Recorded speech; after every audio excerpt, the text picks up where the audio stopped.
All right, good morning. This is the March 9th, 2026 North Carolina Charter Schools Review Board meeting. I am going to take roll. All right, Jeremy Wall, Present. Stephen Gay, Here. Linda Lynn Cacadelis, here. Bruce Friend, Here. Rita Hare, Hilda Parlay, Todd Godby, Here. Eric Sanchez, Here. Shelley Shope, John Eldridge, Here. Eric Gucan, Gerald McNair. Here. Thank you. Okay, we have a quorum. Chair Friend. Thank you. Good morning, everyone. Thank you for joining us for the March 9th, 2026 meeting of the North Carolina Charter Schools Review Board. Appreciate the Office of Charter Schools, as always, putting our agenda together for us and all the materials provided to us before today's meeting. And also thankful for all those who are listening on our remote simulcast. Let's begin with the Pledge of Allegiance and salute to the NC flag.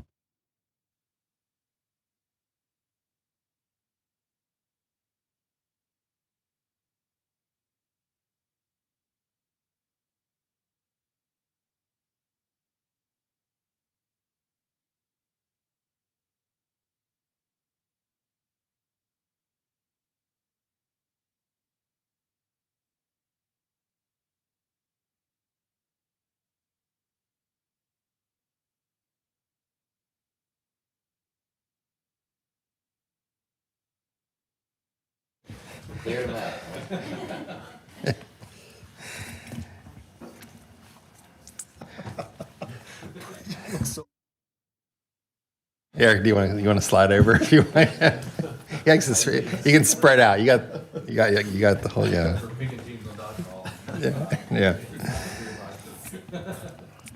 The mission statement: the Charter Schools Review Board works to ensure the existence of high-quality charter schools in North Carolina. Board members are reminded of our ethics statement. Board members are reminded that it is our duty to avoid conflicts of interest and the appearance of conflicts of interest as we work to handle the work of the Review Board. Does any member of the Review Board know of any conflict of interest or any appearance of conflict with respect to matters coming before us at this meeting? If so, please state them for the record. If during the course of the meeting you become aware of an actual or an apparent conflict of interest, please bring the matter to the attention of the chair. It'll then be your duty to abstain from participating in discussion on the matter and from voting on the matter. Again, thanks again to the Office of Charter Schools for putting our agenda together today. We have a full morning and afternoon, as you can see. I'd like to seek a motion to approve the March 2026 meeting agenda. I'll make that motion. Second. We have a motion and a second. Any discussion? All in favor, please say aye. Aye. Aye. Any opposed? Okay, the agenda has been approved. We also have two sets of minutes to approve, both from January of this year and February of this year. Can I get a motion? We can do this as one motion, a motion to approve the January and the February 2026 meeting minutes. I move, this is Linda. I move that we approve both minutes. Second. Okay. We have a motion and a second. Any discussion? Okay, all in favor, please say aye. Aye. Any opposed? Passes unanimously. Next up is an approval to a request to revise the 2026 meeting calendar. Ms. Logue, do you want to provide a quick overview of what those changes might be? Yes, so this is just an update. When we schedule the spring meetings, we typically schedule 2 days just in case we never know if we're going to need full 2 days. But based on our schedule, we are now good to change the spring meetings to 1 day meetings. So we've just updated the calendar to reflect our February and March meetings as 1 day, and then April and May as 1 day. And those are the only changes. Thank you for that. I do have a question, if I may. The schools that are in RTO, when will we be voting, in essence, to give them the final approval to exit RTO and to actually open their doors? In June.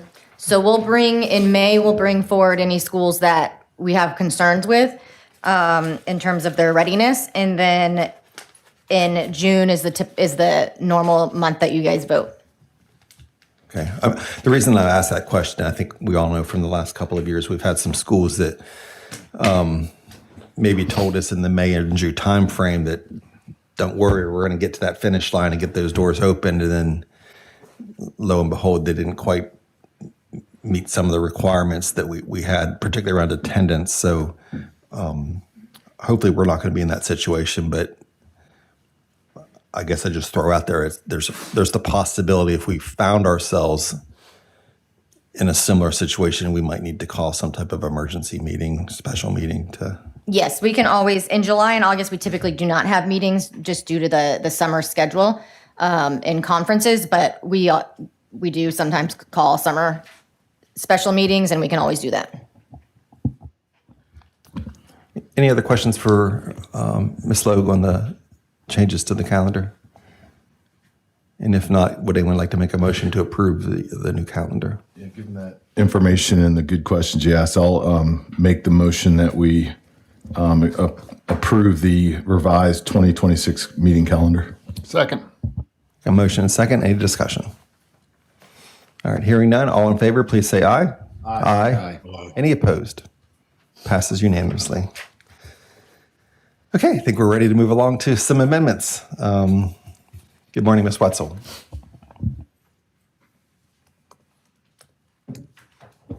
All right. Good morning, Board. We have two amendment requests this morning. First amendment request is from Sally B. Howard. They're requesting to amend their mission statement. They are a public charter school in Wilson County. They've been in operation since 1997, one of the first, and currently serving over 1,200 students in grades K through 12.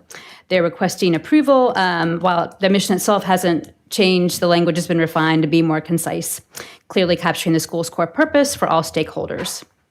So the revised mission statement reads as follows.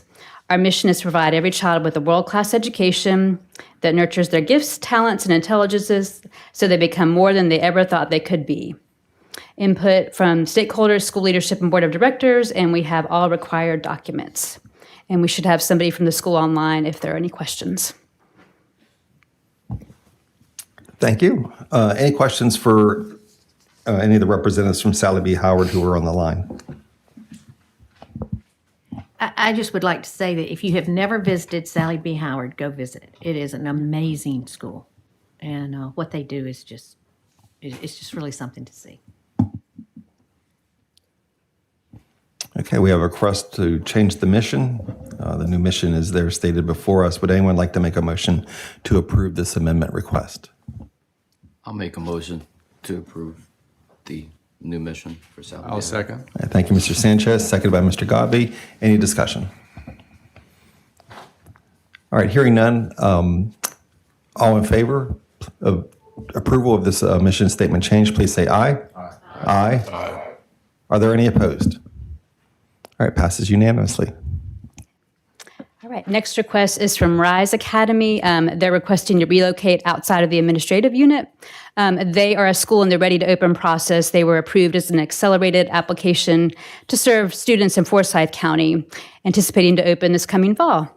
They plan to initially serve 250 students in grades K4 with future expansion to K8, and they're currently going through the RTO process this year. The Board of Directors of RISE respectfully requests approval to relocate the school's instructional site as part of the RTO process. The proposed site is located in Guilford County, approximately 5 miles from the originally approved location in Forsyth County. Because they are requesting to relocate outside the originally approved LEA, it needs to be approved by the Charter Schools Review Board. So the school determined that the original location was no longer viable after initially getting feedback from the fire marshal that there were going to be minor changes. And subsequently, after additional reviews, there was going to be work that was going to make that kind of anything done untenable, including the likely need to stagger start times for the school. After exploring multiple backup sites, they entered discussions with Liberty Charter Academy, a school that is currently operating. The facility offers more than 135,000 square feet, has an approved ECO, and has sufficient capacity to accommodate Rise Academy. So this revised arrangement has minimal impact on the school's budget. Utilities are included, And there's a provision that allows for 20% rent reduction if ADM falls below 201 students. Consistent with the budget submitted during the November RTO process, the school projects still maintaining a 5% surplus. There was input from stakeholders, school leadership, and board of directors, and the Office of Charter Schools has received all documents. We have representation from the school today, so I'd like to invite them up for any questions.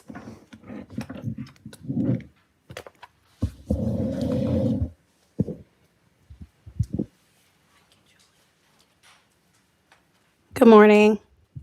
Good morning. Did you want to provide any kind of background beyond what was in our notes or about this change? I think that's pretty much it. Okay, very good. Review board members, any questions you have for the board of the school?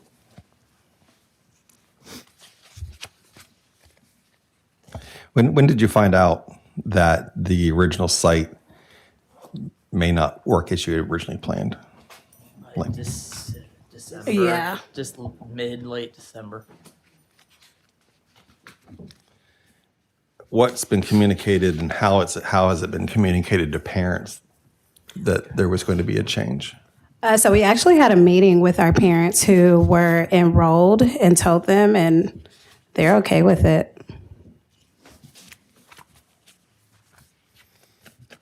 And you guys actually have I apologize for coming in late.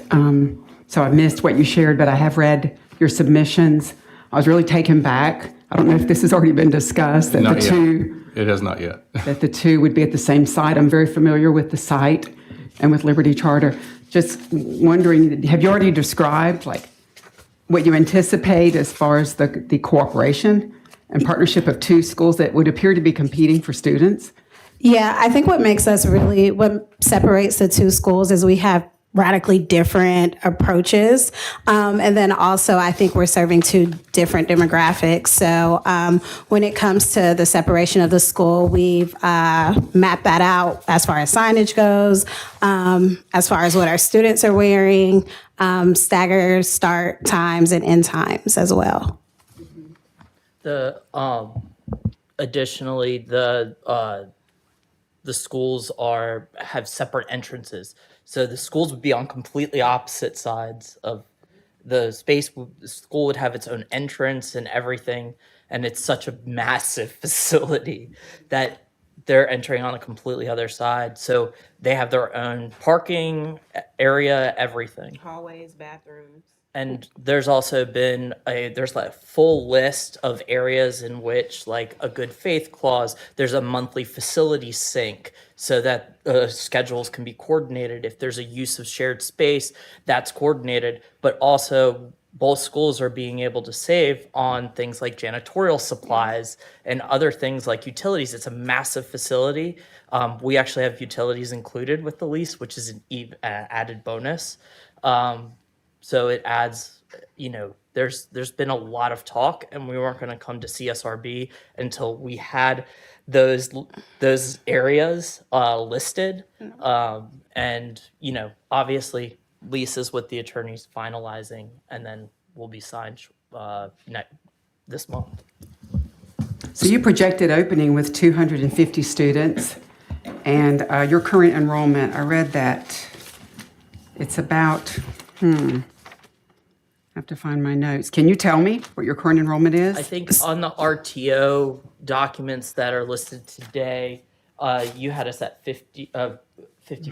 It was 138 on the online document. Their approved ADM is 250. Their March enrollment is 137. Yes, and that number is in the 140s now. And what was your break even? 150. Okay. Thank you. So just, to state the obvious the board, I think that the thing is when you apply for a fast track application, all these things are secured prior to submitting your application. So, and things happen, I get that. But when it comes down to the repairs that the school needed to make with regard to taking over, I question whether or not due diligence was done in order to be sure that they weren't going to run into this type situation. And I understand a fire marshal or someone else could give you a set of expectations, but a builder or somebody that would be doing some sort of estimates or something to tell you what you're looking at when you're going to buy this building, to me would have been like the due diligence I would have expected if I'm going to buy a building like this, and then say I'm going to do a fast track. So it kind of, I know it puts us in a precarious situation because that's one of the standards. You've got to have a facility locked down, right? And so not only did they not have that facility locked down because of the cost, now we're in a shared space, which I hope that would be something that would work out, but it does cause concern that, how many students am I going to get from the other school because they got confused about which entrance they were supposed to come in until they get it figured out, so, and again, I know some of these things are out of their control, but I would have expected before I would have bought a building like that, I would have done due diligence on cost. Like, what am I looking at if I'm going to buy this place?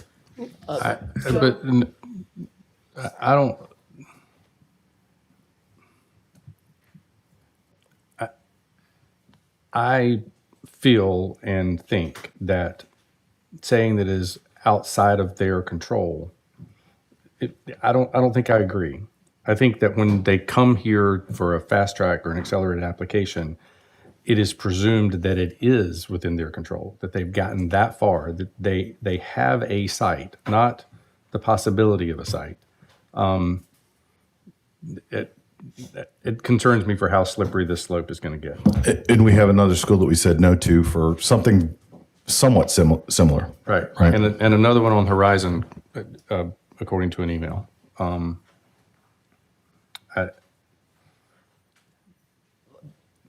Did you actually purchase the first facility, or were you going to be leasing We had it? a signed lease.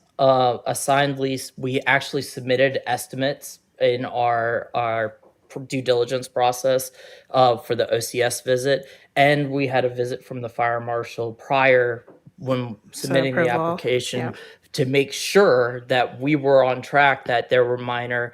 What came in was then, oh, well, we need you to add this now. And these were not from prior conversations.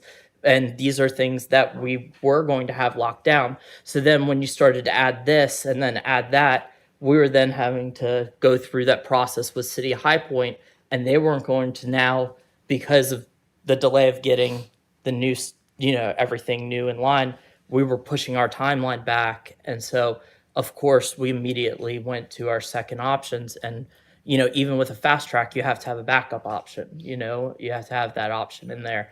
And we immediately went. We actually had 3 options that we went for. And this one was not only the best, probably cost effective, and 2 of them had ECOs at that point in time as well. So this one was to make sure that we secured the place, communicate with parents. We even have a meeting on March 22nd at the new facility because we're ready to go, and introduce parents, give tours. A lot of parents want tours. They want to see a facility. And this is ready. This has an ECO in hand, and it's ready to go. And it's less than 5 miles from the current location, and it's within the city limits, and it's even closer to our targeted demographic. Yeah, I was surprised that that's only 5 miles. I know the 2 areas, and I just would have, I thought more. I actually looked it up to verify to make sure you were. It's like 5.1. It's like 4.38 or something on the map. Yeah. So when I see your demographics, we're 48% Black, 20% Hispanic, 20% white. Do you know the demographic target for Liberty Charter? That's something you should know. You said you had vastly different demographics. Yes, I believe they are 80 white, something yeah. percent white. I thought when I read it that was the case. Yeah. Because I'm familiar with their work at Liberty, and so that makes sense. Will you have your own signage at the other opposite end of the property? Yes, and it's actually we are allowed signage with the lease and everything, and we can even have larger signage as well, so that not only for direction purposes, but it's pretty clear with the property where the Rise entrance will be. I may have missed this in the reading, and I apologize, but is this your permanent solution, or what's the plan for where we're going? No, this is temporary. And temporary meaning? So we have an option to add on. So we have a 1-year lease with Liberty, but we have the option to continue it. Yep. And then additionally, we have identified 2 facilities, one that's more viable facility where we'd be able to now within the time period be able to those changes, make the changes we need. So knowing that there's a 1 to 2 year possibility that we're moving to a new location, how far away is the new location from the one you're in right now? 3.5, 4 miles. Which county? Guilford. So you wouldn't be moving We would counties? stay within the city of High Point. Okay. Yeah. The previous facility, the front yard was Guilford County. The middle and the backyard were Forsyth, and across the street was Davidson. So that's we were right there at the corner of all 3 of those So, counties. so thinking about the competition in the area with local public schools, private schools, charter schools, how many schools are in the vicinity of where your new facility would be? that are directly to like district schools. Or chart, whatever, because I'm trying to think about you making sure that you hit your target of enrollment, and if you're moving closer to where there's other schools, will you lose enrollment? No, I think so. Of course, there's Liberty, and then there's a private school as well. And then other than that, the closest school would have to be about 5 miles out. 5 to 10. Yeah. Because the other charters in the area are further out. Oh, sorry. The other charters are further out, I think, towards Jamestown, and then up actually closer to where Rise's leather location would be. Yeah. But Rise will also be offering transportation, so that takes a lot of the load off of the parents. We're offering 2 bus routes, so it reaches all of our demographics. We actually have a lot of students that have applied that are from East Greensboro. We're going to have a bus stop at North Carolina A&T. It's also a partner of theirs to help on Rise Up Fridays. So that's another kind of added benefit, is that we're reaching from a far distance too with students.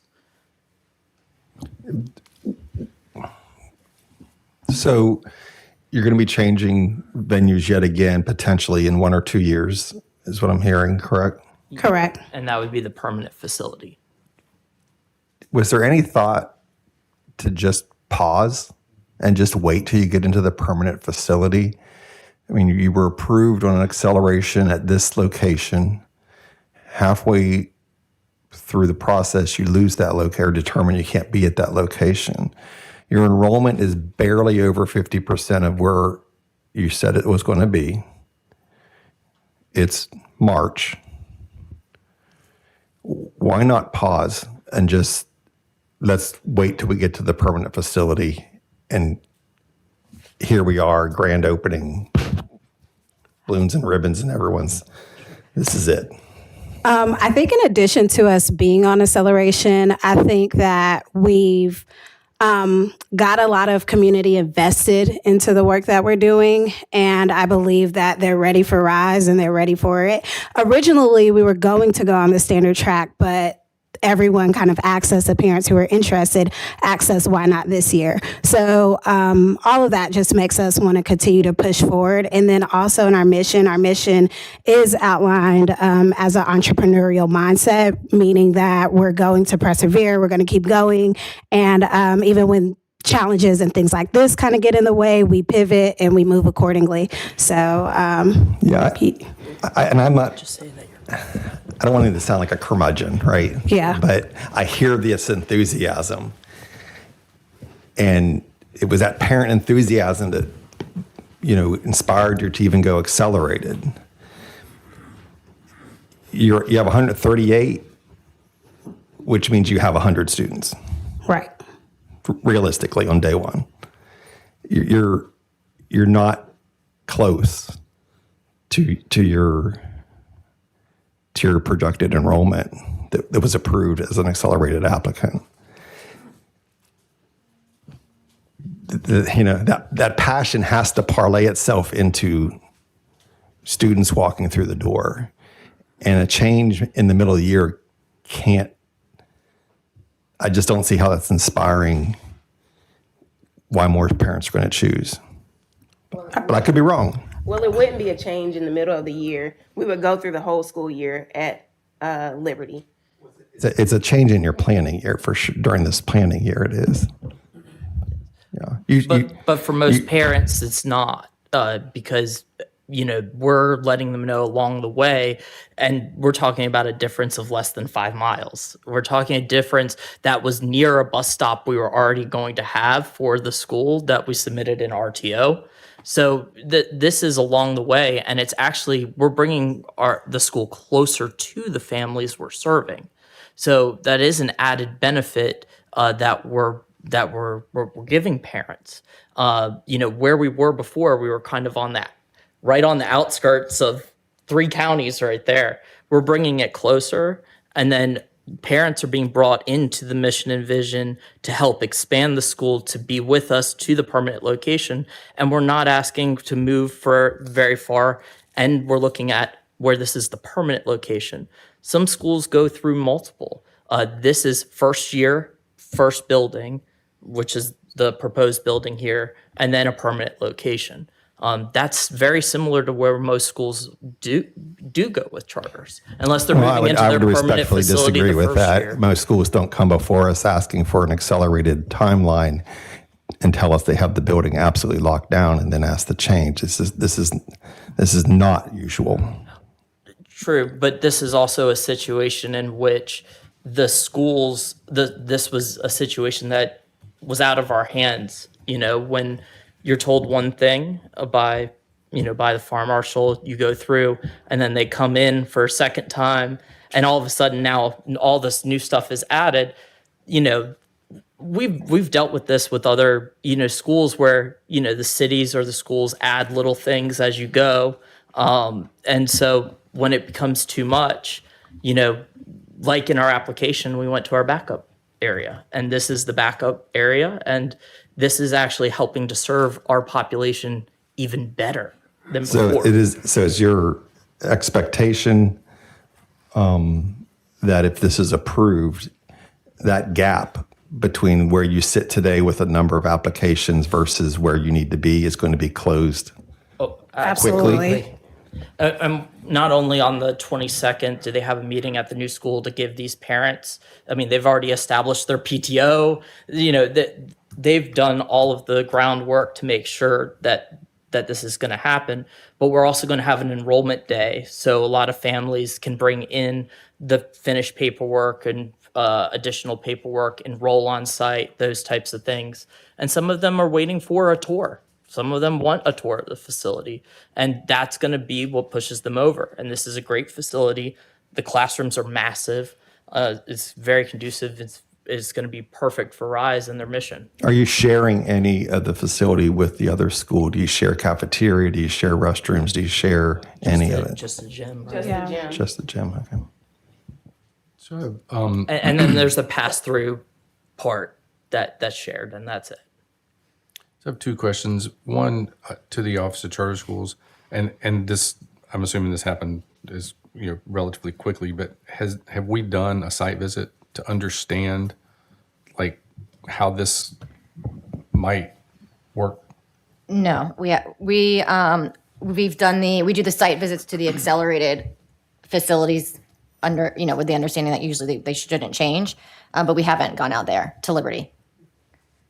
Okay. And then my next question, in your application, there was quite a bit of language around a very successful program that you guys have run at the original location for quite some time, and community you'd built and relationships, and I think what I drew from that was that was kind of the beginning of the basis of who your students would be and who your community would be.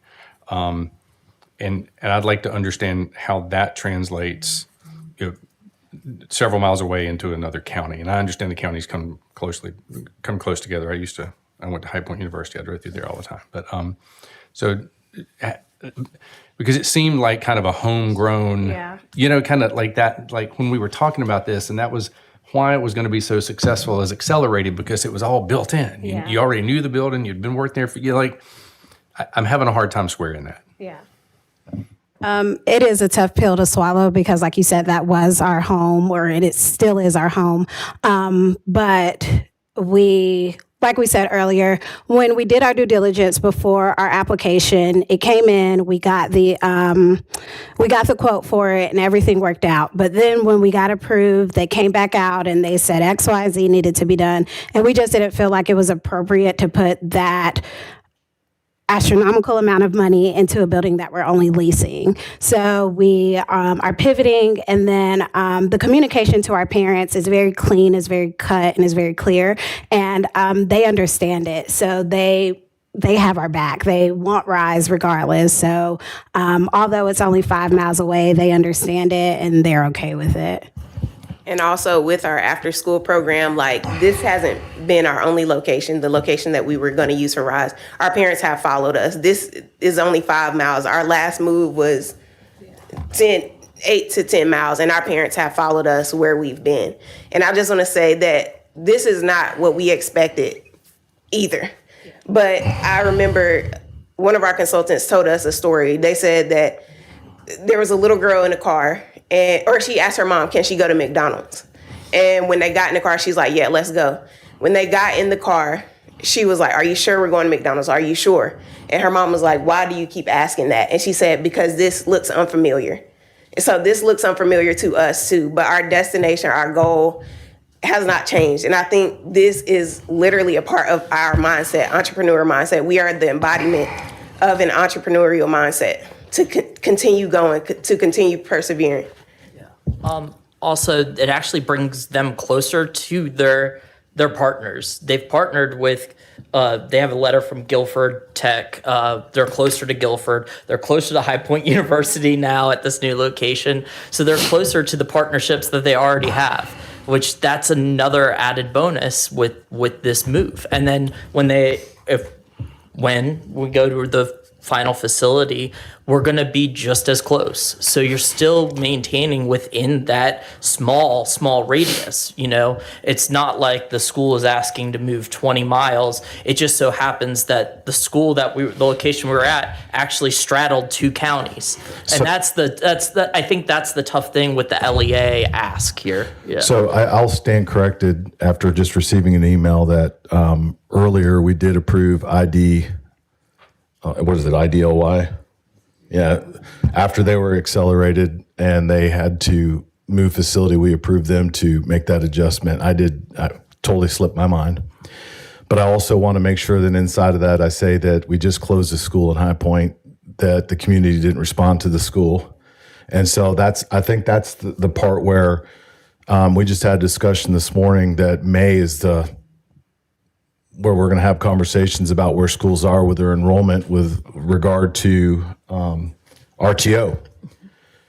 So there's a lot for the board to think about in consistency and how we move forward with how we handle accelerated applications. And again, sometimes things are out of people's control, but if you're going to apply for an application to fast track or accelerate, do all the due diligence, depend on everybody, who's your builder, who's going to take care of the facility, has it been inspected, have all that information done before you come before us so that these things don't happen. But again, I just want to make sure that if you haven't checked your email, we got an email reminding us that we've done this before. Yeah, we did do this before. But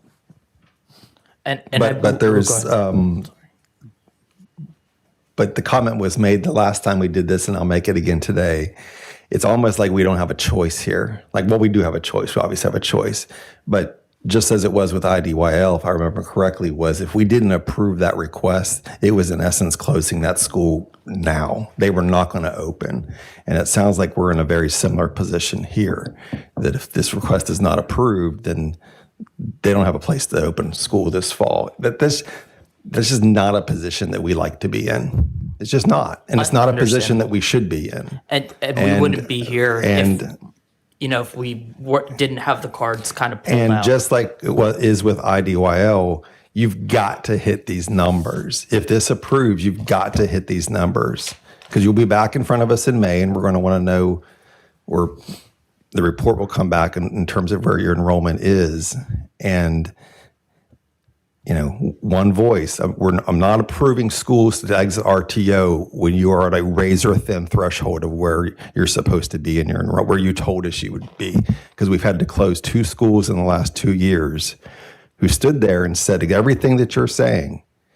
If we go here, they'll come. If we go here, they'll come. And they didn't. And then we're in the terrible position of having to close schools after you've already opened the doors to parents. I think Rise is in a unique situation because they do have a base already. They have a successful program that was behind them, and that successful program has helped build a very strong base for the school as well. And when you have parents that are wanting to get a tour, they want the finalized part. They need that approval to finalize that last step. And the good thing is that every application that has come in, it's been a follow-up phone call, email, and sometimes a house visit.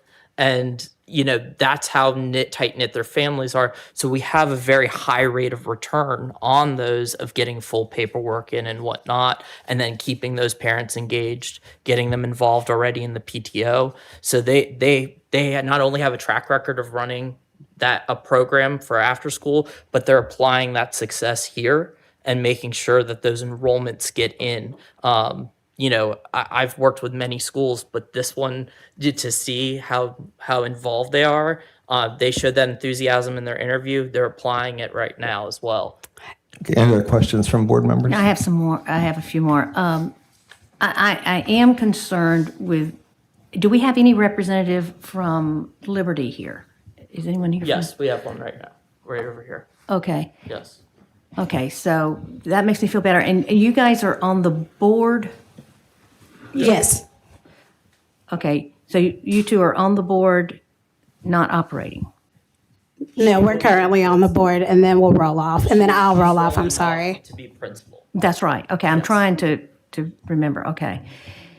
And we've included a letter from Liberty in our RTO, in our documents here. Okay. As well. And Anthony, what your relationship with the board? We're helping with kind of back-end operations, Your back enrollment operations, and whatnot. okay. So we're helping them with enrollment marketing and whatnot right now too. Okay. All right. Oh, are you with Goodall? Yes. Okay, I'm thank you. sorry. Okay.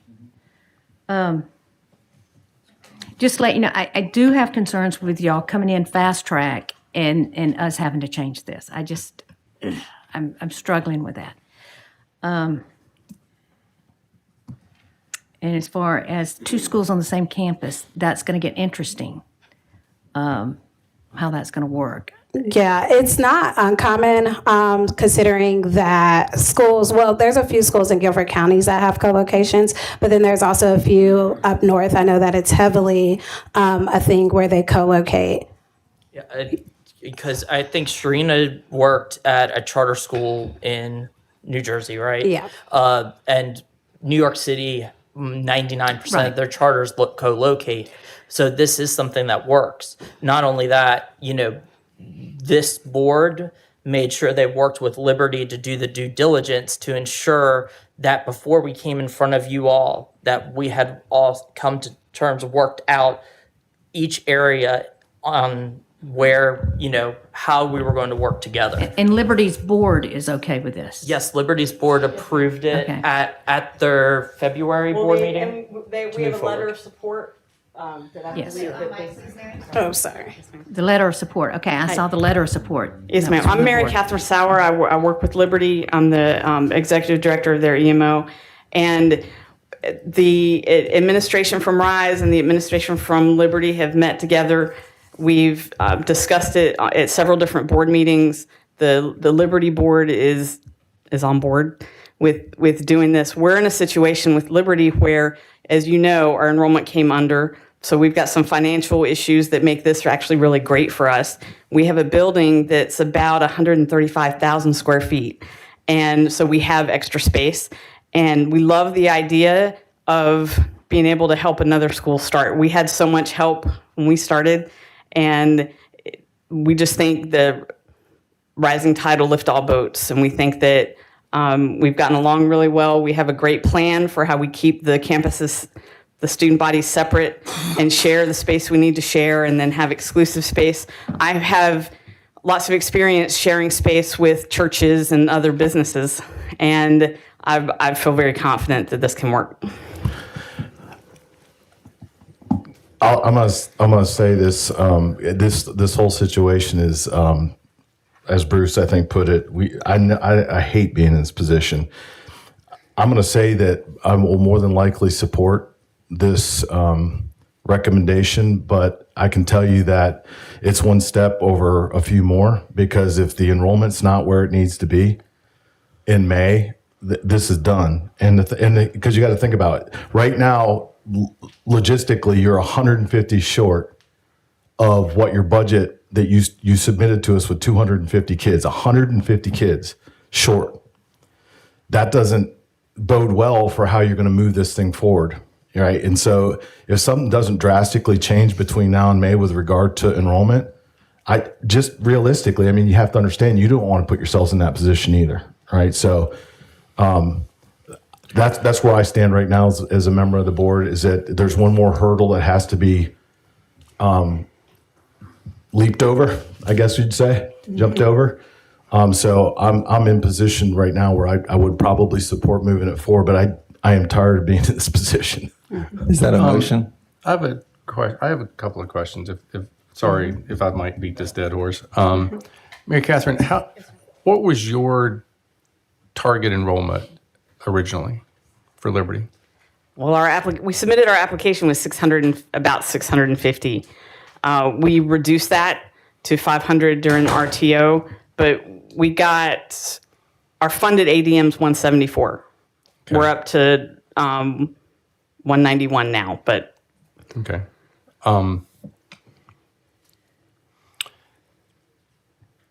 And in this location, a school that just recently opened with a target of 600 and only got 174. Yes, originally. Why?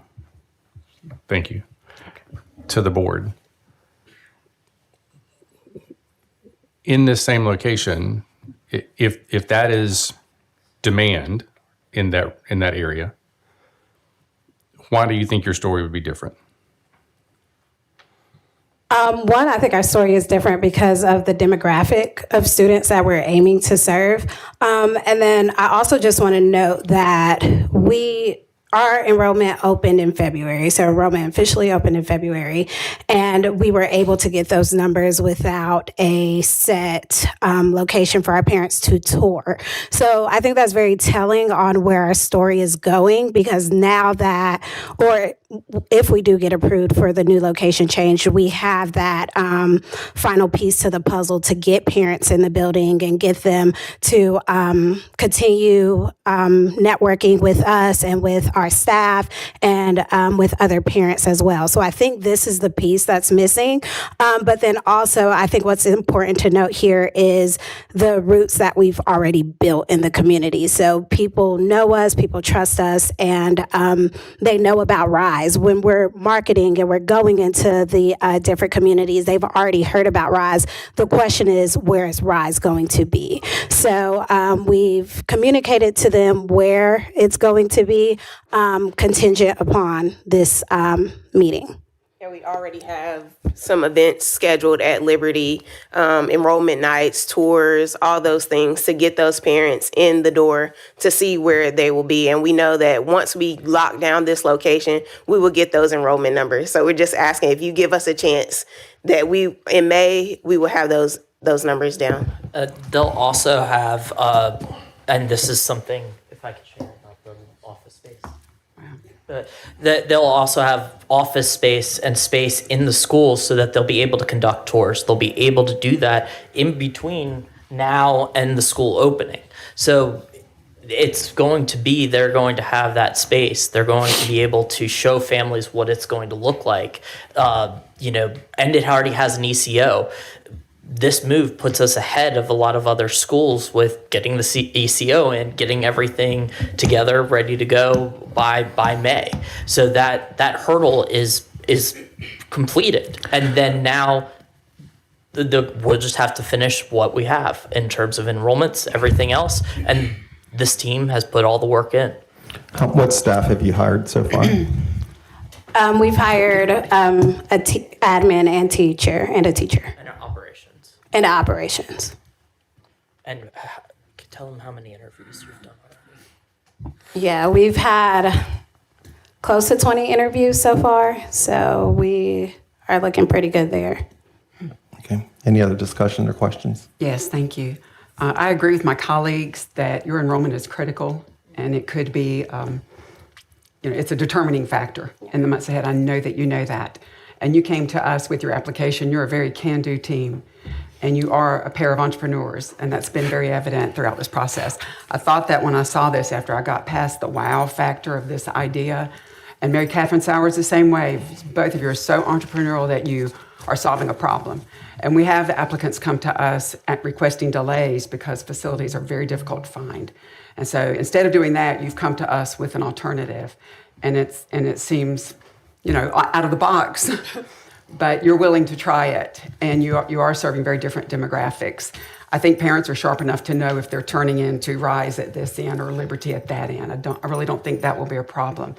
But again, if you weren't here today about the location, your enrollment is what it is, and you would be facing that if your current location worked out. So that's really another topic. Today you're asking for the move, and I think that you're trying to solve a problem. And so I respect that and think that it's worth the effort to see if you can be successful. Mr. Chair, I'm going to go ahead and make a motion that we approve the amendment as shared with us this morning. Okay, we have a motion to approve the amendment request. Second. A second by Ms. Hare. Any discussion amongst board members? I just want to probably reiterate what you already know is that I'm going to support this too. I'm really concerned about the numbers, especially what we saw at Liberty, and it's not as easy as it sounds to get people. Any other comments? Yeah. I have no concerns regarding sharing a building and those things. I think that's typical in a lot of areas, typically urban areas, multiple schools and buildings. Happens all the time, especially with very different missions and, especially different demographics. I guess I'd turn it to my colleagues here. I'm more inclined to support, but I'm worried about the precedent of how we're thinking. It seemed like the board was moving to a very thick line facility-wise, with regard to these applications. I know Todd brought it up a couple times. And now we're kind of saying, all right, this one's a little different. Can you guys help me understand the difference so I can get on board with like the consistency we hope to have with these? I would say the only difference I see, and it may just be my experience working with fire marshals and code and all that kind of stuff, is they come in and will say one thing and later will say something else. I've seen that happen before. And so that's the only difference that I see here that would make me support this right now, is that they thought they had it because of what one person came in and said, and then came back and somebody said something else. And I've seen that. Yeah, I experienced that myself just 2 months ago at my own school as we're expanding. At the same time, when you're choosing this path of acceleration, you're coming before us and saying we have this locked up, and it's a hard question to answer, Eric, because I think that this is exactly the same situation we found ourselves in was it last month or the month before with the other school, where not to approve this amendment is basically they're walking out the door today with not opening their school next year. And no one likes that, given the hard work that they've put into it already. But I just want to echo what my colleagues have said. The enrollment's concerning. You can rally a group of parents to form a PTO and be excited but where's the other 200? And right now you don't have them. And so I think that's something I want to keep, if this motion were to pass, something that we're going to have to keep a very close eye on over the coming months. So, Yeah, just to thank you, Bruce, and thank you, Eric. Just to build on this, I build on Eric's concern. I worry that we're getting to a point where, pick the date, May, summertime, we are going to be in a position where they're not. I mean, I have I'm wishing them luck and hope and all the goodwill. I appreciate Dr. Hare's comments, but I feel like we're getting to a point where we're going to hit a date where we have to close several schools down because they haven't hit their enrollment targets. And I know we're kicking this can down the road, and I think we sort of have to, but it's a concern from I'm no lawyer, Ashley, but from a precedent standpoint, I'm not gonna support the motion, and it has absolutely nothing to do with you guys.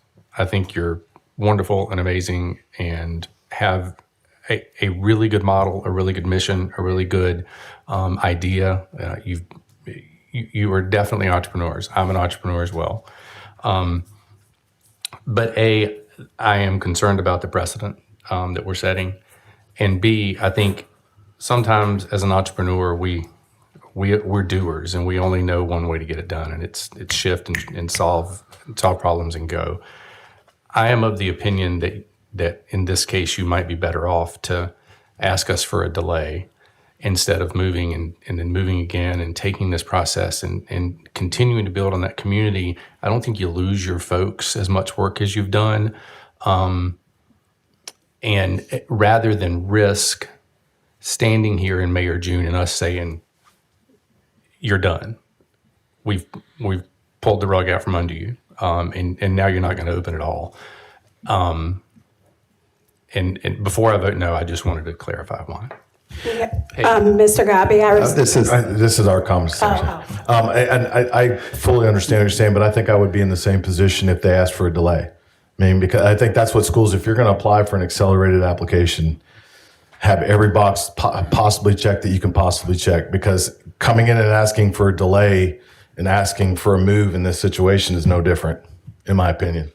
Right. So and the only reason I say that the school needs to have do the due diligence, and I don't know if we need to look at what our expectations are for an accelerated application differently, because putting us in this position is basically making us decide today whether or not you're going to continue to have a charter or not, and that's not a position any of us want to be in after we've already approved that there's an accelerated opportunity.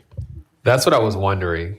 One, I hope that this 20% reduction in rent helps you all, should this go forward, with just being able to maintain the school for the year, especially if you try to get fully staffed. But one of my wonderings with this process is if we are making the mistake of applying the same kind of latitude and work with you with this that we would apply to a regular application in these situations. I definitely think the board has a lot of heart and wants to see schools be successful and wants to find every way possible to help folks open schools and do the best thing they can for kids. But if someone's on this accelerated process, it seems like it would be a much more stringent kind of approach taken, because they're cutting out a lot of the time they would normally get, and they need to have all their bases covered, at which point they're just coming to the board for like, I'm checking off that I have done it all and I'm ready to go. That's just what I wonder. I'm glad you brought that up, because I think that's where the gap is. I'll say a last point.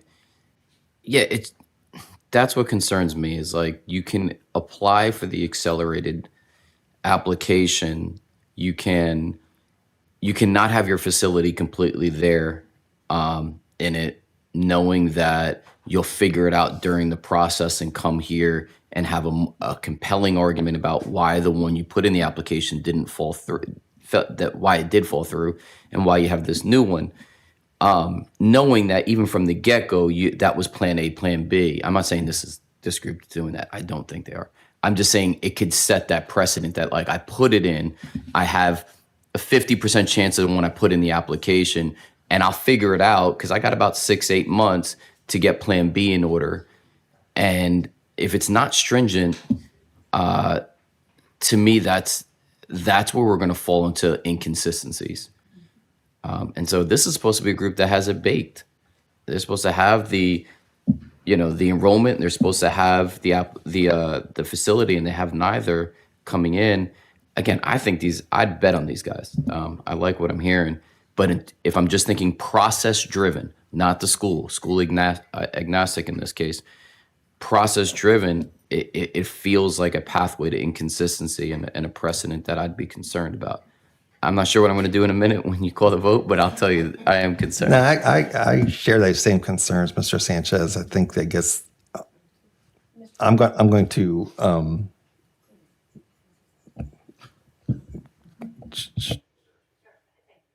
And I want to say I agree with the precedents, the issue there. However, I think that's why there's a board. That's why we are grilling them the way we are. And if anybody is listening, the fast track, if you make a change like this, it's not a given that we would do anything like this, and that we do need flexibility. I would like to have the flexibility of this. So I will support it with my concerns. Yeah, I'm going to begrudgingly support it, I'll be honest, but I think this is, I sit here today and I have far more concerns about your future enrollment than this being in this facility being shared. That doesn't really, I echo Mr. Sanchez's comments. I don't think that really doesn't bother me, but the enrollment has to be there, and it's not the number of applications, it's the number of parents who say my child is coming on whatever that day on the first day of school is. And I think we're going to be seeing this school before us again this summer, because I won't support a successful exit of RTO without a much different enrollment number than what we're hearing here today. So we have a motion and a second. Any other comments? Okay, the motion and the second is to go ahead and approve this amendment request for RISE to move to the Guilford location. Ashley, let's do a roll call vote. Okay. Stephen Gay. Aye. Bruce Friend. Aye. Rita Hare. Aye. Todd Godby. Nay. Eric Sanchez. Aye. Shelley Shope. Aye. John Eldridge. Aye. Lyndalyn Kakadelis. Aye. Eric Gucan. Nay. Gerald McNair. Nay. Okay. It does pass, so we will send you your official approval letter, and then you'll just continue on RTO with Dr. Norens, okay? Thank you. All right, moving on. Ready to open updates with Dr. Norens. Good morning.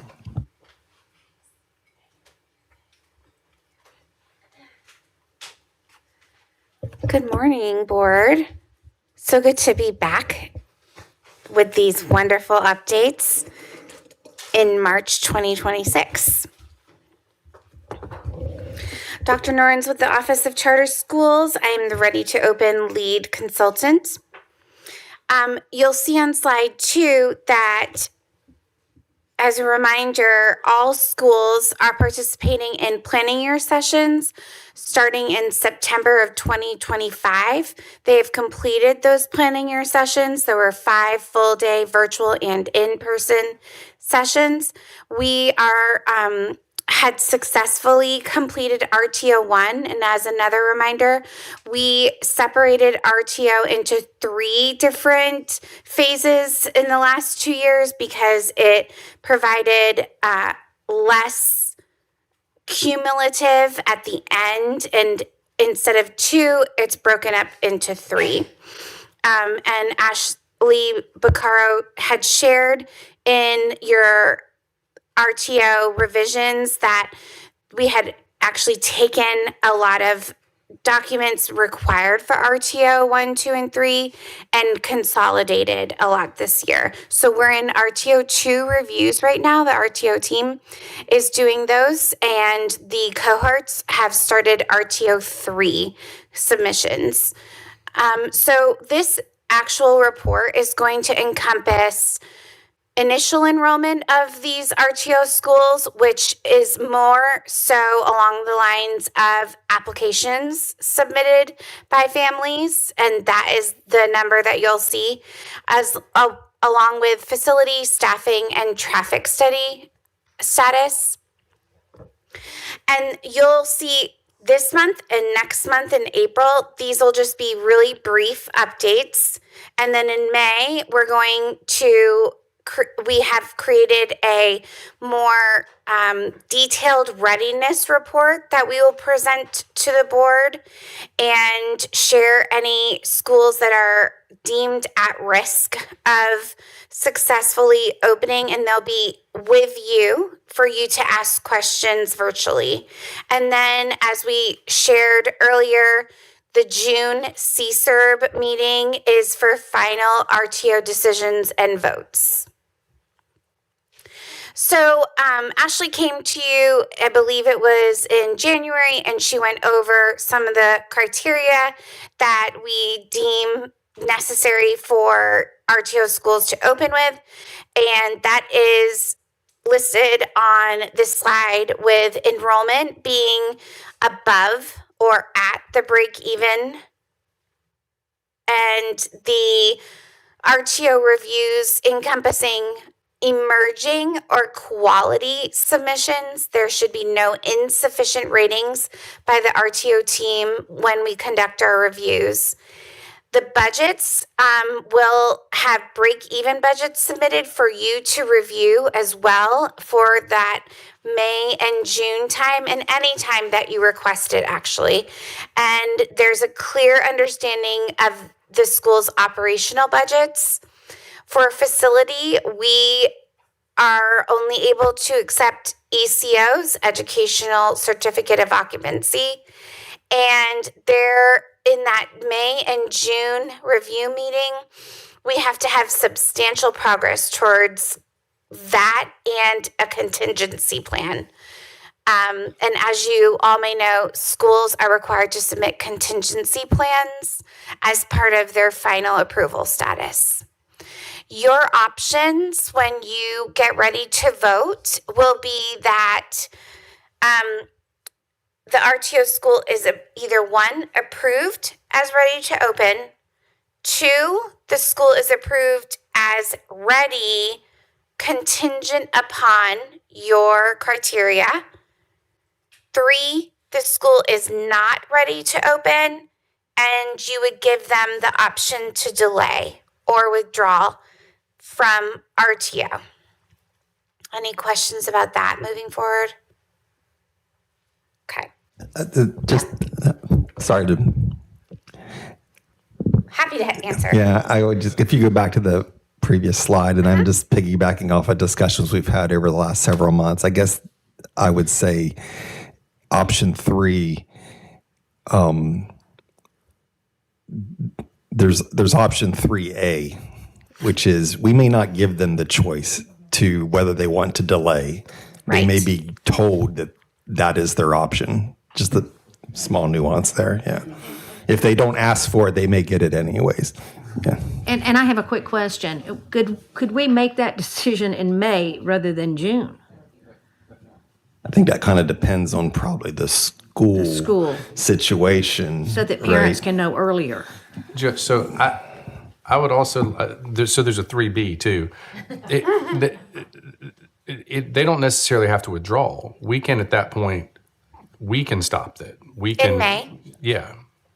Right. At any time. At any time. You have the power. Yeah, but I'm just saying that, but this reads as if they get to choose to delay or if they withdraw. There's nothing in this that says that we may take the action to do either of those things, not the school's action, but our action. Yes. And I would,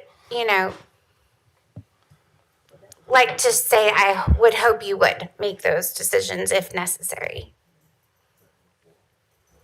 Going back, Linda, to your question is, I think, would we, let's use an example. Let's suppose there's a school who's not at their break even, let alone their projection. I think, could we make that decision in May? Absolutely. But another school might be in a similar situation, but that decision's not made till June. I just don't like to be boxed in and say it would have to be in May, right? But I think there's examples and recent examples of perhaps a school that we even closed, that it became abundantly clear that 30 extra days was not going to close the enrollment gap that they had. Yeah. That's a good point. Okay. So I'm going to present to you now the current March 2026 RTO reports for our 7 RTO cohort schools. 1, BH2 Stream Academy, you're going to be hearing from them again next month regarding their relocation amendment request. Their relocation location and county is listed here. So they were, as you remember, previously coming from Edgecombe County. Okay, so I listed that the future county will be the one they anticipate. Their grades starting with K7, fully operational K8. And you can see their approved ADM year 1 is 280, and they already currently have 204 applications with a break-even number of 259. So you know that their relocation amendment is pending approval, and the rest of this is for your reference regarding staffing, first day of school, and traffic study. Next.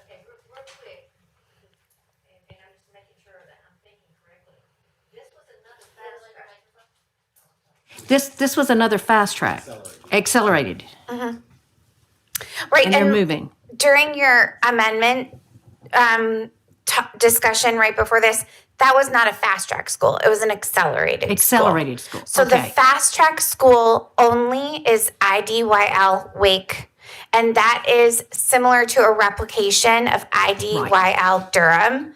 And then there's 3 accelerated schools, which BH2 Stream is one of them. And Focus Academy and Rise Academy. So out of 4 accelerated fast track, 3 are accelerated. IDYL Wake was the only fast track. Okay, thank you.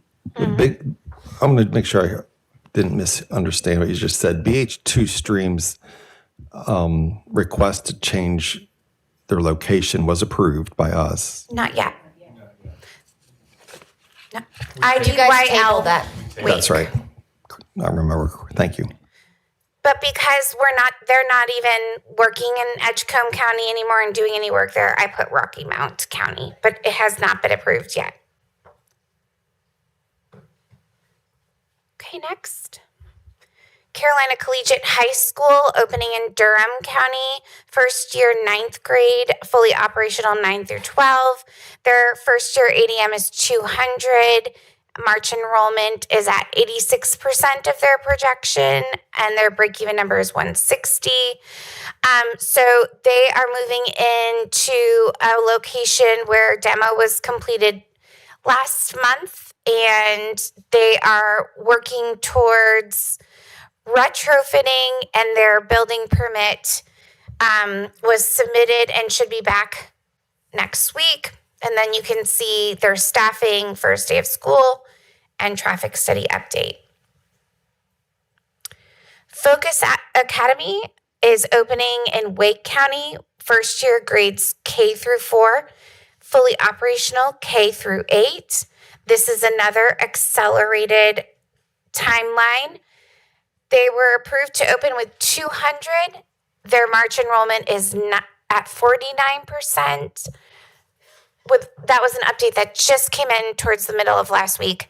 Their break-even number was 146, and they are retrofitting church, and there's an ECO pending from the former facility that was a school, from the facility that was a school. I'm hoping they were listening to our previous conversation with the last school that did a presentation. My hope is all the schools are listening for RTO. Thank you. Yep. And then the rest, staffing, first day of school, and traffic study. The traffic study for this school is still pending, assessing a need based on the prior school use. Next, IDYL Wake, opening in Wake County. This was the only fast track replication school, and their ADM year one is 350, opening with grades K through 4, fully operational K8, and their break-even number is at 300. Their facility, they're going into the former Raleigh Oak Charter Academy building, and then they've got their hiring, first day of school, and traffic study update there. Next. Rise Academy we just heard from, and this was anticipating their approval to move to Guilford County, as you just approved. Year one, opening K through 4, fully operational K8. This was another accelerated timeline school with a year one ADM approved at 250, and their March enrollment currently is at 55% of their projected enrollment with a break-even number of 150. So with their relocation to lease the building, part of the building, they're awaiting the ECO from the landlord, and they're sharing space with Liberty Charter, as we know. The rest is staffing, first day of school, and traffic study. Connections Academy is a statewide, fully virtual charter academy, virtual academy with starting grades K through 12. Their year one ADM was approved at 750. Their March enrollment currently is 146% of their projected, shows the need in that area, and then the break-even number at 500. So they are leasing a office space in Durham, in an area in Durham, and they're pending a certificate of compliance approval by our process in the office, and we've reached out regarding if this is applicable for a fully virtual school. Staffing first day and traffic study. And then Warren, yes, opening in Warren County with grades K through 6 year one, K-12 fully operational. Their year one ADM approved at 204. They're 83% of their projected enrollment so far with a break-even number of 182. So they have a lease between Warren Yes and 22 Beacon. It was completed at the beginning of February, and they are working on permits for retrofits of the school, and the rest is staffing, first day of school, traffic study. And then here's a list of the schools I just went over with you, which ones are accelerated, which are fast track, and then next year's 2027 fall RTO cohort, which those schools are currently going through Discover Your Own School with Melanie and Dr. Brandy Gill, and they start RTO officially in August of 2026. Yeah. So that is your current RTO update. Happy to field any Dr. questions. Lawrence, could you, what distinguishes fast track from accelerated? Good question. So from my understanding, accelerated is that they have found a property or a facility that they believe is going to help them acquire an ECO quickly, doing all the things that they need. They already know if their enrollment, if there's a need for enrollment in that county, and that school would start in September of the RTO approved date, instead of having to wait an entire year to start in the next RTO cohort. So they would be given the opportunity it is a faster timeline, but they wouldn't have to wait for the RTO cohort to start again in the following year. And then for fast track, it's that exact same process, but also they don't have necessarily the same requirements for RTO. Oh, go ahead. So the main difference is that fast track is replicating a school. So fast track replication is there is a school that is already operating. So in this case, IDYL has a Durham campus, or like a new school that's coming in from a different state, for example, they have to be able to show us how the other schools are performing. They're on the same timeline, accelerated and fast track, but fast track has greater, stricter standards because they have to have an already operating school. Okay, so let me get this straight. We have the same expectations for acceleration and fast track as far as having a building ready to go and students ready to walk through that school that September. I mean, just Yes. what we discussed for the last hour. Yes. That is correct. Okay, so Fast track this- is the board. The board is already operating a school. They're just simply asking to open up a separate school in an accelerated timeline. Okay, got it. An accelerated school is one that, like the board we just interviewed, they've never run a school before. Didn't have a school before. Yeah. Okay.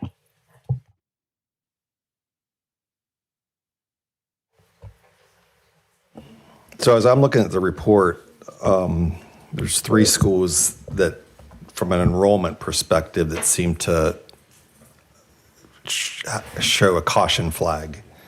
Word it that way. That would be Focus Wake, Rise, and IDYL Wake.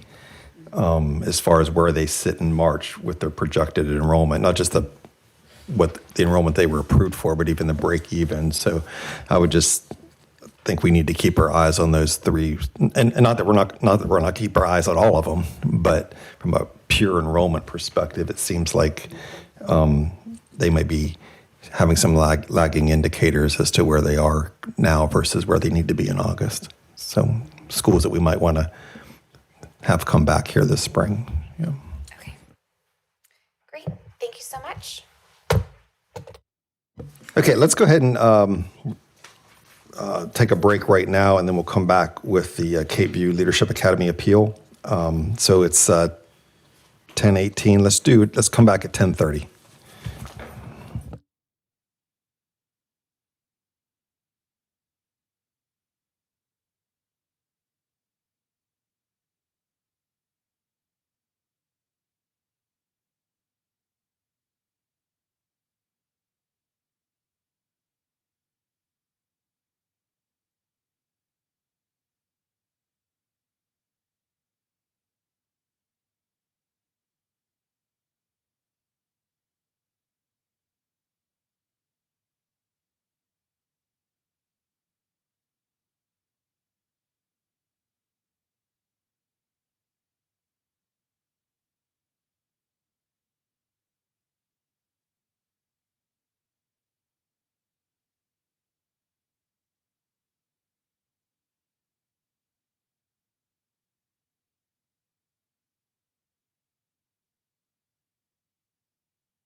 Okay, re-adjourning.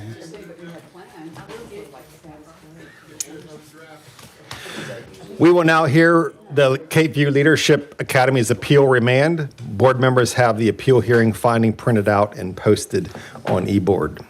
The EMO Excel will have 10 to 15 minutes to present, and the remainder of the 30 minutes for Q&A.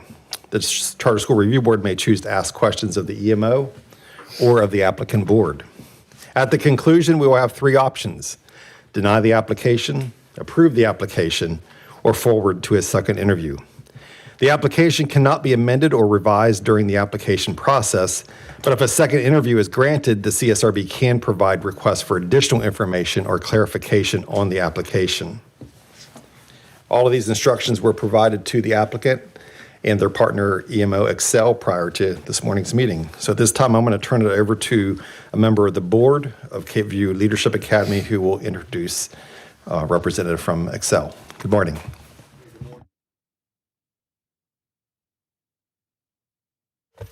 Okay, all right. Good morning. Good morning, Charter School Review Board. Good morning, Chair. Good morning, Review Board members. For those that don't know me, I'm Justin Mam, the Board Chair at Cape View Leadership Academy, and it's an absolute pleasure to be standing here in front of you this morning. Of note, we've had some leadership board change of composition. We had a member resign back in early December. During that time, we had that position gap for about 4 to 6 weeks, and we have found a new member to join our board, and she's actually here with us today, Ms. Heather Allen. Of note as well, the demand is growing in Pender County. The word is getting out that there's a potential charter school coming to the area. People are excited, parents are excited, our local leaders, our politicians, and our business owners are excited. And we continue to get demand for people to join our board as well. And Mr. Chair, if it's okay with you, I'd like to take about 90 more seconds to you before introducing Excel. Granted, go ahead. So I want to dispel any type of concerns that this board may have. And I think you guys had legitimate questions back on December 8th. One of those questions that you had was, what is the compelling reason for us joining or bringing a management company on board? And here are my thoughts. So we are a community-driven board. All right, we have a host of board members that bring different subjects, topics, and experience to the board. But what we don't have is that educational capability and background that we're looking for. So this board, our board, intentionally selected our management company, Excel, to provide those operational infrastructure, academic expertise, and compliance support during the critical startup phase of this school. This partnership allows us that strong governance and that local oversight, while leveraging those experienced professionals specialized in charter school operations. They're able to do financial management, staffing, regulatory compliance, and overall significantly reduce our startup risk and position for the school's focus on its core mission. To me and to this board, we believe it's going to deliver high quality leadership, both the CT program and more importantly to the students in Pender County. And thank you. I'd like to go ahead and introduce Excel, our management company, Mary Gifford. She's the Executive Vice President for Business Development and New Initiatives. Good morning. Good morning. Good to see you all again. Thank you very much for the opportunity. I'm Mary Gifford, as Justin said. I'm over business development and new initiatives. I've been doing this for about 25 years. I've been involved in charter school since 1995. I live in Arizona and helped write the law in Arizona in 95 and then served as the executive director of the State Board for Charter Schools and then 11 years as a gubernatorial appointee to the board. So I have a deep appreciation for the business of authorizing. Excel currently manages about 100 schools in 19 states. We serve about 60,000 students. We also operate 85 early childhood centers, including 13 in the state of North Carolina. The board, as Justin said, has met several times since the December hearing, and they've discussed and advised us of their plans. And at this point, I think we can go through several of the things that came up in December, and it's very I'm very confident in saying that the board and Excel are in complete agreement on the things we're going to say, including changes to that draft agreement. I'll start with the questions about Excel's experience in career and technical education. As of December, kind of the close of the semester when we were last here, we have 22 brick and mortar and 12 online schools implementing our CTE program. That represents 2,500 students in career pathways within these schools, 6,000 completed CTE electives as of the end of the semester, and 1,100 credentials awarded upon completion of pathways. As you can see, we run very robust and very widespread CTE programs across the country. Wanted to also talk about some of the contract issues. The contract is indeed a draft, and again, both sides are very amenable to the changes we're going to talk about that were pointed out in December. The topic of facilities came up, and both Excel and the Cape View Leadership Academy Board intend on having a separate lease agreement should one be necessary. The board is currently sourcing its own property. If it needs to have Excel invest in a property and lease, it will be a separate agreement. So termination of one does not result in termination of the other. So the management and the lease agreements will be freestanding. We also talked about equipment and computers, and the shall section of that Mr. Friend pointed out in the draft agreement. Both sides are very amenable to making that a may. It is absolutely Excel's intention for the school to get the best value at the lowest price. Hopefully we can deliver that. If not, they should be able to go get that. There were also a couple questions about double billing. One is around the AMP fee and one is around payroll. AMP is our proprietary learning ecosystem. What is in the fee is LMS, Learning Management System, and Student Information System, and Student Communication Systems. Additionally, the board has the option, which was in that fee schedule, of purchasing curriculum and assessments and supplemental materials. Wanted to make sure that that was accounted for in the budget. It's also accounted for in the fee schedule. Payroll, the cost of the employees is included in the budget. The processing of the payroll is a separate fee. That would be something that you would pay to anyone to just process the payroll and the banking fees associated with that. And so that is articulated clearly in that fee schedule as something that is outside of the general payroll oversight. There was also something brought up about the revenue item in the budget that was very sizable in year one, more sizable in year two, and then trailed off. Wanted to make sure that people understood that this represents Excel's investment in the startup and scaling of the school. I think, as we've heard a lot this morning already, facilities is the first and major challenge for a charter school. And if you don't get into your facility timely, you end up under-enrolled, and it's really difficult to recover from that, if ever. And so Excel is very committed to those startup costs as well as the scaling costs that would happen through year one and two. Wanted to talk for a little bit about staffing as well. There were two areas where the board chose to put staff into a consultant line rather than line item for FTEs. That is exceptional children and career and technical education. There is no charter school currently in Pender County, as you all know, and so I think the board's thinking on this was to be flexible, not knowing exactly who's going to walk through the door and the need potentially as a small charter school to have fractional employees to make sure that the right credentials are there for the different kids who come through the door. Those positions could certainly be moved to the budget as FTEs upon knowing the population, but they wanted some flexibility. Also wanted some flexibility with respect to CTE to be able to bring in mentors and professionals and practitioners in addition to CTE course content teachers.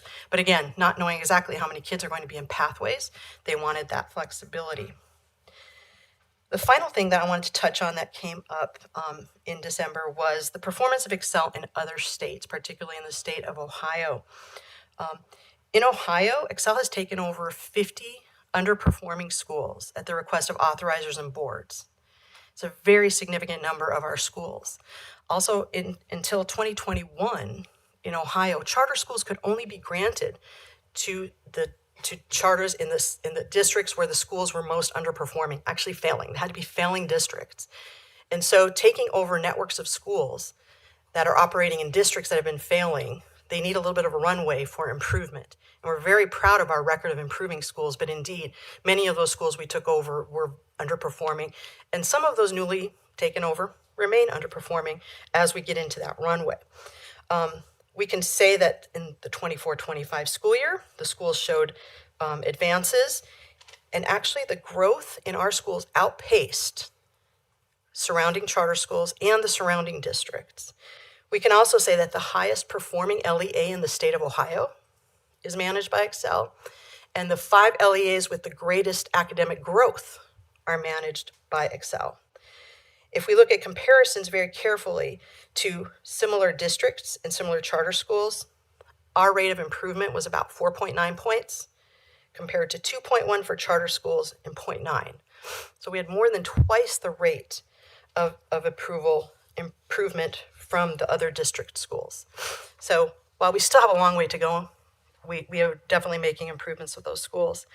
I am very happy to take questions and answer any other things, and I know Justin is also here to help answer questions.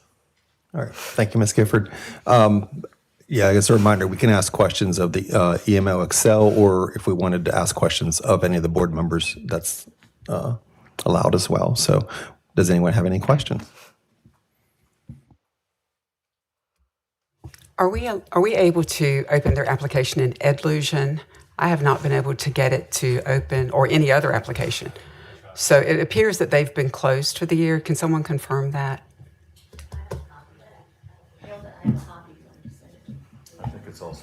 I don't know, are they closed in Edlusion now? Yeah, they're closed, probably because of the new cycle's already started. Right. So the old one has, but we do have the summary feedback, which has all the did applications. It's on Yeah. eBoard. Yeah, it's on eBoard. It didn't have the agreement attached, the EMO's agreement. So that's the piece that I was hoping to pull up. Oh, isn't that, I thought we got it on eBoard, but let me look.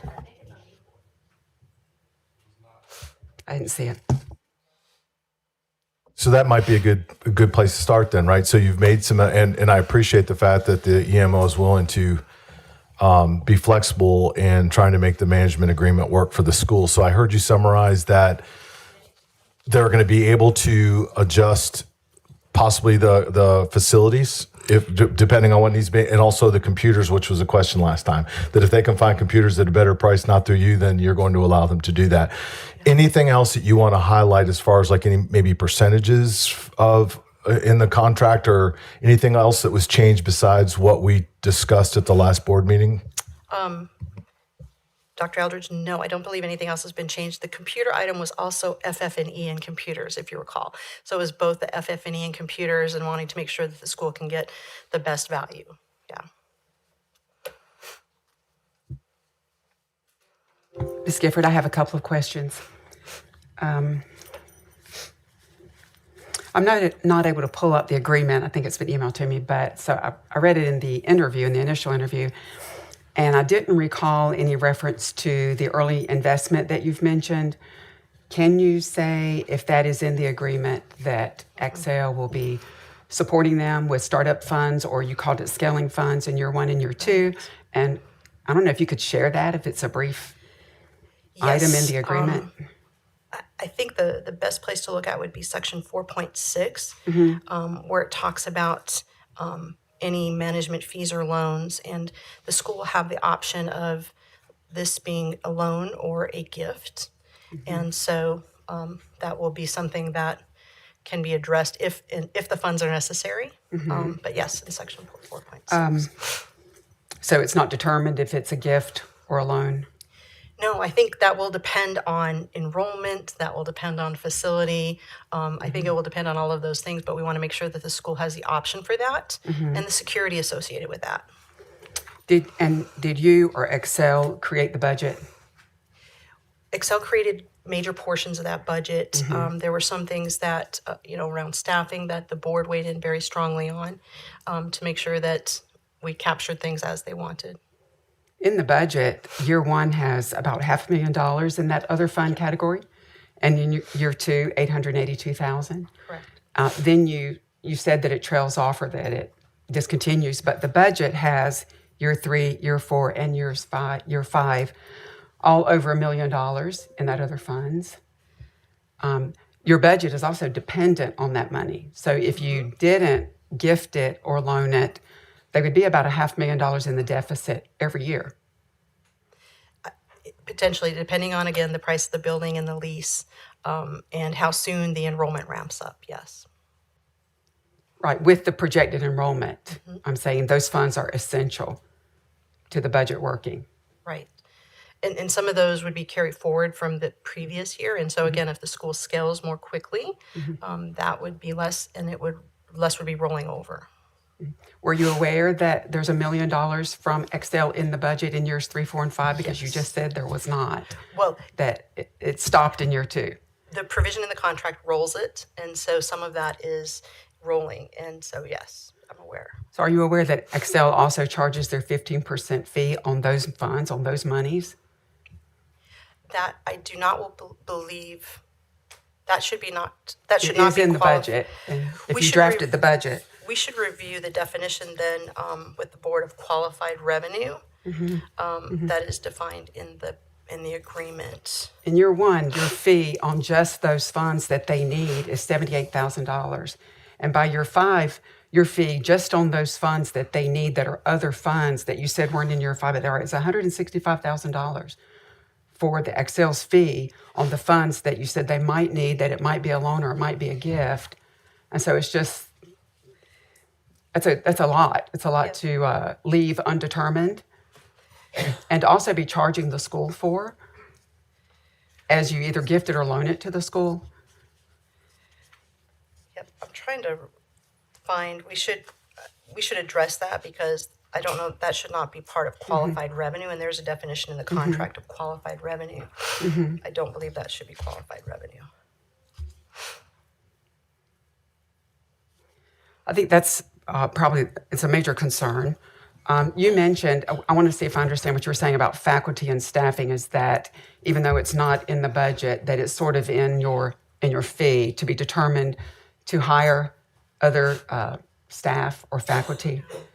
Is that what you were saying? That the positions may not be named here, but you have the positions funded?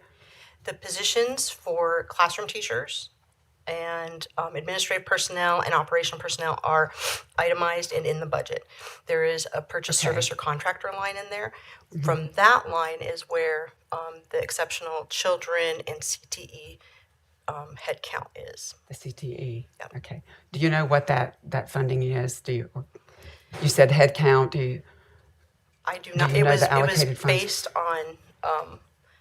I know that the special education was based on 13.5% special education and figuring the cost of a total body with benefits, but then also thinking that if that was fractional, it could be in contractors for that full body amount, though.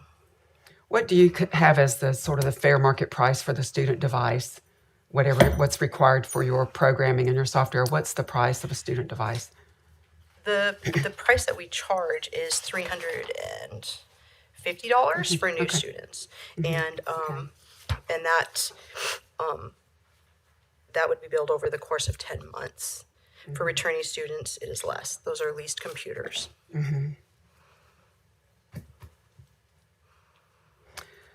The budget doesn't show any type of computer or software available for the office. Will there be something provided for the school's office staff? Yes, they will It's not in the budget. They will have the technology, as well as the classrooms will be equipped with technology. Yes. What funding will the office equipment come from? I believe that's coming out of a facility line, I believe. Okay. Just, we have a line for that item, the computer and software line item for operations, administrative support, and there's nothing there. So you're saying it's in other It's in the line facilities, items. yeah. Rita, can I ask one question real quick? Maybe I Sure. misheard something. Did you say that the initial charge for a student device is $350, but you are leasing them? So a returning student would be charged, the student would be charged or the school would be charged less? This is 100% school charges, and students would not be charged for any devices. So student computer charges for the new student is $350, basically for the first year of a computer. Years after that, it's $300 per year. every year? Yes.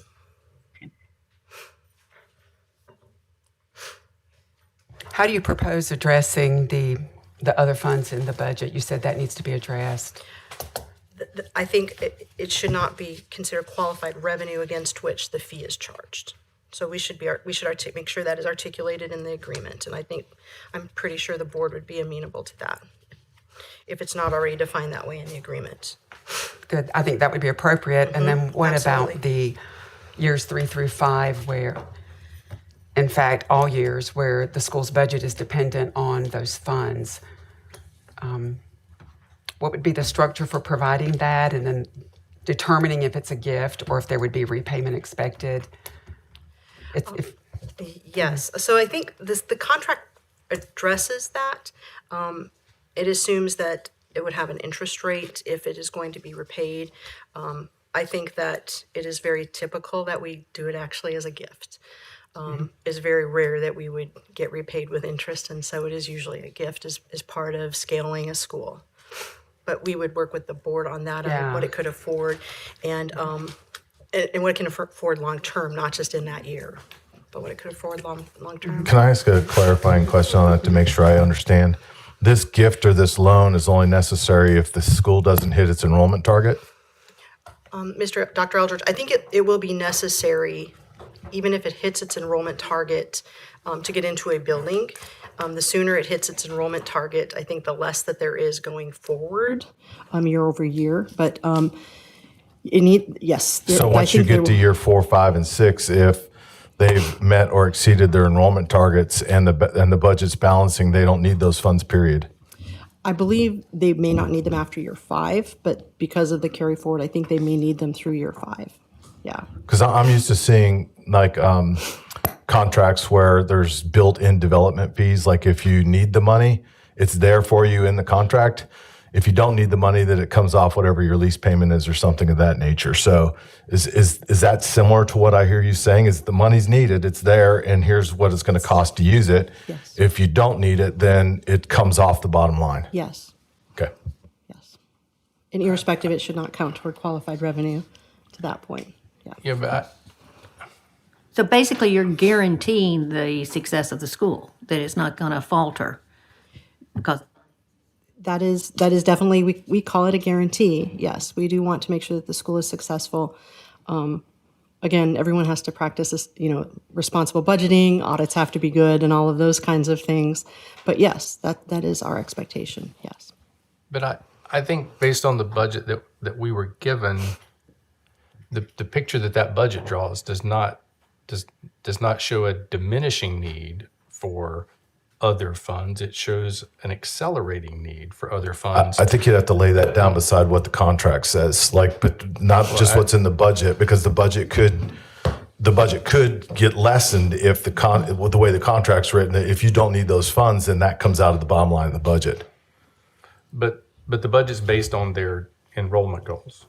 So it's not if they would have to significantly exceed their enrollment goals presented in the budget. They find a building that's less than what the cost is that they projected, then that needs less money. If they hit their enrollment targets or exceed it, then that may mean that they don't need the money. I think the budget, the way I look at it, is a worst case scenario. Like for instance, year 1 at Central Carolina Academy, our target was 350 students. We enrolled 249. Before the 20 days was up, we found a few more students, but because of the way the contract was written with the company that I was working with, they were able to close the gap of the funds, and it was already built into the budget. So it's not like it changed what my rent was or anything of that nature. But if I needed it, great. If I didn't, then it would have lowered my lease amount. And that got me through year 1 until now they're at capacity and have a waiting list. So I think the question is, if you look at their overall budget and the bottom line, that they show a surplus. In year 1, it's $24,000. But the EMO Excel has put in 500. Do you have that figure? 521,000. So without it, they don't have that 24,000. In fact, they're 500,000 in the red. In year 2, I could go through each year and give you the similar thing. It shows 370 as a surplus, but that's with 800 and some thousand coming in from the MO if they don't do it. So I think if Ms. Gifford committed here that that contract, which is still in draft, would provide those funds that are in the budget, and the budget is dependent on them if they hit every target. And if expenses, costs don't exceed what's projected here, if they gift those funds, then this works. And they're prepared to gift that amount that's in the other funds in every year in the budget. And she said that that's possible, but that's not determined. But I think the budget's written on the worst case scenario. And I would also say that on the worst case scenario, we've approved schools that have come in with budgets that after the first year were on the other side, that they were so optimistic in what they said that what happened in year 1 and year 2 was nowhere near what was written in the budget that was given to us. So I think I'm not trying to cover for the fact that there's some explanations that need to be done here, but to me, these people have overestimated the lack of funds that are going to be available, as opposed to a school that comes in and says, "Oh, we're in a $2 million surplus our first year." So I too would be interested in seeing what that language said in the contract compared to what's inside the budget, because I think those two would help better understand, and I would like to be able to know if those changes were made and some of that money was not able to be put back. What was the word you said, that the money that was not available to be taken? How that would impact what the budget looks like. And if I may, Dr. Hare, the section 4.1 letter A describes qualified revenue as all federal, state, and local funds. It explicitly excludes anything that is a contribution. Right, and in the application, it states all funds are only state, federal, and local, that there were no other resources. And there's a Appendix M that's supposed to be attached with assurances of other revenue, and there was no Appendix M, there was no other revenue in the application. And when the school was asked last in the initial interview about other funds, it was stated that all funds are federal, state, and local.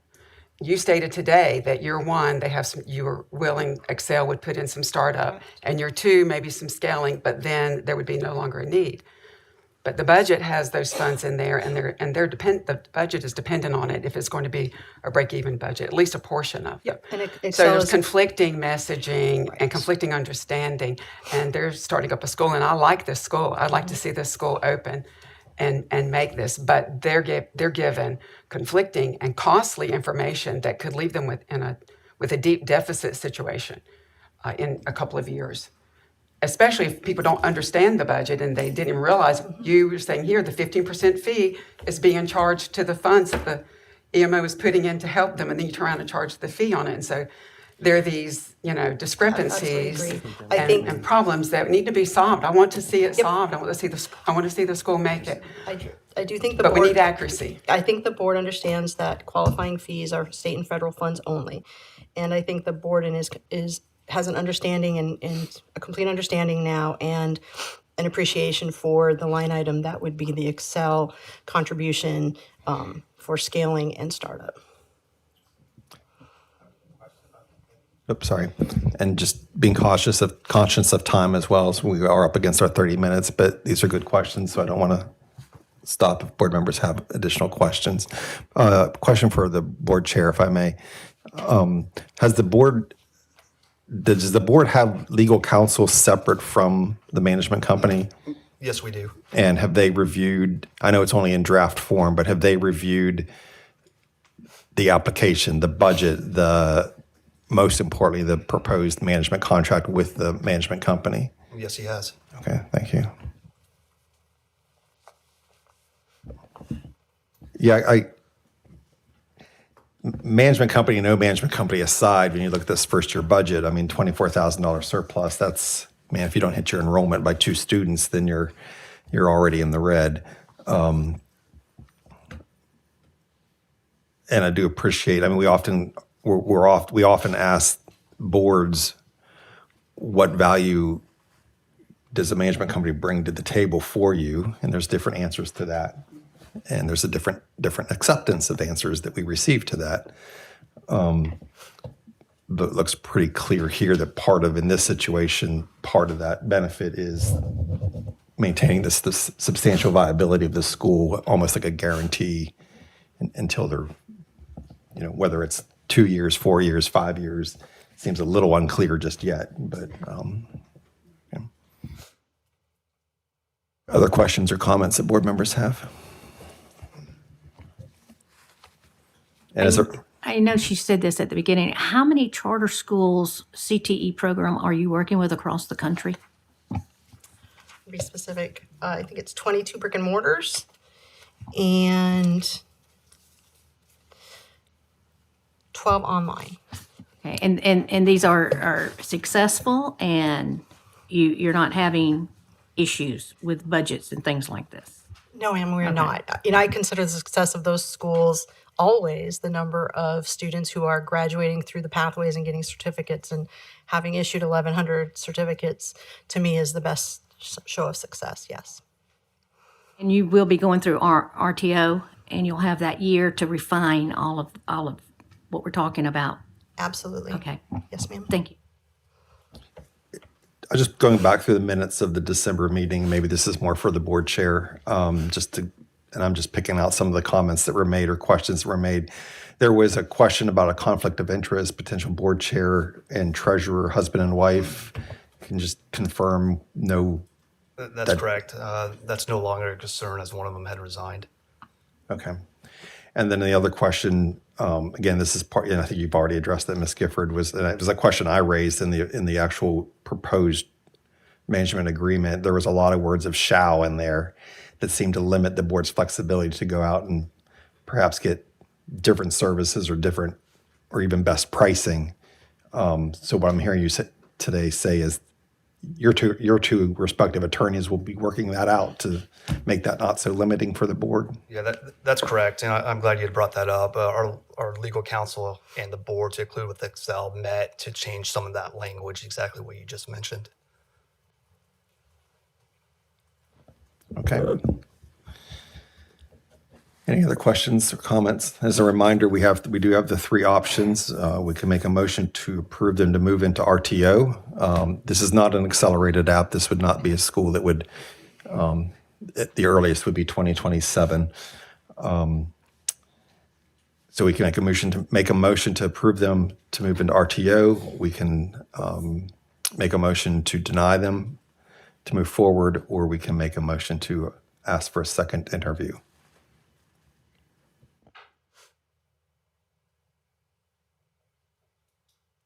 Would anyone like to make a motion or have additional questions for the applicant or the EMO?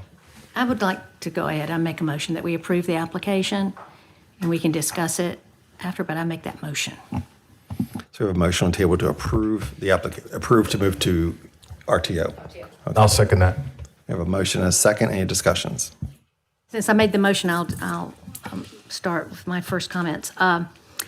Pender County, I know many of you, is right close to where you are, Todd. This would be the first charter school in Pender County.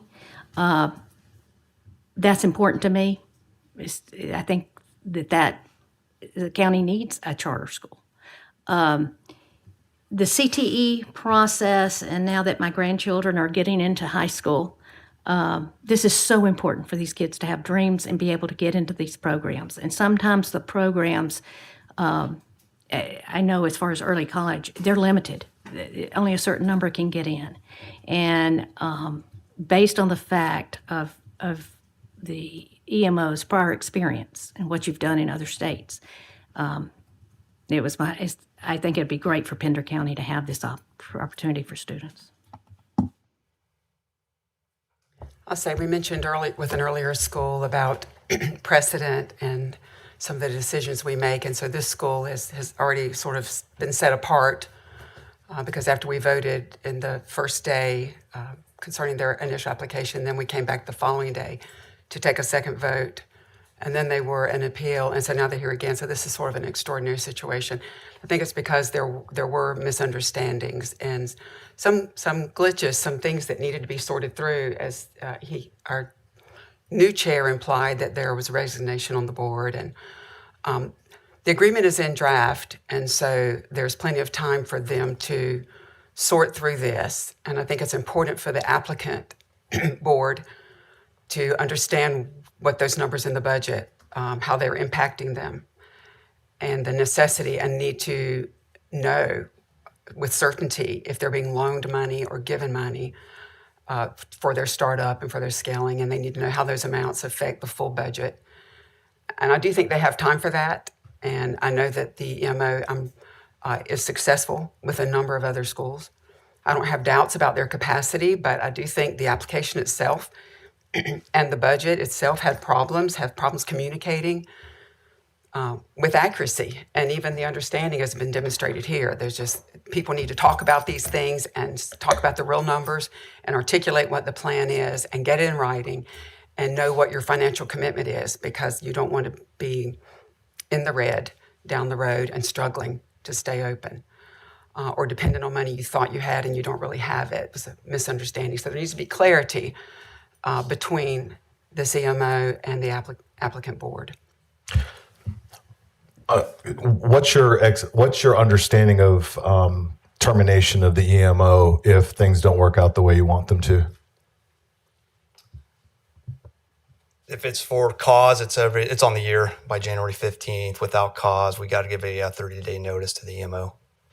So good cause might be that you discover that the contract's not working the way that you wanted it to and is putting a burden on your school, so that if that's to be discovered, then you could terminate the contract. That's correct. I guess today's my day. I'm going to vote no. And Lyndalyn, you're right. And I think that Pender County needs a school. I think this is a good school. I think that they have some good ideas. I think it's a motivated group of community members, which I think is great.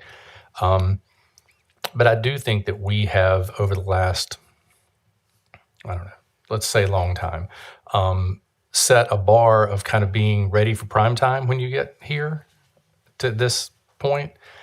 And I'm concerned as we try to open charter schools that will be successful and do the thing. I think that there are too many questions of ifs and holes in budgets, and I don't know. I think for me, this is a school that they need to step back, take a breath, address all these things, and come back to us with something that is ready for prime time. I just think there's too many holes. I'm glad it's your day, not mine. So I'll just say, I'll use economy of language here and just say that's the exact feeling I have. Other comments or questions? Do we know board members that are here in attendance from Cape View? Can you? Since there's been some shifting in the board, I'd like to have an understanding of who are the board members. Yeah, each board member by name or the new board member? I guess the changes. I have Christine. She is no longer with the board. That's Justin, correct. you're the chair. Katie Fluke. She's with us still. She's with you. Hilal. Hilal, he's with us as well. And Fidel. Fidel's with us as well. And then you have a new one. Yes, ma'am. Heather Allen. Okay. Pardon me? Heather Allen. Okay.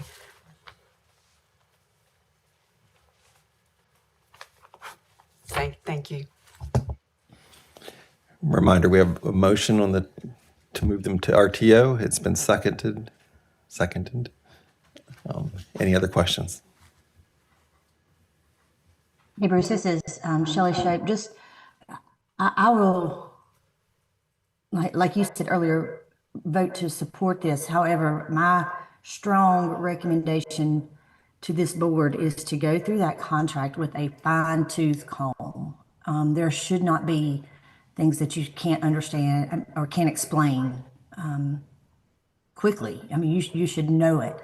And I feel like it just came across as some of the high spots were hit to make today go smoothly, but that there's still some incomplete understanding. Again, Rita, you pointed out some perfect things with the budget. So that's just a strong recommendation for your sake, please just get in there and go through that contract so you actually know. And it should go without saying, but I don't feel like that understanding is very strong or very deep. Thank you, Ms. Shope. Last chance for comment or questions from board members. I'll just say I heard what my colleague, Mr. Godby, his sentiments, and I have struggled through that since they came to us the first time. And I think because their opening is in 2027, because their agreement is a draft, and because now they've been made aware of any concerns that we've noted, then that can be really tightened and brought clarity. And Mr. May and his board members will have a really good grasp of what they're getting and make that decision if they want to work with the CMO or if they need certain concessions in the agreement or other things, other allowances. And the budget will need adjusting and those kinds of things, but they have time to do that. I feel okay about the support of this, given those particulars, and I think I will support this. Okay, last call. Okay, the motion on the table is to move Cape View Leadership Academy to the RTO process. It has been seconded. Members have been given opportunity to ask questions and discuss. Ashley, let's go do a roll call vote, please. Okay. Stephen Gay, Aye. Bruce Friend, Aye. Rita Hare, Aye. Hilda Parlay, Abstaining because I did not hear the presentation. okay. Todd Godby, Nay. Eric Sanchez, Nay. Shelley Shope, Aye. John Eldridge, Lyndalyn Kakadelis, Aye. Eric Gucan, Nay. Gerald McNair. I approve it. Okay. The motion passes and we will provide information so you can begin RTO at the appropriate time. Thank you for your time. Thank you. Okay. We're only an hour behind schedule, so we'll blame it on the time change.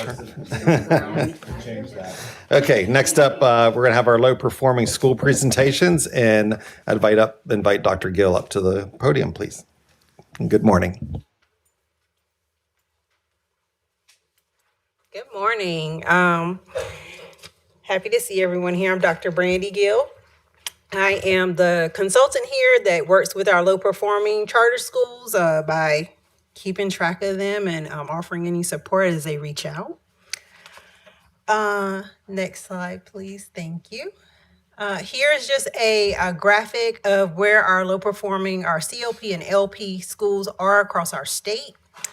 As you look at this, you can see that our blue schools are the LP and COP, the orange are the LP only, and the purple are the COP but not LP in 2025. This graphic shows about 28% of all of our charter schools across the state. Next slide, please. Today we have school presentations for you. These schools coming before you are demonstrating their commitment to transparency and school improvement efforts. Each school has about 15 minutes to discuss their school improvement plan, and then we will have time for questions from the board. Today we have before you, thank you, Global Scholars, Lakeside Charter, UWARI Charter Academy, and Wilmington Prep. Each of these schools has a comprehensive report on eBoard for you to view to see an overall picture of the school. All right, up we have our first school, which is Global Scholars.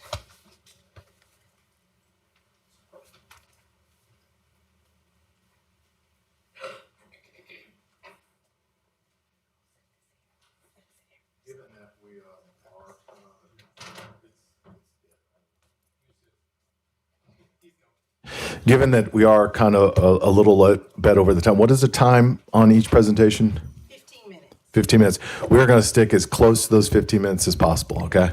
Thank you. Good morning, Charter Review Board and Chair and members. My name is Dr. Trixie Brooks. I'm the head of school for Global Scholars Academy, located in Durham, North Carolina. I have also with me here Dr. John Hargrove.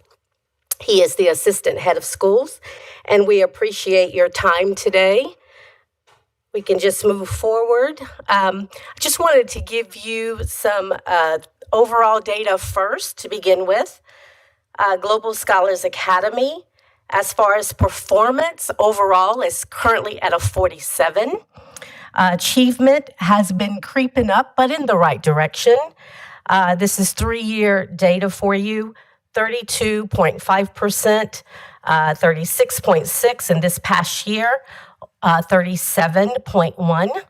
We're very proud of our growth progress beginning a couple of years ago, 73.9%.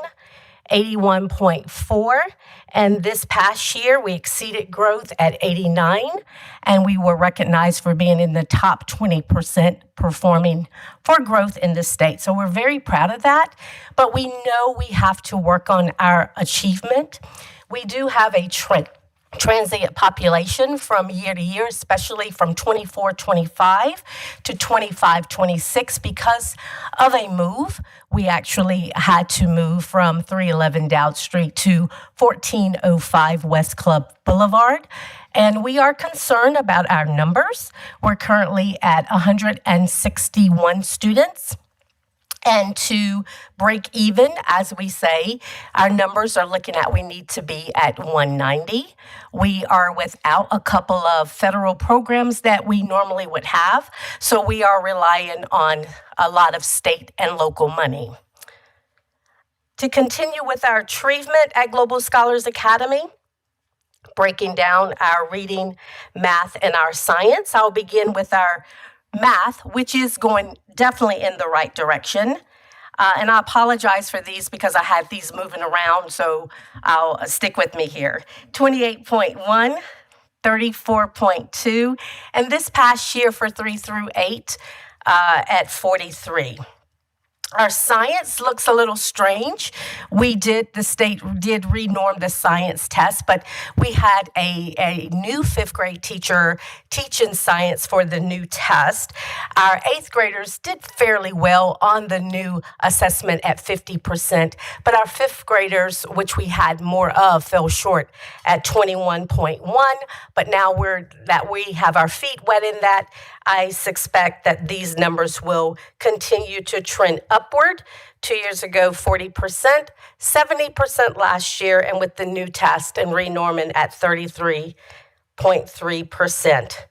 Our reading is going in the right direction now, 39.3 down to 35 and back up to 36.8. So it is our achievement that we really, with the 80-20 formula that the state is still using, really need to gear in on and work with our particular students. We do have, we're about 55% Hispanic and 45% Black. I do have one Asian 5th grader, Victor. We have a high ESL population. We have about 55 ESL students right now. But our ESL students are doing fairly well. As far as last year's achievement data, just breaking that down, you can see the grades there, 3, 4, 5, 6, 7, and 8. I won't call out each of those numbers.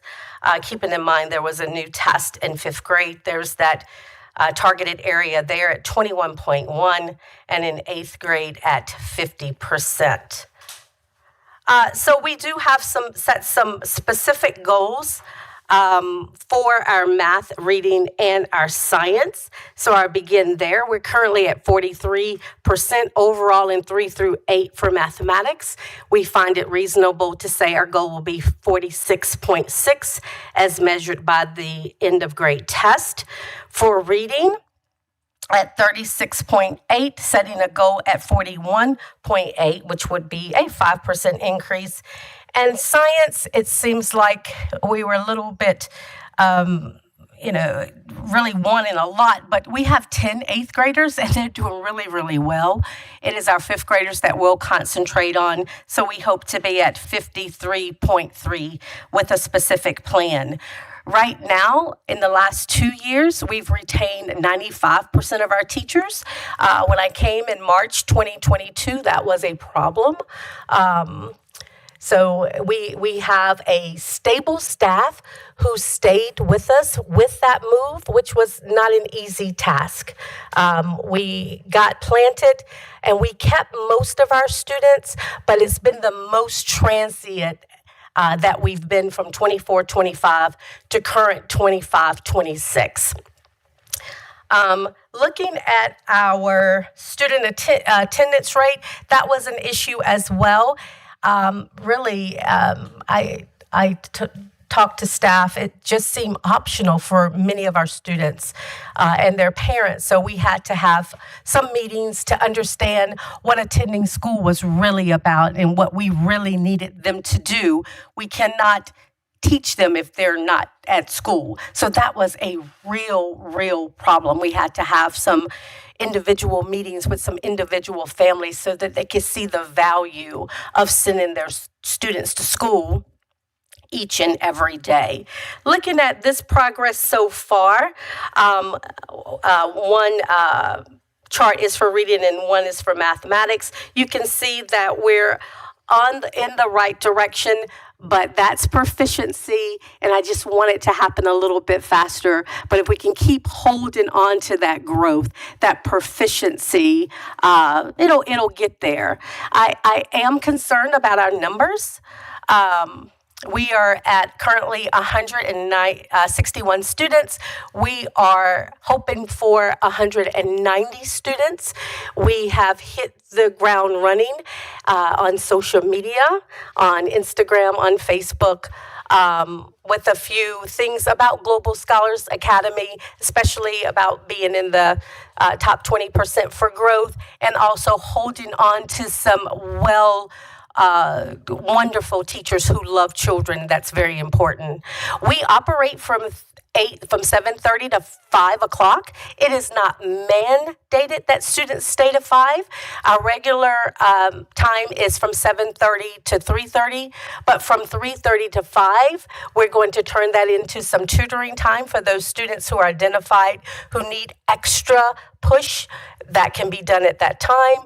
We're also going to assign our students to some staff to look after them, make sure they're doing their homework, working on their iReady lessons, doing what they're supposed to do on a regular basis, working with the ESL teacher as well as our EC department, and assuring that all those accommodations are met and that we're offering students what we're supposed to be offering them every day. So we are excited. We have moved. We're here. We're planted. We're ready to go. We're going after more of our kids. And so we're just very hopeful for this upcoming school year. But we're also reasonable to know those numbers do matter for the operations of our next school year. Our board is well aware. I have an accountant who is well aware. We know where we are financially. We'll probably end up with a surplus this year of $120,000 to $150,000. We went from not having to pay rent to having to pay rent. That was a big deal for Global Scholars Academy, especially since we didn't have the 21st Century Grant anymore. And of course, all the ESSER money. And I keep talking about ESSER money. It's been going for a while, but it's been depleted. So we are well aware that we do need those numbers to come up. And we know what our targets are, and we know where we currently are. We have 12 students who've accepted as far as fill out the application, but also accepted and went and fill out the paperwork. 34 students have been have actually got in the lottery. So we are going after those students with some nightly functions, opening up for our tours. We've been doing that. We're going to have a kindergarten day so our parents can go ahead and we can get them locked into kindergarten. That's a problem.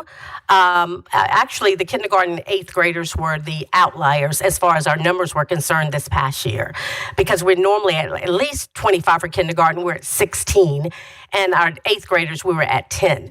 So that is Global Scholars Academy in a nutshell. I just have to say one thing. You're looking at your 25-26 reading progress. I mean, they're coming in grade 8. Whoever's doing that work. Yes. They're amazing. Yes. And just keep it up. Our middle school teachers are amazing. This is my 36th year in education. I retired for a year. It's a nice retirement. And my gauge is, would I send my students to a school? I would send my child, my own personal children, to Global Scholars Academy. I hope you're talking to preschools and letting parents know about. Preschools? We are. Going to preschools. Yes, we are, many. We've had several of those invitations, and we've gladly accepted and went into those preschools to talk about Global Scholars Academy. Yes, ma'am. Thank you. Quick question about your student attendance. You gave the rate for 22-23 at 91.12%, and then you set a goal for 26. How has it trended in the 2 years? It is definitely trending in the right direction. Still not where we want it, but overall, it's not overall the school. It's a few people who've had massive, just many days absent. So that's the good news. It is good.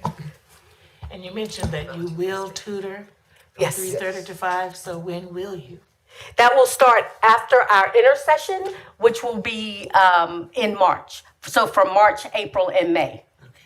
Those identified, they do some now, but really gear in on and identify those students and to know what those subjects are going to be and what those concepts will be. And we have about 80% of our students stay until 5 every day anyway.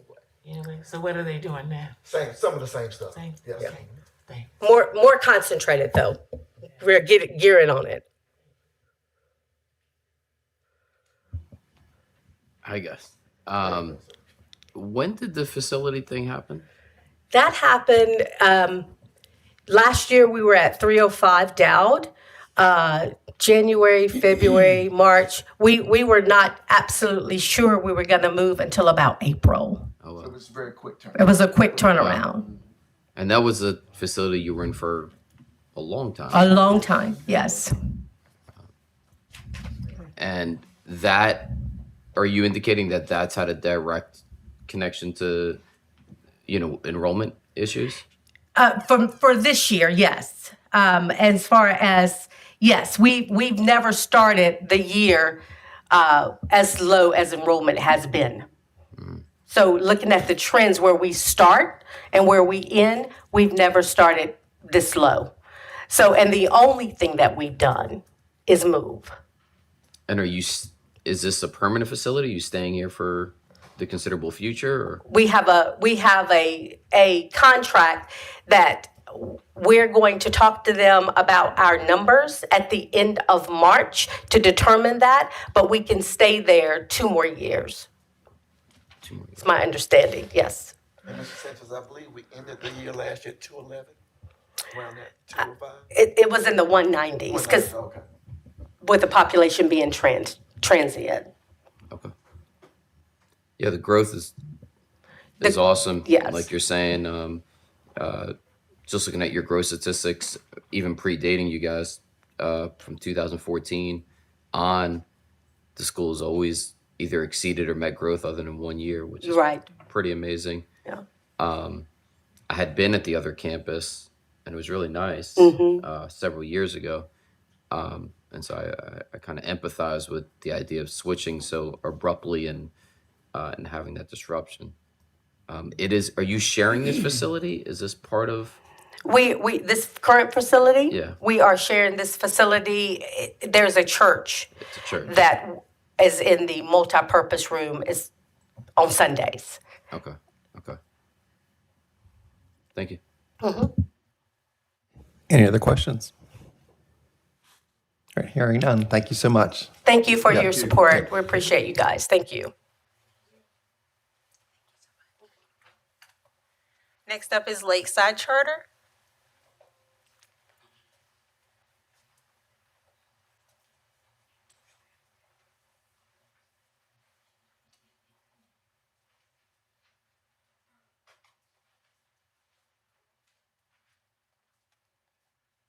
Good morning.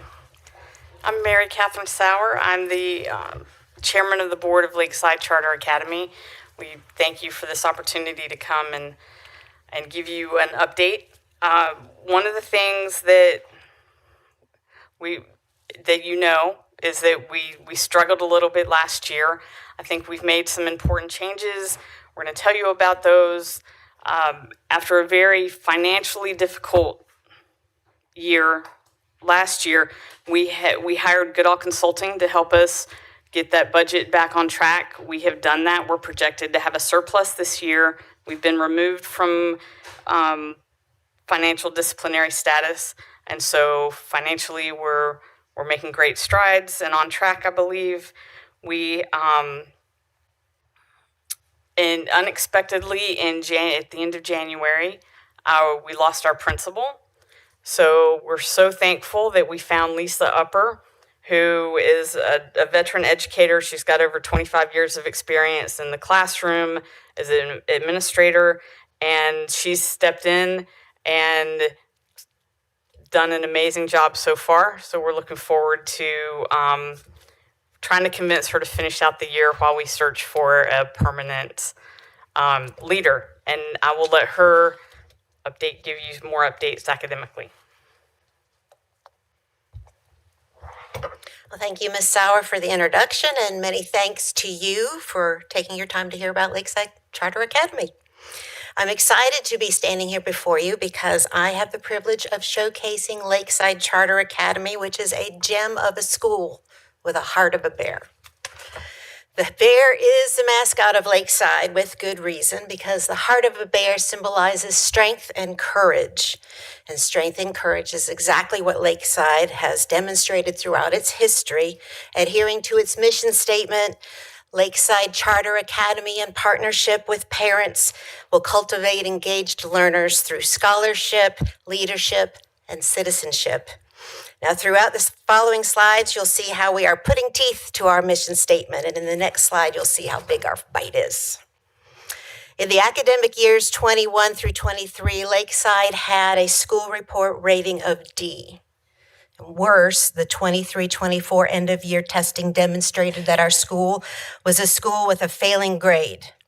So it was time for Lakeside's heart of a bear to again start beating.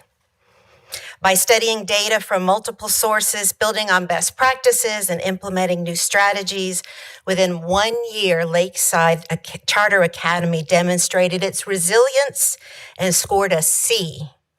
Now, if this setting were less formal, I would roar. Moving towards success. Now, one of our core values is bound for excellence. Building on current momentum, Lakeside has the academic goal of achieving 55% proficiency in both ELA and math for the 25-26 academic year. We will achieve this goal through student ownership of their education and the use of school-wide systems that you see outlined on this slide. On the current progress slide, you see a student who looks as if she just spotted a bear. She may not know what the terms on this slide mean, but she does know that she is receiving an excellent education based on continued data interpretation and implementation of impactful instructional practices. When surveyed, Lakeside's teacher reiterate how they enjoy autonomy and flexibility as they create student-specific instruction. To quote one teacher, "I'm not micromanaged. I'm trusted to make professional decisions in the best interests of my students' education." On the growth opportunity slide, I'd like to point out the goals of retaining our excellent faculty and staff, as well as keeping and increasing our student body. As of Friday, assuming the enrollment of 80% of accepted students and the retention of 90% of our current students, we will have an increased enrollment of 50%.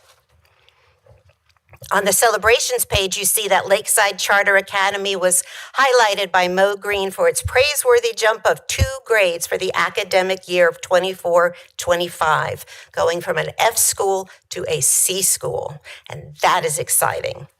We are very proud to have that virtual roar embedded in our school website. I must point out that Lakeside has a tightly knit staff. In my short time at Lakeside, I have witnessed over and over colleagues going above and beyond for each other. The motto, see a need, fill a need, has been lived out daily by colleagues who take care of each other so we can serve our students well. And as I close, I invite you to visit Lakeside Charter Academy in Cornelius. Come enter our den and see what the fuzz is all about. Thank you so much. Questions or comments? You may have mentioned this, but with the low numbers per grade level, are you using some combined classes? Seems obvious. Just wanted to clarify. That is correct. Okay. Yes, our 4th and 5th is combined. Is that the only two? And we have 7th and 8th combined. I believe the junior high has their math separate. That would make sense. Okay, thank you.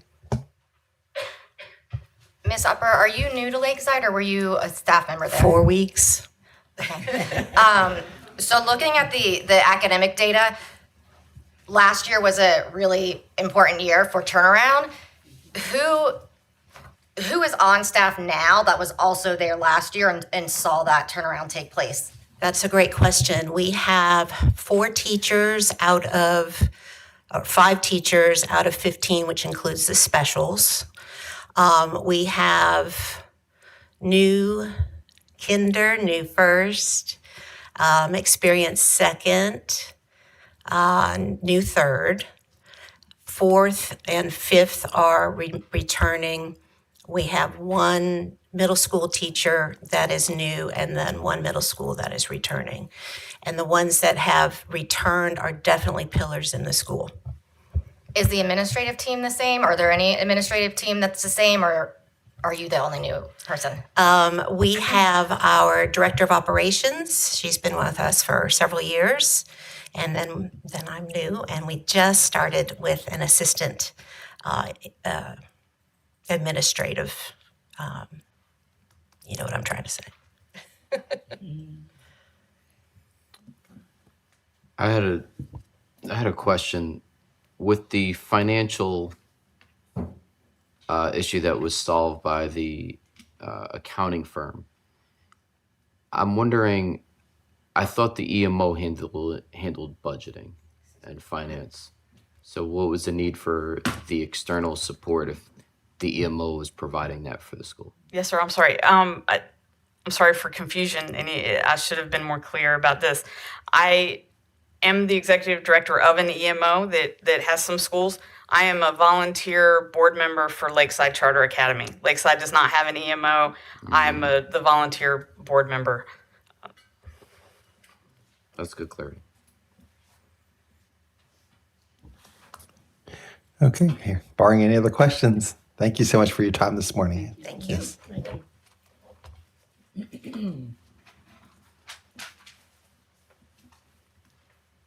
Next up, we have Uwharrie Charter Academy.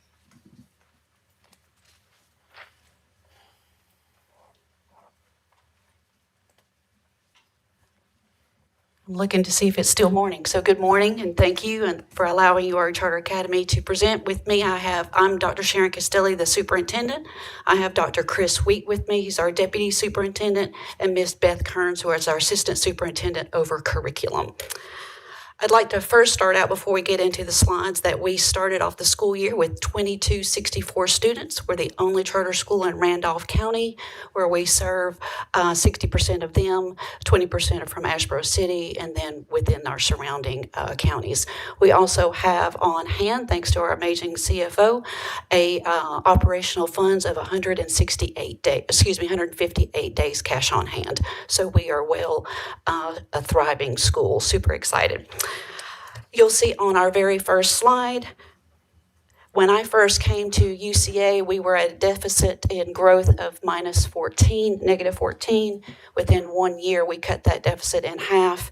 In 2022, 2023, we cut that in half again to minus 3.97. I will say in 23, 24, we actually moved all of our schools. We were in a rented building, our elementary school was.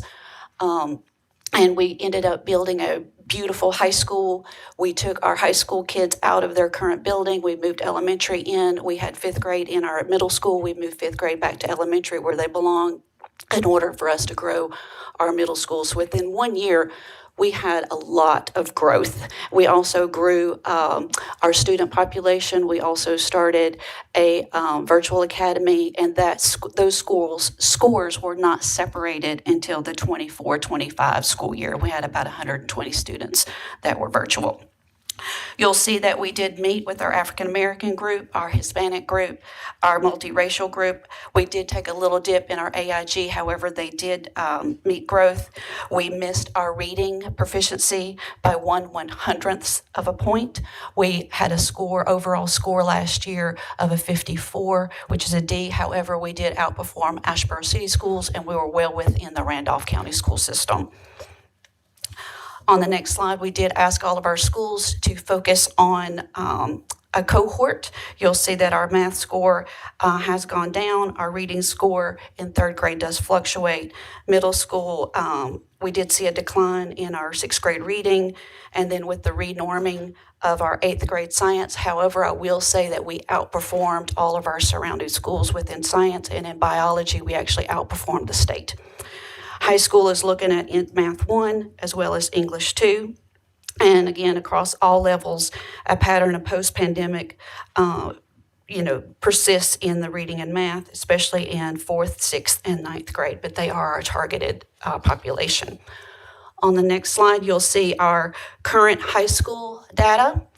Even though that you'll see that Math 1 has gone down from the 2024, English 2, and biology, on the bottom, you'll see that we actually looked at our high school, did an amazing job breaking that apart. They actually outperformed their projections. For example, Math 3, we were only slated to have 43% of our students.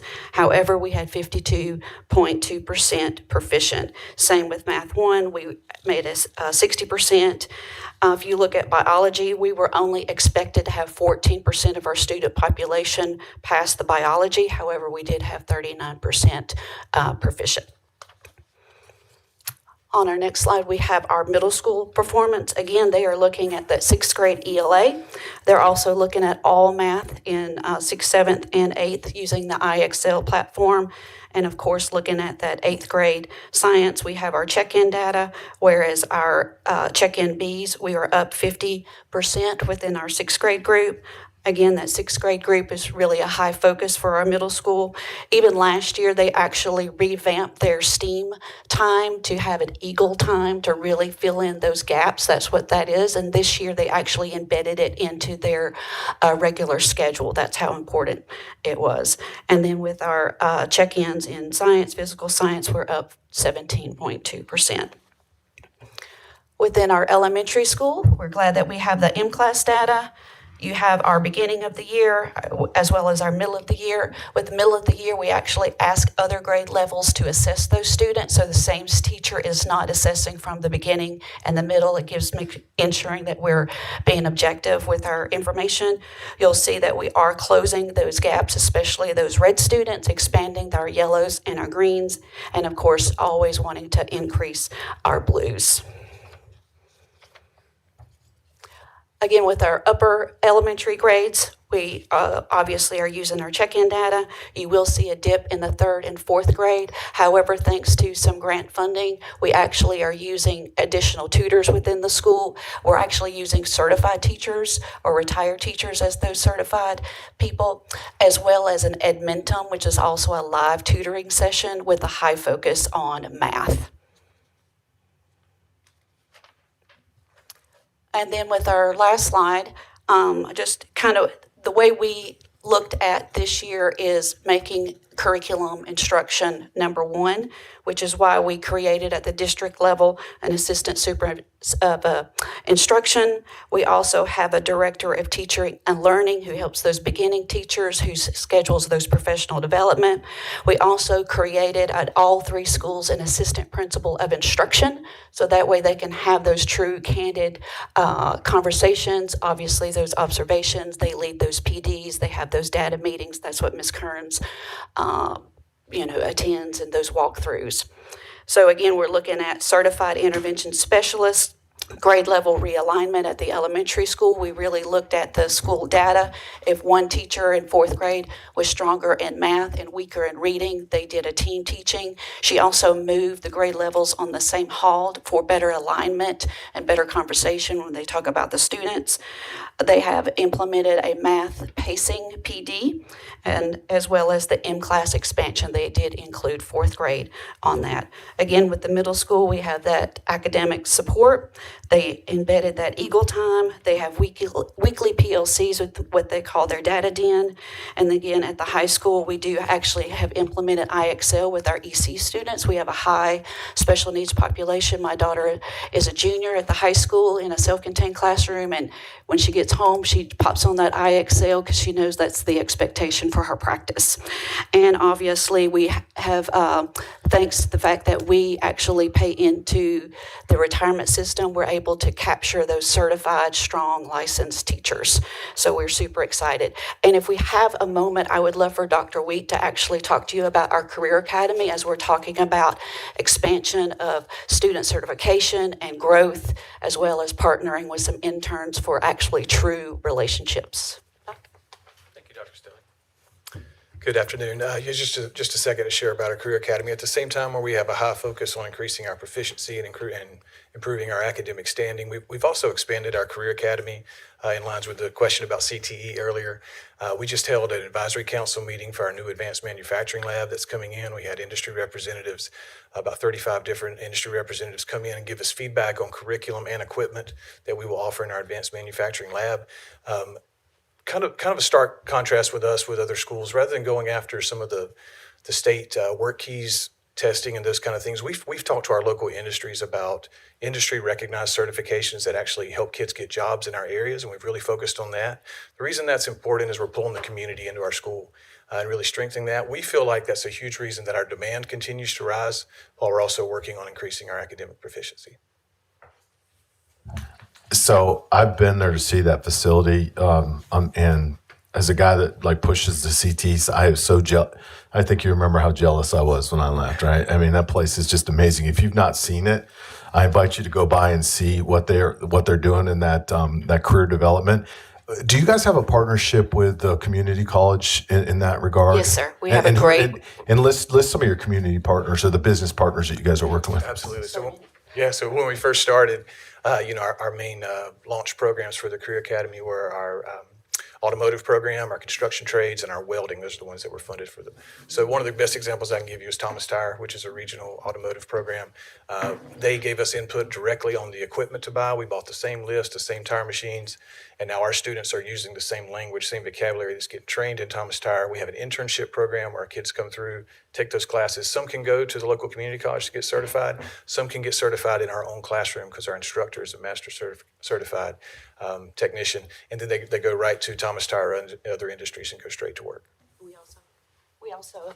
We also offer game design. We have culinary, which is very popular. We actually have pottery since we're in Seagrove, the heart of pottery. So we offer multiple paths of interest for our students. Just one last question for me, because I didn't see it on the report. How transient is your school? Do you keep them pretty much from kindergarten to 12th grade? We do. Typically, we do. Our kindergarten, we're kind of built on an inverted TP. Our kindergarten takes in about 110 kids, and by the time they graduate, we can have 200 to 220 per grade level. So we do add students as they go through, but the majority of students stay with us. Thank you, guys. Yes. And you may not know this right now, and it was not a graph, nobody really talks a lot about it, but in another high school, they were talking about their ACT scores. You may not have that now, the percentage of how many you may, I don't know. I don't have that with me right now. If you could get that to me. Sure. I think it's just real interesting. The EOGs are good, but the ACT is something we can look at across the country. And we can certainly highlight that we have students already been accepted to Chapel Hill, to State, to Duke, all across North Carolina. So we're super proud. And to Dr. Wheat's point, we actually had some students last year when they did their internship with Thomas Tire actually graduated with certification and full-time jobs. Right. Yeah, I think that ACT helps us know too, is, how well are we really preparing these students? So thank you. And last comment for me, because I mean, as a neighbor of yours, I've been to that school, and the letter grade that you guys receive and what I see happening on that school just for some reason doesn't calculate in my brain. Right. So keep up the good work. And, especially with the stuff of getting the kids, the future is changing to where we need to get them ready for careers. And I really feel like the groundwork that you guys are doing there to get kids in that area into jobs, especially with all that's coming that way with Wolf Speed and and Toyota and things right in your backyard. Thanks for what you're doing, and keep up the good work. Can I do want to ask though about the data. So I'm noticing that, and tell me if I'm seeing this wrong.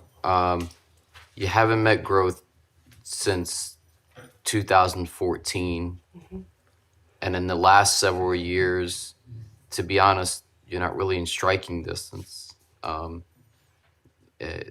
You've had 1 year where you're a little over 5 points away, but the rest are almost 10 plus. And so I guess what I'm concerned about, and what I'm hearing all the great things. I heard Dr. Eldridge, and I consider his opinion to be really, important, and something that I respect. But why aren't the kids growing, at least according to state level metrics? Well, that's a great point, because again, we started out when I first got there at a negative 14. We went to, from the next year, a -7, the next year a -3.9. We did have, like I said, an increase to a -6.15 when we did all the moving. We also grew quite a lot that next year, and then we cut that deficit back down to 3.09, and we were, like I said, 1/100th away from meeting growth in the area of reading. So we're hyper focused on especially the area of math, but we do feel that our kids are growing. For example, our middle school, I provided state 25% funding to 3 of our math teachers at the middle school, so they are growing. We're just making sure that we're filling in a lot of those gaps that they have. Yeah, I'll just say friendly advice. It seems like you have a great program. Again, that's what's been said and what's been observed. It seems like there has been some growth there. I think we look at data a lot. Sure. So we're looking at 10 schools each time we're out here, multiply that each month, I haven't seen much, where where people have gone a decade without meeting growth. It doesn't mean your school's terrible. I'm not here to say that.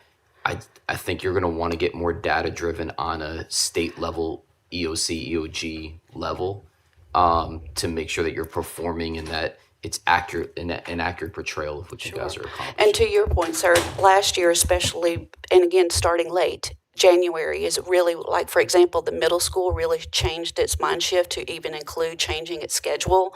The high school also made a mid-year mind shift as well. So this year we actually, in August, hit the ground running with all of those opportunities, to include, we received tutoring money late last year, but again, we wanted certified, qualified teachers. So this year in August, because we had that funding remaining, we were able to start right away. Yes, sir. Thank you. I know we're against time, so I'm just real quick, and I'm not going to say this just because he said something nice about me. But Mr. Sanchez's school demographics are very similar to yours. And so there's schools in the state that are already accomplishing what you guys are trying to build. So it may be worth reaching out to some of those schools and just sit down and say, how are you guys peeling this apple? Because it's already been done. And you've got the structures in place. I've seen the culture. I've seen the climate. Tapping into somebody else to see if there's something else out there that maybe you haven't thought about would be a good idea. Absolutely. Thank you. Thank you so much. Okay, I think we have one more school before we break for lunch. All right, next up, we have Wilmington Preparatory Academy coming before you.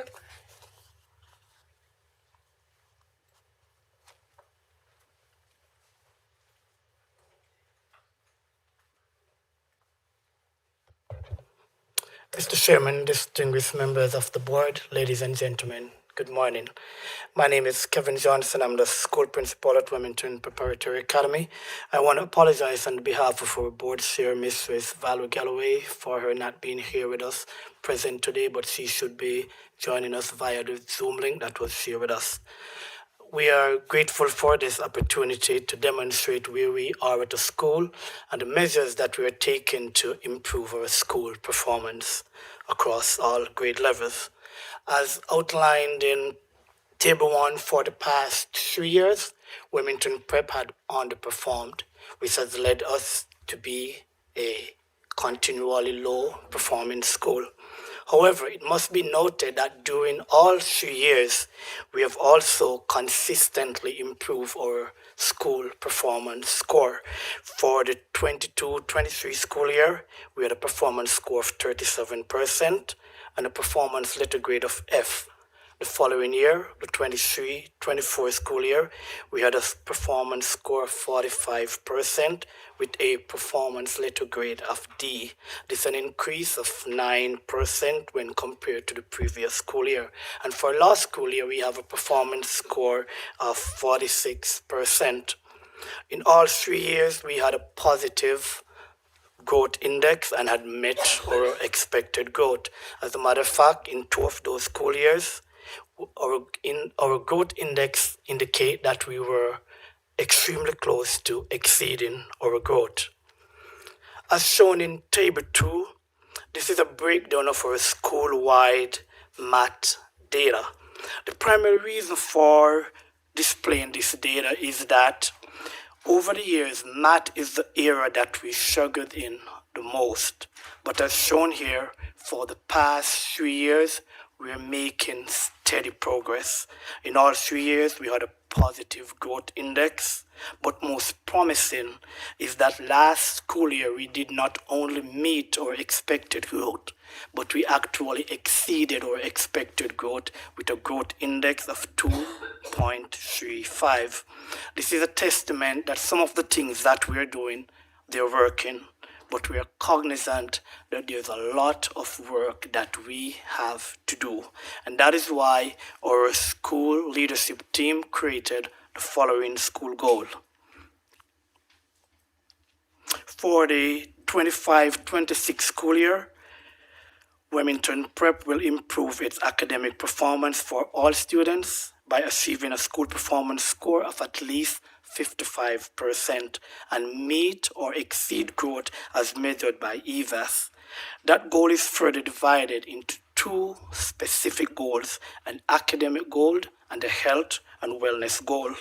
Our academic goal is that by the end of the 25-26 school year, the students at Wilmington Prep will show at least 10% growth in reading and math, as measured by North Carolina's end of grade assessment.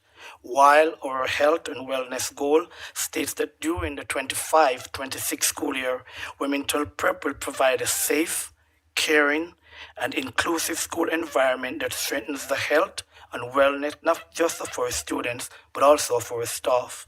I will now elaborate on a few of the action steps that we will take to ensure that we're meeting these goals. I will start with our academic improvement action steps. Since we utilizes North Carolina NC seconds for benchmark assessments, our academic leadership team had worked assiduously to reconstruct and reorganize our pacing guides to directly align with NC seconds 2.0. We had also conducted weekly teacher walkthrough, and the key thing here is to provide instant feedback.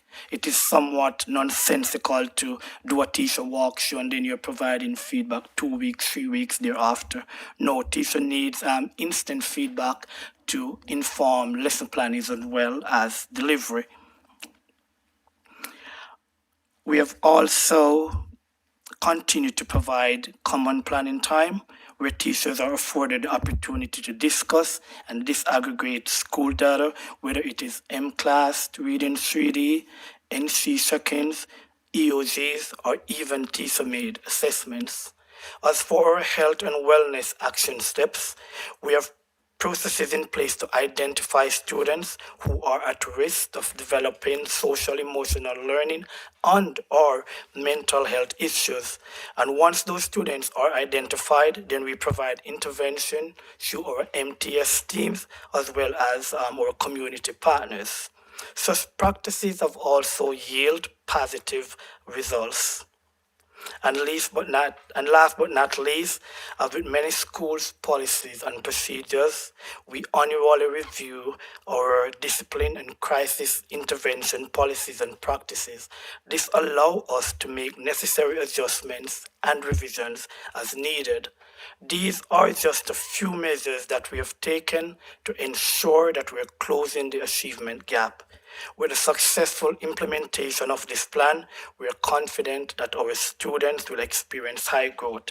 I will now speak briefly on our current progress. As outlined in Table 3, when we compare our NC Seconds 2.0 BOY results from last school year to the current school year, as shown, we have a 5% increase in math results, a 1% increase in reading, and unfortunately a 3% decrease in 5th and 8th grade science.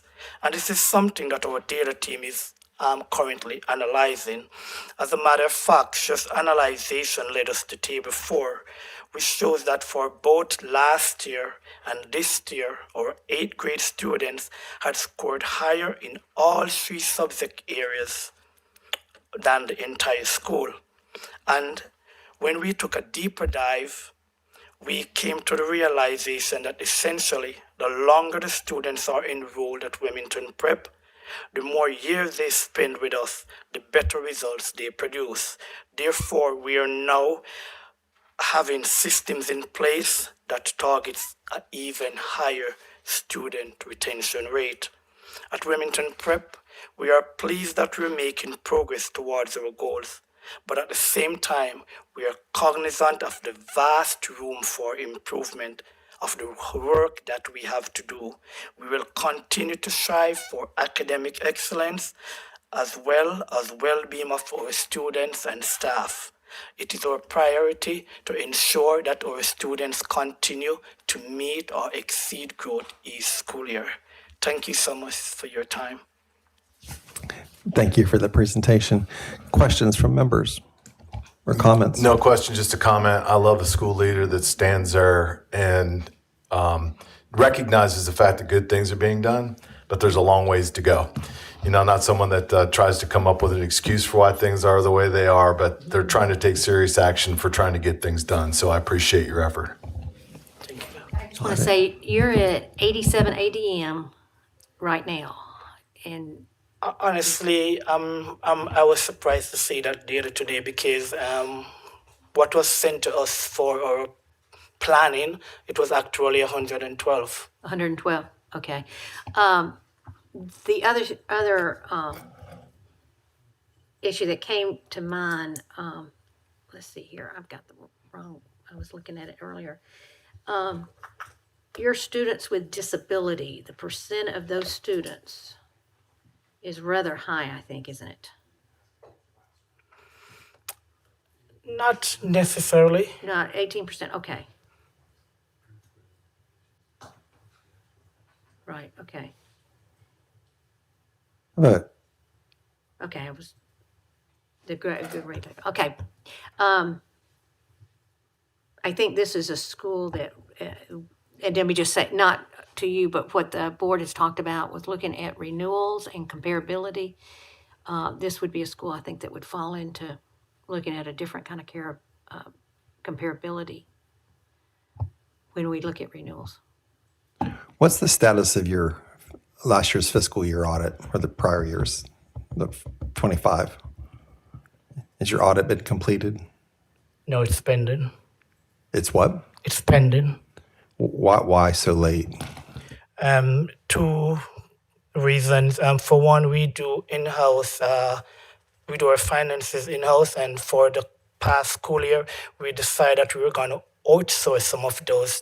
For example, we were using ADP for payroll, and it has just turned out, honestly, to be a mess.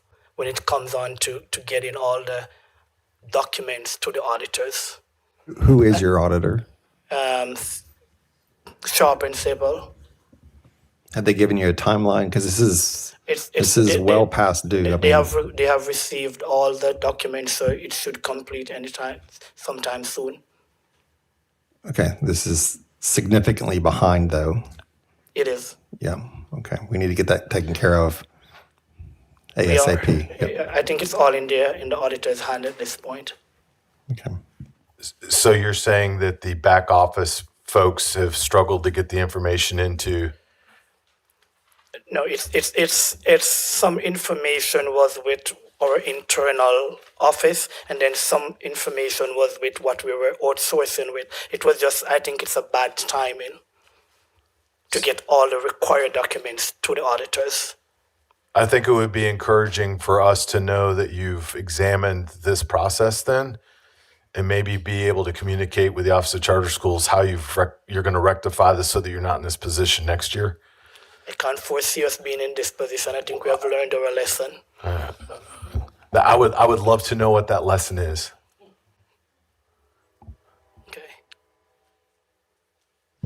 Any other questions or comments? Okay, thank you so much. Thank you. That's everything from school improvement. Thank you for your time. Thank you so much. Okay. We're going to let's reconvene at 1 o'clock. That'll give us about a 50-minute lunch, 1 o'clock.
Okay, sorry. Yeah.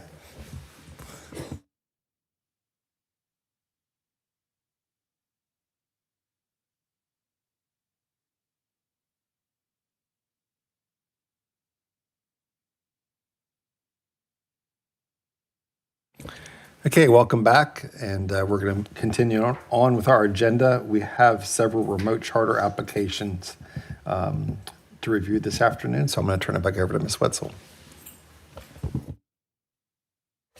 All right, good afternoon. Julie Wetzel, consultant with the Office of Charter Schools. I'm going to do a brief presentation, just an overview of the currently operating remote charter academies and a preview of who you'll hear from today. An overview of the statutes related to remote charter academies. Schools can choose to apply as either full virtual or phased virtual, and those are the definitions as indicated in the statute. Next slide. Schools can apply to either be statewide or regional, and that statute defines exactly what that would look like. And then as far as the remote charter academy application process for this year, the application period opened in October. There was a deadline in January. We provided feedback to all the schools that applied for remote charter academy. Those remote charter academy applications require CSERB approval, including the interview process, which is happening today, and a vote by CSERB. The requirements are the application, a remote instruction plan, a budget, board meeting minutes that reflect approval, and cover letters signed by the school leader and board chair. So all the schools you'll hear from today, those materials are uploaded to eBoard. An update to last month's statistics on our remote charter academies.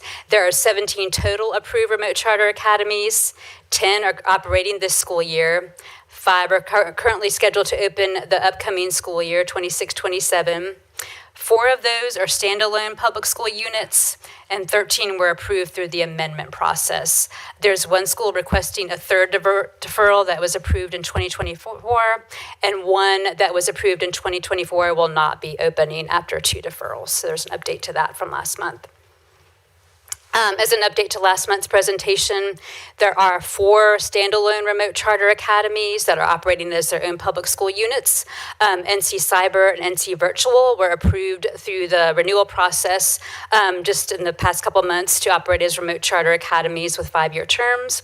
And then North Carolina Connections and Dogwood Virtual School are slated to open in the 26-27 school year.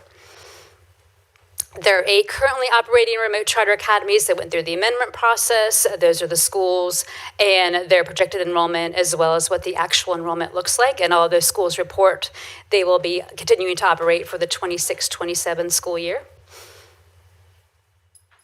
Updates to previously approved remote charter academies. ArtSpace is in a planning year this year. They're opening 26-27. Carolina Charter Academy reports that they will not open after being approved in 2024.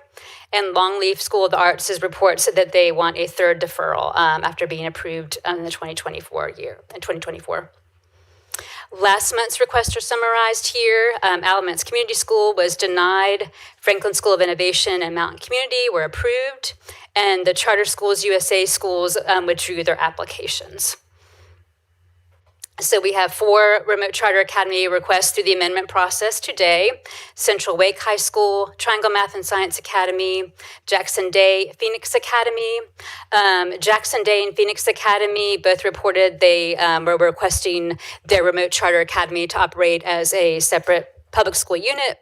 Phoenix Academy will be requesting it to only be approved through the amendment process and do not want to operate a separate public school unit. But Jackson Day will be making that request today. And last slide is a summary of the interview process for today. Schools have 5 minutes to present information about their remote charter academy, 15 minutes of CSERB discussion, 5 minutes of the applicant closing statement, and then 5 minutes scheduled for the CSERB deliberation and vote. And that is it for my slides. So our first request today comes from Central Wake High School, and I'd like to invite them up.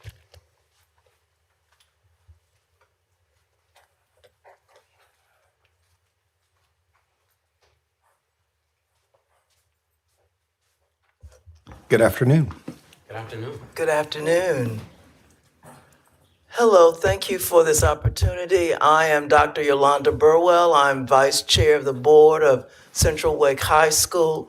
I've been on the board for about 4 years, so I've been a witness to the growth, the needs, and the responsiveness of the school to our students. We also have with us another board member, Wanda Thomas, and several of our board members are also listening to the live stream. So we have a very engaged and involved board with us here today. This is a program that we see as both an opportunity, but also about access. So I'd like to introduce you to Tom Hanley, our amazing principal. Thank you, Dr. Burwell. So hello, everyone. My name is Tom Hanley. I'm the executive principal for Central Wake High School. Today, we're seeking to open a regional charter academy that will serve grades 9 through 12.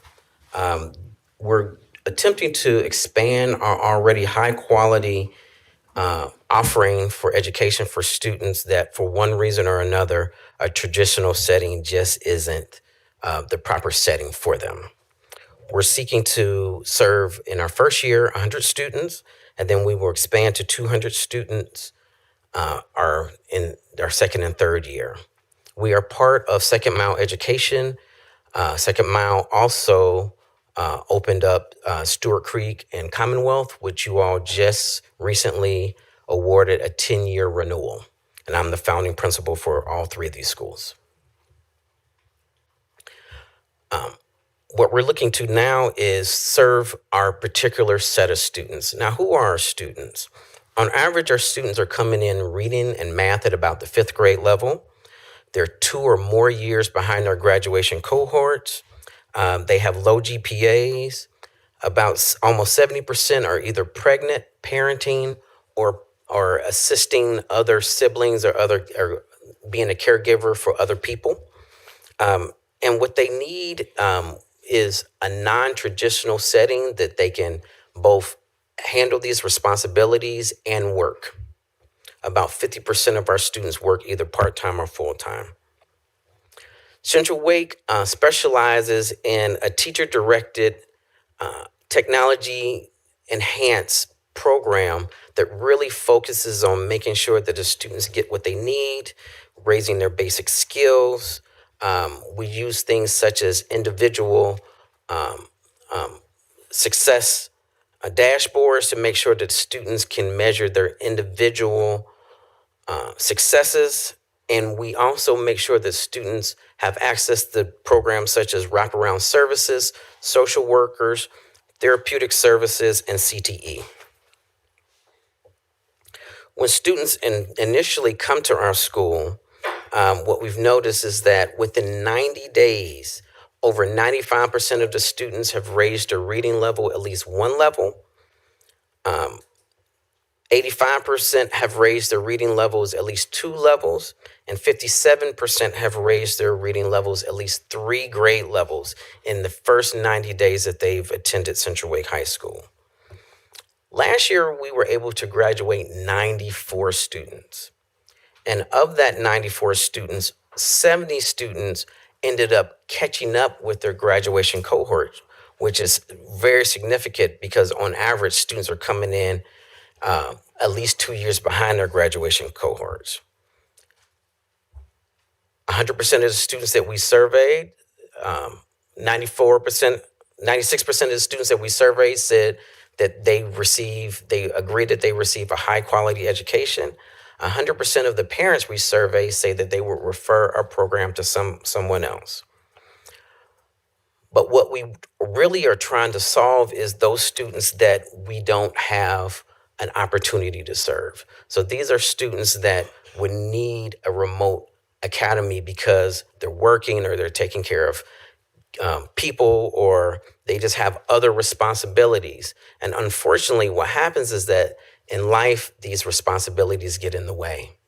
And so they end up having to stop coming to Central Wake because they have all these other responsibilities. We serve students from about 8 different counties, and all the time they're not able to come to school as often as they should. Because of that, we really need another vehicle in order to be able to serve these students. We do have, I'll give you 30 more seconds for your opening. You know, I met with a student today.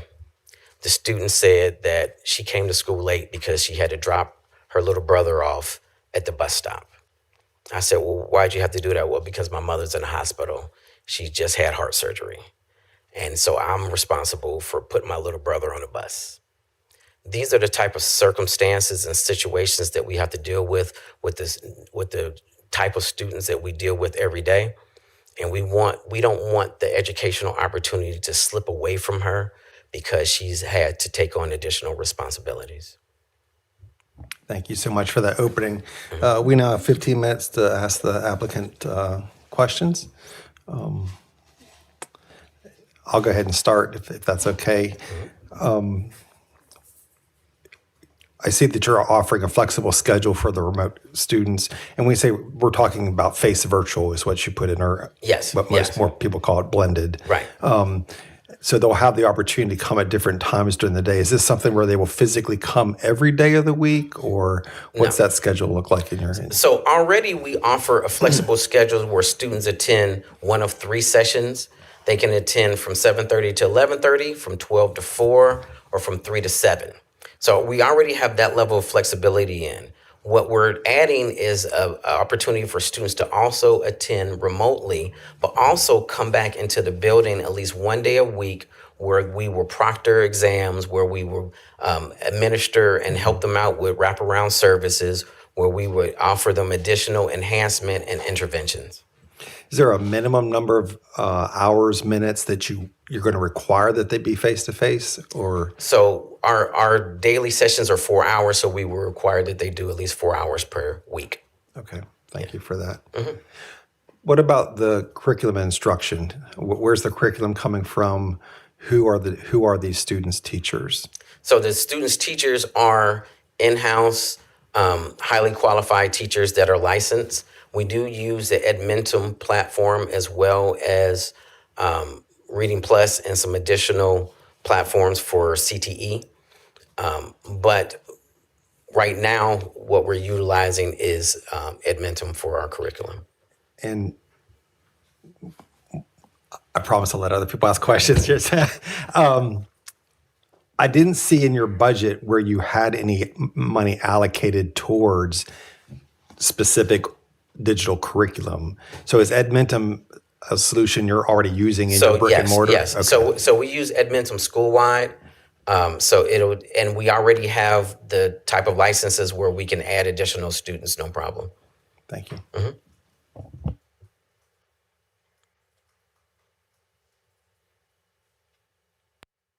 Any other questions or comments? Well, if no one's going to speak up, I'll do all the. Okay, let's go. Let's go. Let's do this. What experience do you or any of your current staff have in delivering instruction in a remote environment? So and supporting students in a remote environment as well. So our first opportunity was during the pandemic, when it was a very smooth transition because all of our students were already working in the educational platform of then it was Apex. But all we had to do was hit a button and then they could access their curriculum right from home. What's going to be expanding here is, one, we're going to require that students come in at least one day a week just to make sure that they receive the supports that they need. But now, even through like inclement weather days, students are very used to working online through our educational platform. We just hit a button, it picks right up where they left off in class, and they're able to access that. In addition, our teachers do lots of outreach to the students while they're working online. So throughout the day, they'll be reaching out to the students and offering them tutorials or supports or any type of interventions they may need. Yeah, so I was going to ask that question. If I'm working remotely, the bare minimum, I'm coming in 4 hours a week.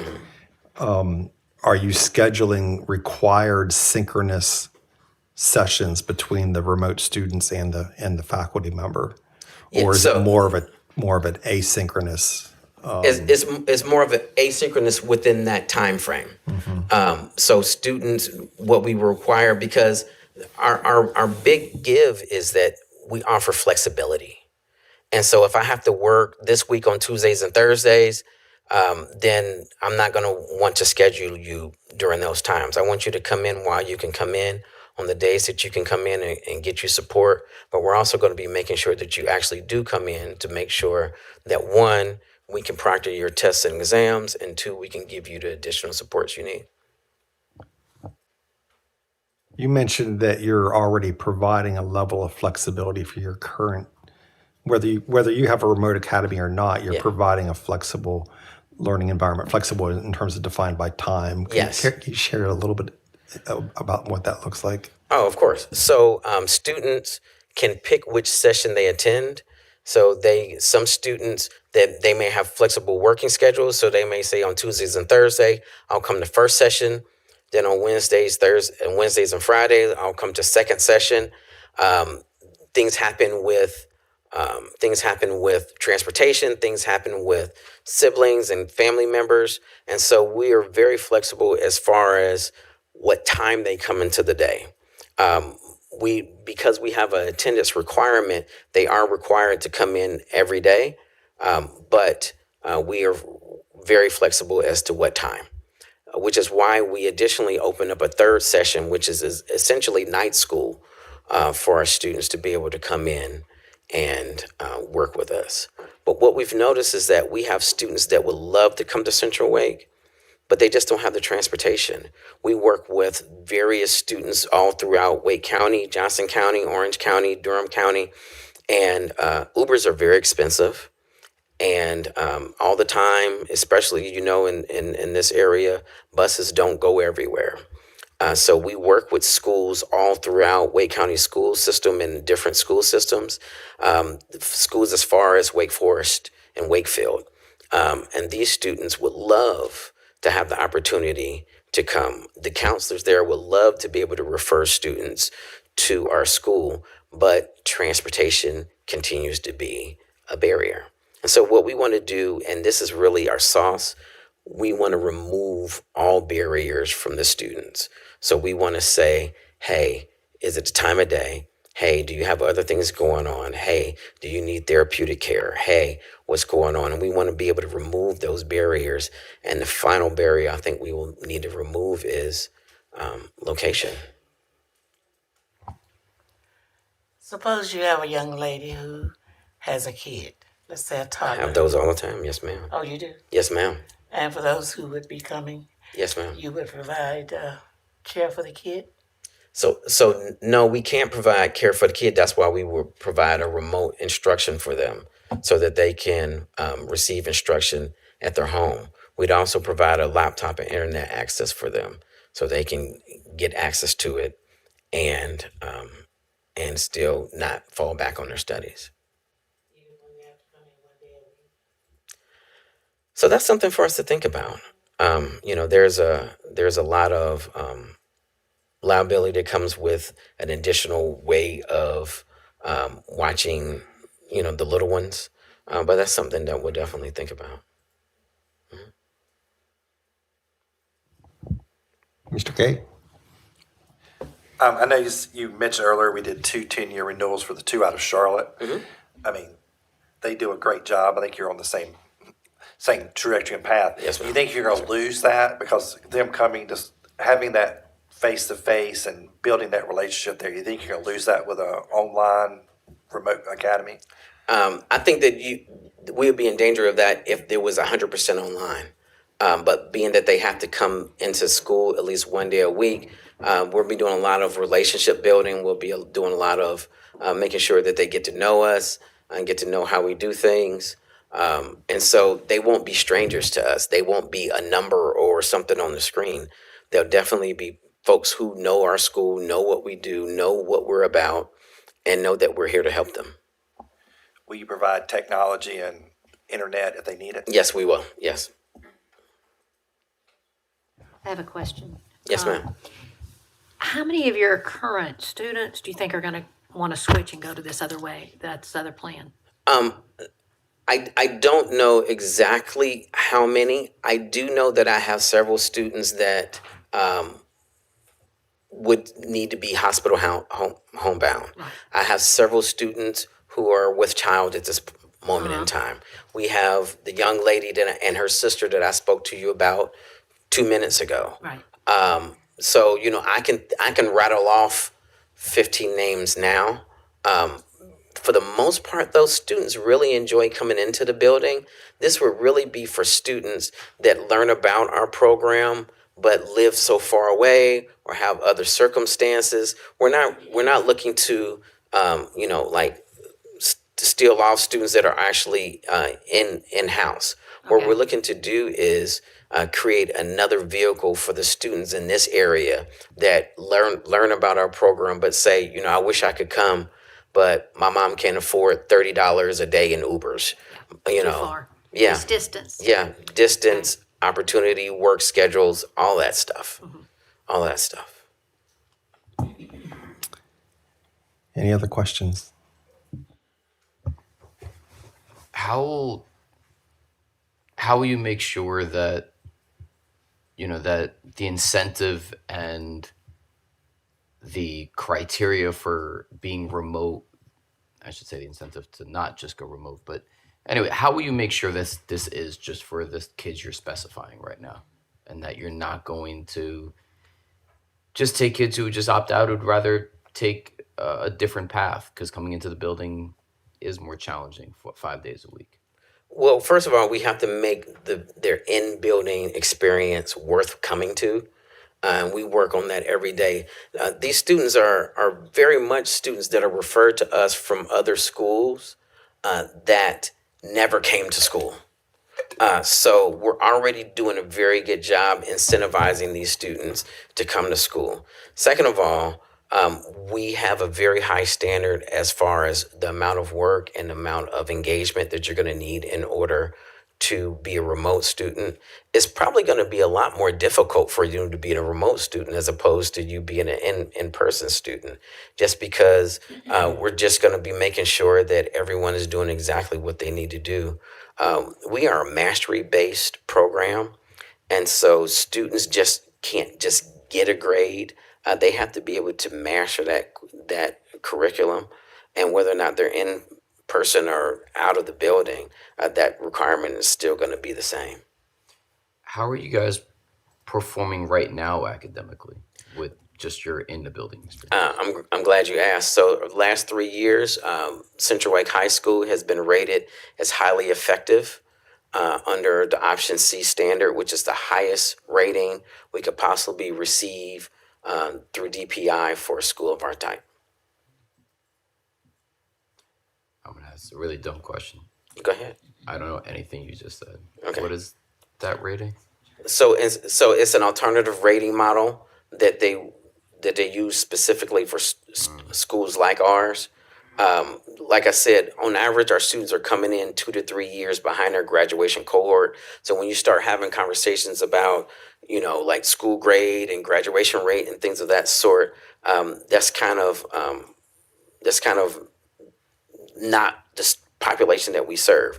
We serve specifically to those students who have already opted out of a comprehensive high school experience, have already aged out of a high school experience, who already don't fit in that type of environment. So they rate things such as our end of course exams. They rate things such as our credit earning rate, our rate of CTE engagement.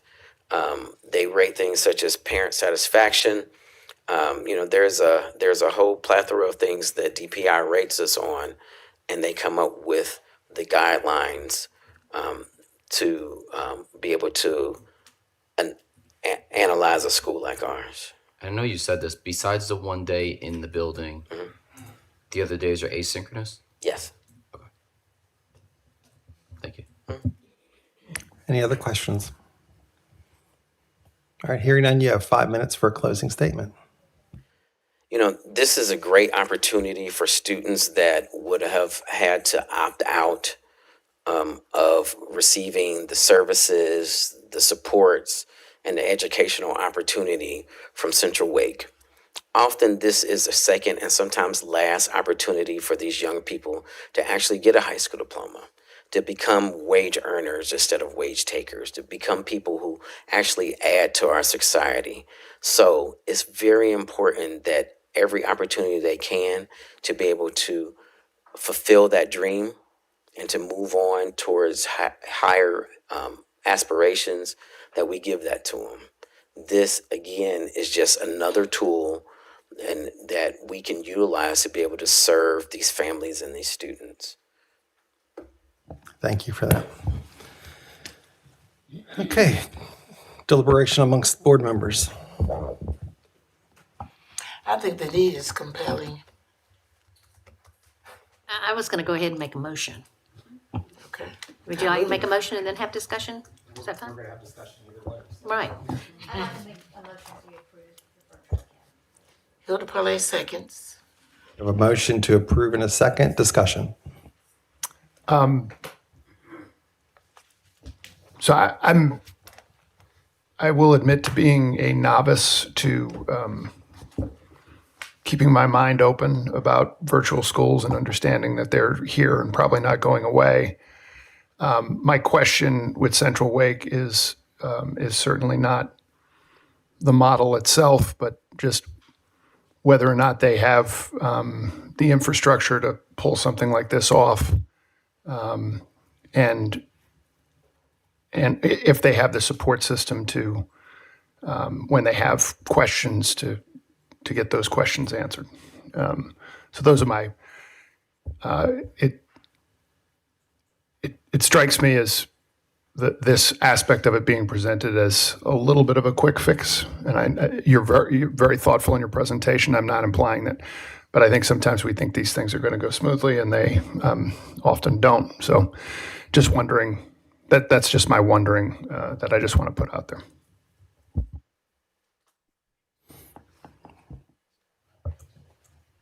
I'm torn because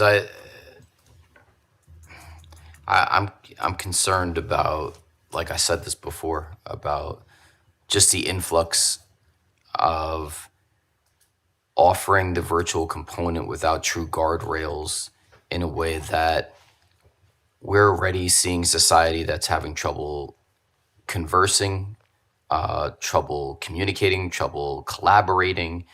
And I think the more people have the ability to opt into remote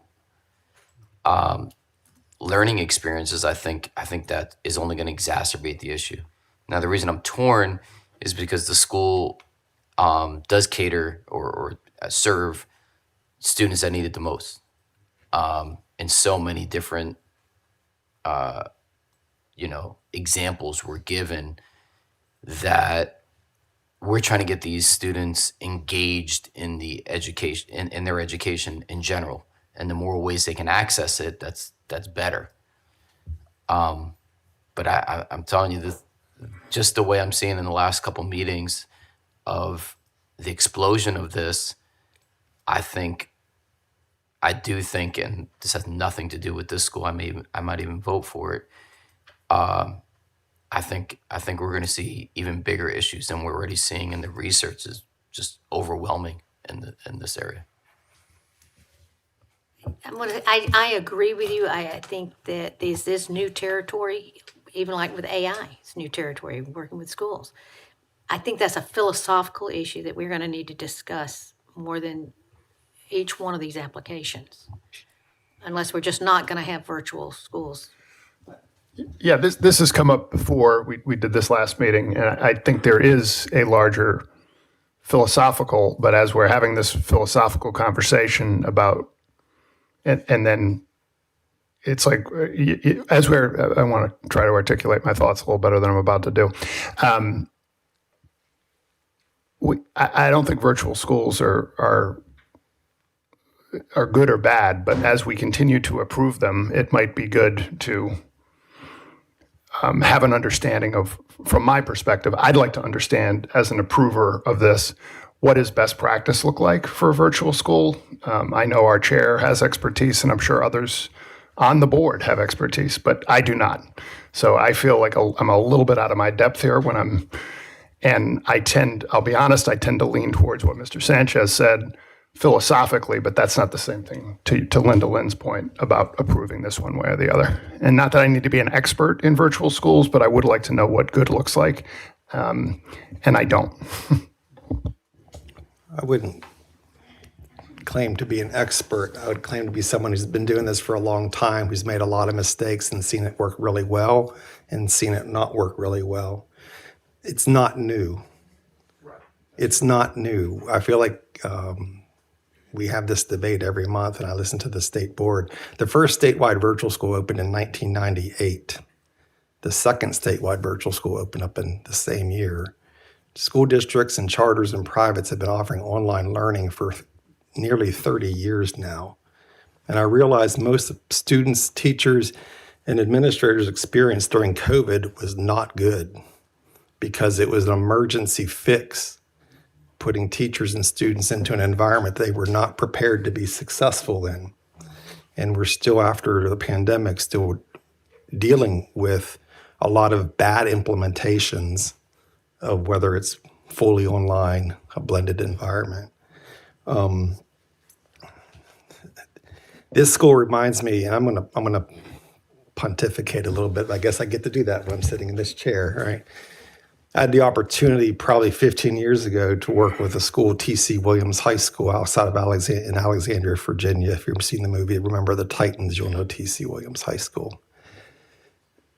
The student population you described is their student population. Yeah. And if it were not for alternative learning environments, they weren't graduating. Exactly. We use words like, or we infer perhaps that moving to an online environment is easier.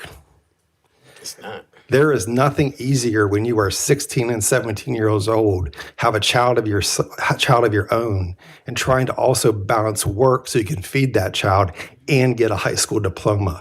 That's the incentive. Right. And it works for a lot of students and it doesn't work for other students. But give them the opportunity, because without that opportunity, they're not graduating. So I commend you for what you're trying to do here today. Thank you. And it's hard work, and some of the students are going to thrive, and some of the students they won't be able to be successful in this environment either, and that creates its own challenges. But I sit here and I've been thinking a lot about this over the last few months. We have all these remote charter applications coming before us. And I have to say, I'm going to use your school as an example. I don't even know why you're here today. Why do we even need to approve this? You're already running a flexible learning environment with your brick and mortar, and you didn't come to us to approve that. When I was helping T.C. Williams High School outside Alexandria, we didn't have to go to the State Board of Virginia for approval to do it. I just don't even understand why you're here. And I'm using you as an example of, you're trying to create an alternative learning environment. Maybe the word shouldn't be alternative. You're trying to create a learning environment under the umbrella of your school that will work for all the students for your school. Yeah. And I know we're doing it because the legislation was passed that says we have these remote charter academies. But I do sit here and question, what are we approving? For them to go out and create a learning environment that they know will meet the needs of their students? What's next? If you want to go to block schedule, we're going to come to the CSRB for approval because you're changing. Where's the line here? You're trying to create a learning environment that you know will meet the needs of a student body that you have or that you can recruit, and they'll be better off. I don't understand why we're even approving this, but that's a whole other legislative, philosophical issue for down the road, not today. So. Yeah, I think I'm very compelled by everything you said and in full agreement. What I would push on a little bit is what Mr. Sanchez, and I'm not going to speak for him, but like when I hear him talking about guardrails, I hear him talking about structure. And I'm sure that a well-executed virtual school has a lot of structure in it. I would hope so. But it also has the flexibility to allow the populations that you so nobly serve to gain access, right? And not to interrupt you, but I will. Yeah. I would reword what you just said as a well-run school. It doesn't matter if it's virtual, brick and mortar, or what. A well-run school is going to have the very structure that you must have to be successful. Totally agree. And I'll be honest, when I hear Eric, who serves a very similar population to the one that's served here, have concerns about virtual learning, I'm listening. Because Eric Sanchez now, not this Eric. Mr. Sanchez has devoted his life to that work at Henderson Collegiate. And I have a 16-year-old daughter, and I am compelled by, where it's different than it was in 1998 is the preponderance of screens and the virtual and the social, all of it, all the tech. It's everywhere. And I see my own kids struggle with monitoring that, and I'm sure that other students have the same struggles. So I do think the world is different than it was 30 years ago in that way. And yes, virtual schools aren't different, but the world sure is. So that's my ongoing concern with this. And I think I think with a school like this, it's exactly the model that we should be approving, because it checks all the boxes in terms of the work that it's doing, the population that it serves. I may be with you on whether or not we should be approving it in the first place. But I do think that I do have concerns about these larger virtual schools where you're serving thousands of kids, and I see millions of dollars in the bank for these schools, and that gives me pause. This is not that. But I just want to make sure that we have clear eyes as to whether or not that structure that informs all good schools is present in this form of school. Very well spoken. Yep. I think again, there's a place for remote learning.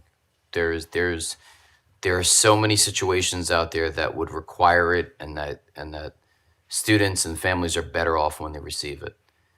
I guess what I'm concerned about is data, when we keep hearing data, right? So we get virtual schools before us, we're having trouble even evaluating their performance.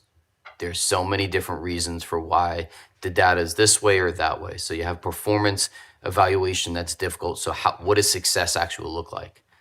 Two, and speaking from somebody who does, as Eric said, has done this work for a long time, we know that our students from under-resourced areas typically have a little bigger of a voice in their learning experiences and may opt into something that's not as socially concerning for them. And we also know that the data in asynchronous learning, without some of the accountability measures, without some of the things that just come from normal interaction with teachers, does seem to dip. I mean, this is data driven. It's not just me. We've seen an influx in money. And so as Eric just pointed out, so you put it all together, and who's to say that you don't have a system that people then will take advantage of? I can offer, and we're also seeing a march towards separating the charter and the remote learning, right? So now you can separate your remote school. You'll have less performance evaluation. The overhead seems to be dramatically lower, so you'll make more money on it. And I'm not sure it's going to be completely in the benefit of student learning. I don't know. And there isn't any guardrails, as I see, that make sure that the students who do need the most are the ones who are only utilizing the experience. It could be kids for various amounts of reasons decide that this is why they want to do it, even if it's not in the best interest of their of themselves and their health. both mental health and educational health. So I guess my whole pause on it is not whether it's great in this situation. It's if you put it all together, there's a lot of exposure in this. That's a lot. Bruce, this is Shelley. Not to make this go any longer, and I know that I come to this with my son graduated from a virtual school because of health issues. So I come to this being tainted a bit, or actually being biased a bit would be the best word. But I think for those of us who travel, I was just in Nashville at the Nashville airport a couple weeks ago, and you walk out and there is a totally different parking lot. I promise I'm bringing this back around to virtual for ride shares. Now, rewind back when it was just, a taxi right there at baggage pickup. And I say all that to say, yes, things do look different now, but you also have to continue to change with the times. And if we're not seeing the data that we need to see, we need to do what we need to do to make it better. I don't think this is the time for the philosophical discussion, but I feel like that we are also charged with staying current and making sure that we allow charter schools to stay current. Thank you, Shelley. Any other questions or comments? Okay, the motion has been made and seconded to approve this request for the remote academy. Ashley, why don't we go do a roll call vote? Okay, Stephen Gay, Aye. Bruce Friend, Aye. Rita's gone. Hiddle Parlay, Approves. Todd Godby, Aye. Eric Sanchez, Nay. Shelley Shope, Aye. John Eldridge. He had to step out, okay. Linda Lynn Kakadelis. Aye. Eric Gukian, Aye. Gerald McNair. Aye. Okay, it passes, and we will send you an approval letter with some recommendations and kind of tips on getting started with all of the kind of initial administrative stuff here with DPI, okay? Thank you so much. All right, thank you.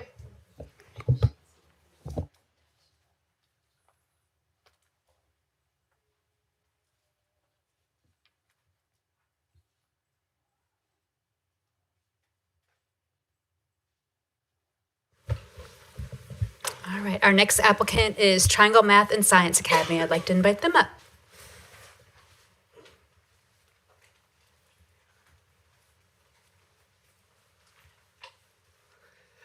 Mr. Chairman, members of the board, good afternoon. Good afternoon. My name is Ben Karaduman. I am the superintendent of TMSA Public Charter Schools. We are here today to submit an amendment for our Triangle Math and Science Academy 92T a remote charter academy for 7th through 12th grade. And I have my Director of Innovation with me, Dr. Brian Setzer, and I'm turning over to him to do the presentation. Thank you. Mr. Chairman, members of the board, it's good to be here and be back in some surroundings that I've experienced in my career a little bit before. I had an opportunity to partner with TMSA pre-pandemic, through it, and most recently really had an opportunity to sit down with them and look at their overall vision and success over the past few years, but also where they want to take TMSA virtual. And I want to begin with our why. It's a virtual school with a face-to-face feel. That matters because we've learned quite a bit about virtual learning over the last decade and what it means for students, families, and folks to experience three things: what happens in their heart, what happens in their mind, and what happens with their habits. A lot of what we're going to talk about today are those habits that we've learned that make virtual learning successful, and some of the things that we do that are challenges and barriers that we have solutions for. So we've really anchored our work in the 7 pillars through NCDPI and what we sort of expect in the future, whether that is giving both economic and social mobility, equity and access, or excellent opportunities through STEM, We are building on TMSA's historical reputation, but also taking a very careful and thoughtful approach with what we mean by excellent virtual education. A lot of what we're going to show you today is anchored in some slides that we'll move through, and then when we get to Q&A, we'll talk a little bit more about the application. I'm really excited to be a part of that vision, and not only to connect the innovation work to what's going on at TMSA virtually, but also to talk more broadly about our chance to really do something different with STEM, to anchor that in ethical behavior, to anchor that in habits for students worldwide. And I think you can't begin that work unless you look at the reach that TMSA has had over the last few years and what they're doing to serve almost 60 counties. And how can we think about that in terms of a regional academy to do really quality online learning? So if we can advance to the next slide, I want to talk a little bit about the demand. We have, quite a wait list when TMSA thinks about its locations in the Triad, the Triangle, Charlotte, and how we're setting up in McLeansville. One of the questions we got was, why would there be a leasing agreement with McLeansville? That is intentional. When you have virtual teachers, you want to observe them in person for a year to find out if their pedagogical approaches really connect with students. James Comer has a great quote that no significant learning can happen without significant relationships. We want to see those teachers in year one, starting in 8th grade and thinking about that through 10th grade with about 170 students. That gives us a chance to see how these teachers interact with our students. When we look at what families are asking of us, and we talk a little bit about the strong need from very specific communities, this is a place where not only can you utilize the facilities at McLeansville and have not only remote testing sites, but remote lab sites when you look at our reach across the state and region. This is significant because when students experience virtual, much like how adults experience it, there are times when they're in front of a screen.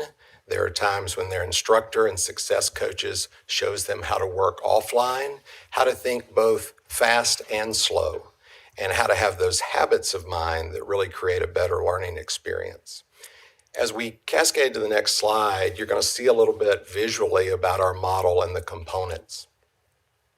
TMSA has a reputation for excellence in rigorous college prep curriculum. When you look at our ACT scores, when you look at college placement, there's a lot going on there that is noteworthy about how it might translate to the virtual environment. A lot of focus in our Star League, for instance, on math excellence. Well, what does that look like with virtual tools? What does that look like with teachers who understand the balance between really intensive virtual experiences and also linking up with a success coach? Now, the success coach is significant. This is a person that's going to meet frequently with a very targeted group of students. It's going to have an opportunity to follow up on concerns that are happening in the virtual classroom. And because we're locating this model at McLeansville, we have a really opportunity to surround it with other student and leadership supports. I think when you go across the model and you think about partnerships with parents or other stakeholders, the reason we've put this under innovation at TMSA is to make sure that we're connecting it to our curriculum and learning divisions, our technology divisions, and what we think about our student support models. There's a lot to be done, not only in the types of students we serve in the initial 170, but we want to think big, go slow, and really outlearn what's happening with our students because they are entering a new age. And it's important to build on some of those lessons and teach them online behavior and offline behavior. I think when we look at pieces of our enrollment and staff projections, there's a few things to point out. You can see in that first year that the admin and support staff, the instructional personnel, will all be based at McLeansville. We have a cadence of how we support the hiring in that work, but also how we support it from the central office. I've spent a long career in virtual learning and learned a lot about what works in a hybrid setting and what works in the age of AI. One core belief, you've got to amplify humanity throughout it all. So we're going to have a very intense physical location and surrounded by physical supports. That growth will meet out to year 5, and again, taking a very thoughtful, small-scale approach to how we're going to support it and how we're going to scale it from there. As we cascade to the next slide, some of these financial projections around how we're thinking about personnel, operations, and how we're thinking about expenditures and the cost, they all surround students at an unprecedented level. I've had the opportunity as a consultant for the last decade to peek across virtual hedges in the US and abroad. And this type of support that, frankly, your board and others are looking at in terms of the size of the amendment really matter, because it gives us a way to proceed with what works best for students during each year. As we move from the financial projections into a roadmap, there were 2 points that I wanted to communicate. We have a visual roadmap for our work, starting with when we leave today's presentation. I think when you set up this type of paradigm where you're going to be thoughtful about who you partner with, we also will be selecting providers. Now, what does that mean? I tend to look at them as partners. So if we have a technology partner that is going to help us with devices and support, or whether we have a partner that's going to help us with curriculum, we have a very robust staff at TMSA, and we're leading that work not only with the Director of Innovation, but also surrounding it with a full staff in that first year. They're going to need those relationships with partners, and this roadmap gives you a little glimpse into how we might get that process started. As the next slide moves through, that roadmap continues all the way to school opening. Now, just to show you this is not a visual or benchmark of milestones that we hope to accomplish in a very short time, all of our processes at TMSA are grounded in transparency and continuous improvement. When you look at the next slide, you'll see a detailed implementation chart, and project management will be led out of my office. We'll make sure that we have a RACI chart for all that are involved so that our district leadership can look in, certainly our McLeansville leadership, and ultimately our staff. So we prepared a model that frankly sits at the center of humanity, the center of what we want for our students and those best aspirations, but surrounding them with virtual STEAM opportunities that give them opportunity throughout the rest of their lives. I'll now pause for any questions that the committee may have. Thank you so much. Questions for representatives of TMSA?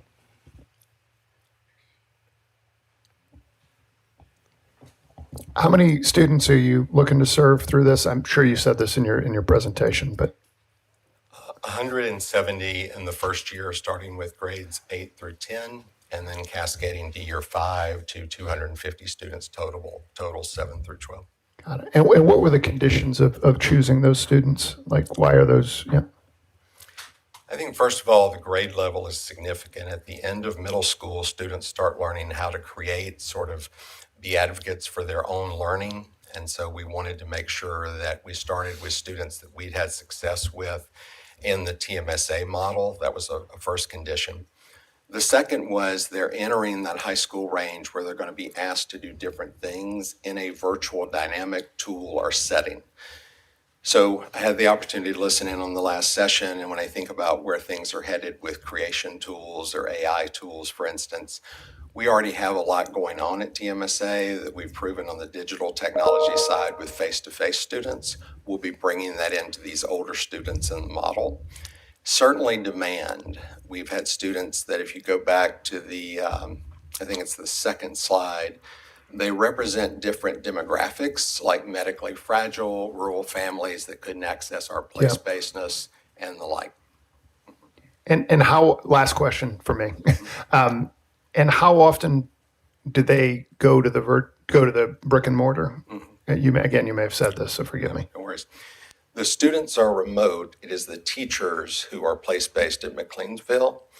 So when the teachers that are based in McLeansville have a regional opportunity for those students, whether it's a on-demand hackathon or a science lab, we're going to be designing intentionally where they'll have both face-to-face touch points and virtual support.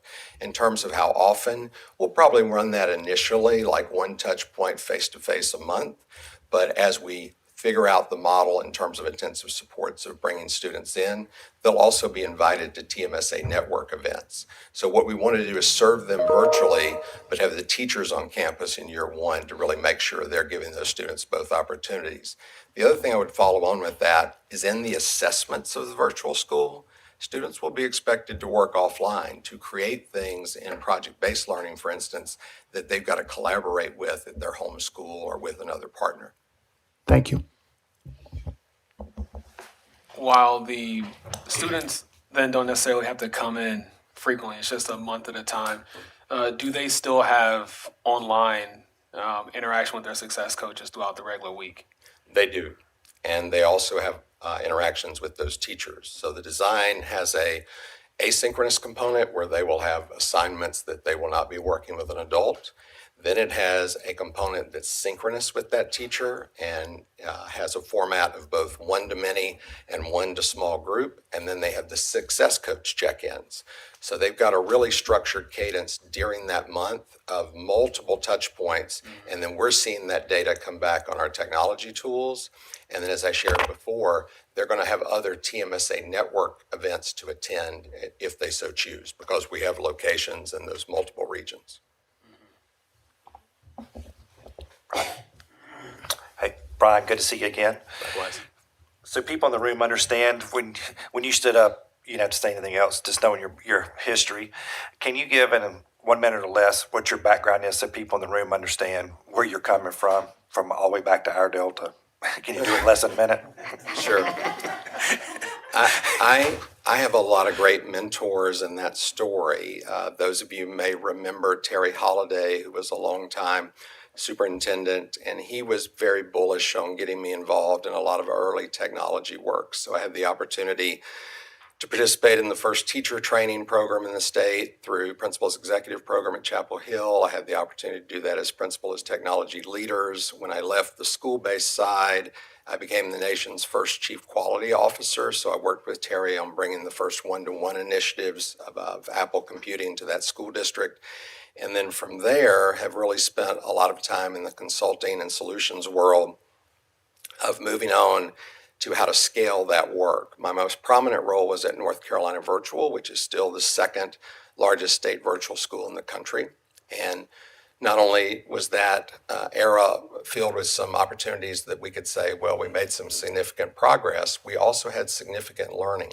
So I think what I share and bring to this role is an understanding on how to continue to make this work more human.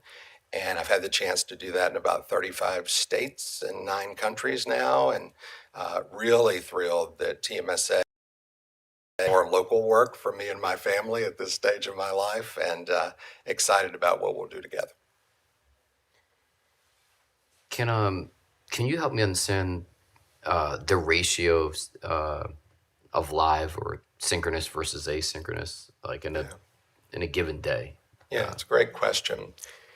We'll work with the teachers to make sure there's a daily synchronous touch point. Now that synchronous touch point may be represented in a communications on our technology platform or an impromptu huddle with the class, but there'll also be structured ratio events during the week, like a one-to-many tutoring session or a chance for students to ask Q&A on top of their synchronous instruction. Then the success coach has their own unique time with those students so that they have more support on the, not just the academic end, but also the support that they need outside of academics. So let's just take a course, right? They're taking Math 3. Yep. What does their week look like as you break it synchronous and asynchronous? We want to teach the students to log on to their asynchronous work daily to understand those expectations, to understand their schedule of when their success coach will meet with them that week. We also want them to have understanding of what opportunities their teachers are offering them. So if I'm a student walking through that day, I'm looking at my date in terms of opportunity blocks or learning blocks. There's going to be, before lunch, the opportunity to work on my work, to begin the assignments defined by the expectations. In the afternoon, I have opportunities to schedule if I'm struggling or if I need additional support. that communication between the teacher or the success coach will not always happen instantaneously, but it will happen by the end of that day, meaning the student will understand when their next opportunity is to really go deep with that teacher, a group of students, or their success coach. So there's going to be a 24-hour cadence of customer support and student support. On the customer support side, there's technology tools, the teachers themselves, the departments. What we find in virtual learning is you can look in a lot of these technology tools and you can see teachers that have not met the support standard, and you can see teachers that have met it. Same with success coaches, same with success coaches who are doing amazing work. So part of what we'll charge that virtual school principal doing is looking at what the adults are doing on a daily basis with the students, and if that is standard support, above standard support, or below. And then we'll have opportunity to talk with those instructors and teachers. But for the student, they'll have both asynchronous and synchronous time daily, and they'll also, over the course of that week, understand how to have different events for further support. Let me make sure I heard it right. Yep. Because I hear the word opportunity and support. Are these optional? And then I guess then the follow-up question is there any synchronous learning that, like, this is direct instruction, you need to come to this class? The core required, there will be asynchronous expectations daily of what the student needs to know and be able to do. The second core requirement is they have a schedule with their success coach set up on a schedule for their support. Those are mandatory. They have to attend those Yes, success coach meetings. with the success coach. And then the teacher will also have specific things that they're providing for their classroom. Let's say they're teaching, ninth grade English, and students are struggling with thematic discourse or setting or anything. The teacher can set up a one-to-many session or a small group session for students that have not met the standard on assessments. So the toggle you're hearing is there will be required core foundational supports in the model, but multiple opportunities for the teachers to enhance that, or for the student groups to enhance it, or the success coach to enhance it. I think what we're doing in figuring out that ratio is something that virtual schools are doing nationwide right now, is how much intensity can we provide on the async and the synchronous, and then what can we do within the resource requirements. So it's really important as we develop that to have some things that are core required and non-negotiable, what you're going to be tight on, and then also to have some loose opportunities where students might need some extra support. When we look nationally, the numbers are pretty dramatic, and even in the virtual schools the virtual school you cited in North Carolina, in terms of just not being on the same level of state, or in some cases where schools offer virtual components or in-house, it's dramatically less. Oftentimes attributed to serving a population that has different needs, and that's why they're saying that. I guess what I'm asking you is, you're talking about some of those needs, but you're also talking about an extensive waiting list and people accessing it from areas that are just not as close to the current physical infrastructure. So then how do you define success? Like, what is the success of what are the true measures of success for this program? Sure, great question. So I think first and foremost, I define it as results. There are requirements that we have as a state, requirements that we have as TMSA, where we want students meeting and exceeding grade level academics, full stop. That is success. Now, the second piece of that, in addition to meeting those requirements, are what's extraneous to that. When we get up to 12th graders, do we want them performing well on the ACT or getting college, career, or life opportunities? Those are different metrics, but in the same academic bucket. I think the second piece is you want students to have opportunities that they would not have without this. So you're going to have different types of elective courses, different types of STEM activities. They're going to build competencies and skills.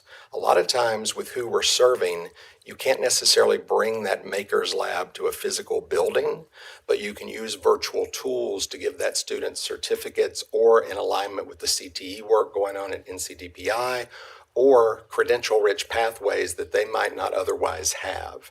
So we're very aligned to the pillars of success in terms of thinking about economic and social opportunity. We'll always look at that in the academic bucket. Certainly high satisfaction among our staff and our students and families is a metric that matters to us. We want them to be raving fans of this work. We want them to say that we were transparent and all about continuous improvement and accepted feedback on that data. And then the last piece I would say is we also want to make sure that we're refining this model the right way to balance some of the discussion we've heard today in terms of when you think about virtual learning, we can have 50,000 students enroll in a massively open online course at MIT, and 10,000 students finish that credential. Does that mean 40,000 failed, or does it mean they haven't been successful yet? It's a real question for this industry. In my view, I think if you broke those 40,000 down, you'd find three very unique cases of human nature. People that were stop-out mothers or had opportunities with their family, moved, transient students, for instance, to take it away from higher ed to K-12, who just need to re-enroll or they need more time on the mastery paradigm. I think you'd find that group. The second group would be like, this is really difficult, and for me, I need a different type of learning, and they would opt back into a more traditional way of doing things. And then I think there's people that say this is what they want to do, and when they find out about the relative rigor or the dynamics of the support, they don't really persevere. They don't really productively struggle to make it work. So it's our belief that you have to be really transparent with parents. You have to really follow this through and make sure that everybody understands what's available to them to be successful. Brian and Ben as well, your remote academy option is 250 students, which is bigger than most of the ones we've approved, but by no means as big as ones you see around the country or even North Carolina. And you've got a 5,000 student waiting list already across your campuses. So I guess my question is, do you think that you're going to be filling these 250 spots with students who already want to be part of TMSA, but for whatever reason there's no room in the inn? So that's one question. And the follow-up would be, what if the demand ends up being a lot bigger than you anticipate? Will you have the ability to scale to meet that, or are you going to force yourself to say, no, year one we say it's 250, that by golly, that's what we're going to do? Remote Academy has been on our agenda, the board retreats and stuff. It's been discussed like over the last, after COVID, actually, our board was resistant, and I was not in favor of 100%, until Ryan agreed to come on board, somebody who does how it's been done. Like Ryan mentioned, we got to make sure that we're going to be able to do it, and at some point, the board, in our board discussion, if it's not going to go well, or if we're not going to be able to provide what we promise, it's just school within a school. We might just cancel the program. If it's gonna hurt the TMSA program. And we don't know. We're gonna do a separate lottery for this, and then of course, our students are gonna get the priority. We don't know. We didn't do any kinds of study, but on the other hand, we have students in 60 different counties, and then we will have 10 campuses in 3 regions, and we believe that it's going to be a great opportunity for a lot of students. They may not think about TMSA, but virtual is going to give them an opportunity. Thank you for that. I think we're out of time. Why don't we do a 5-minute closing if you want to? Yeah. Sure, thank you. And I'll give you that time back, maybe 2.5. On that last point, it's significant to note that in our enrollment process, allowing for a both-and approach, like how many core students are we going to accept from current model? How many are we going to accept from demand areas that we know are high? and giving some preference to that. Also, going back to that in a closing statement would be this. We believe that demand will increase, and we believe that we will have opportunities to look at getting this right first. And I really believe in that first year, that's the key lesson. I often joke, as some of you know, that I went to lunch one day at North Carolina Virtual. We had 5,000 students came back from lunch. We had 20. And when you have to scale that quickly, there's a lot of reasons on why you should or shouldn't. But what we've learned over the years is that doing it right in that first year and really getting the design right matters. And so we're going to take a very thoughtful approach to learn from our students, our educators, our families, and then to kind of watch that demand over time be supported.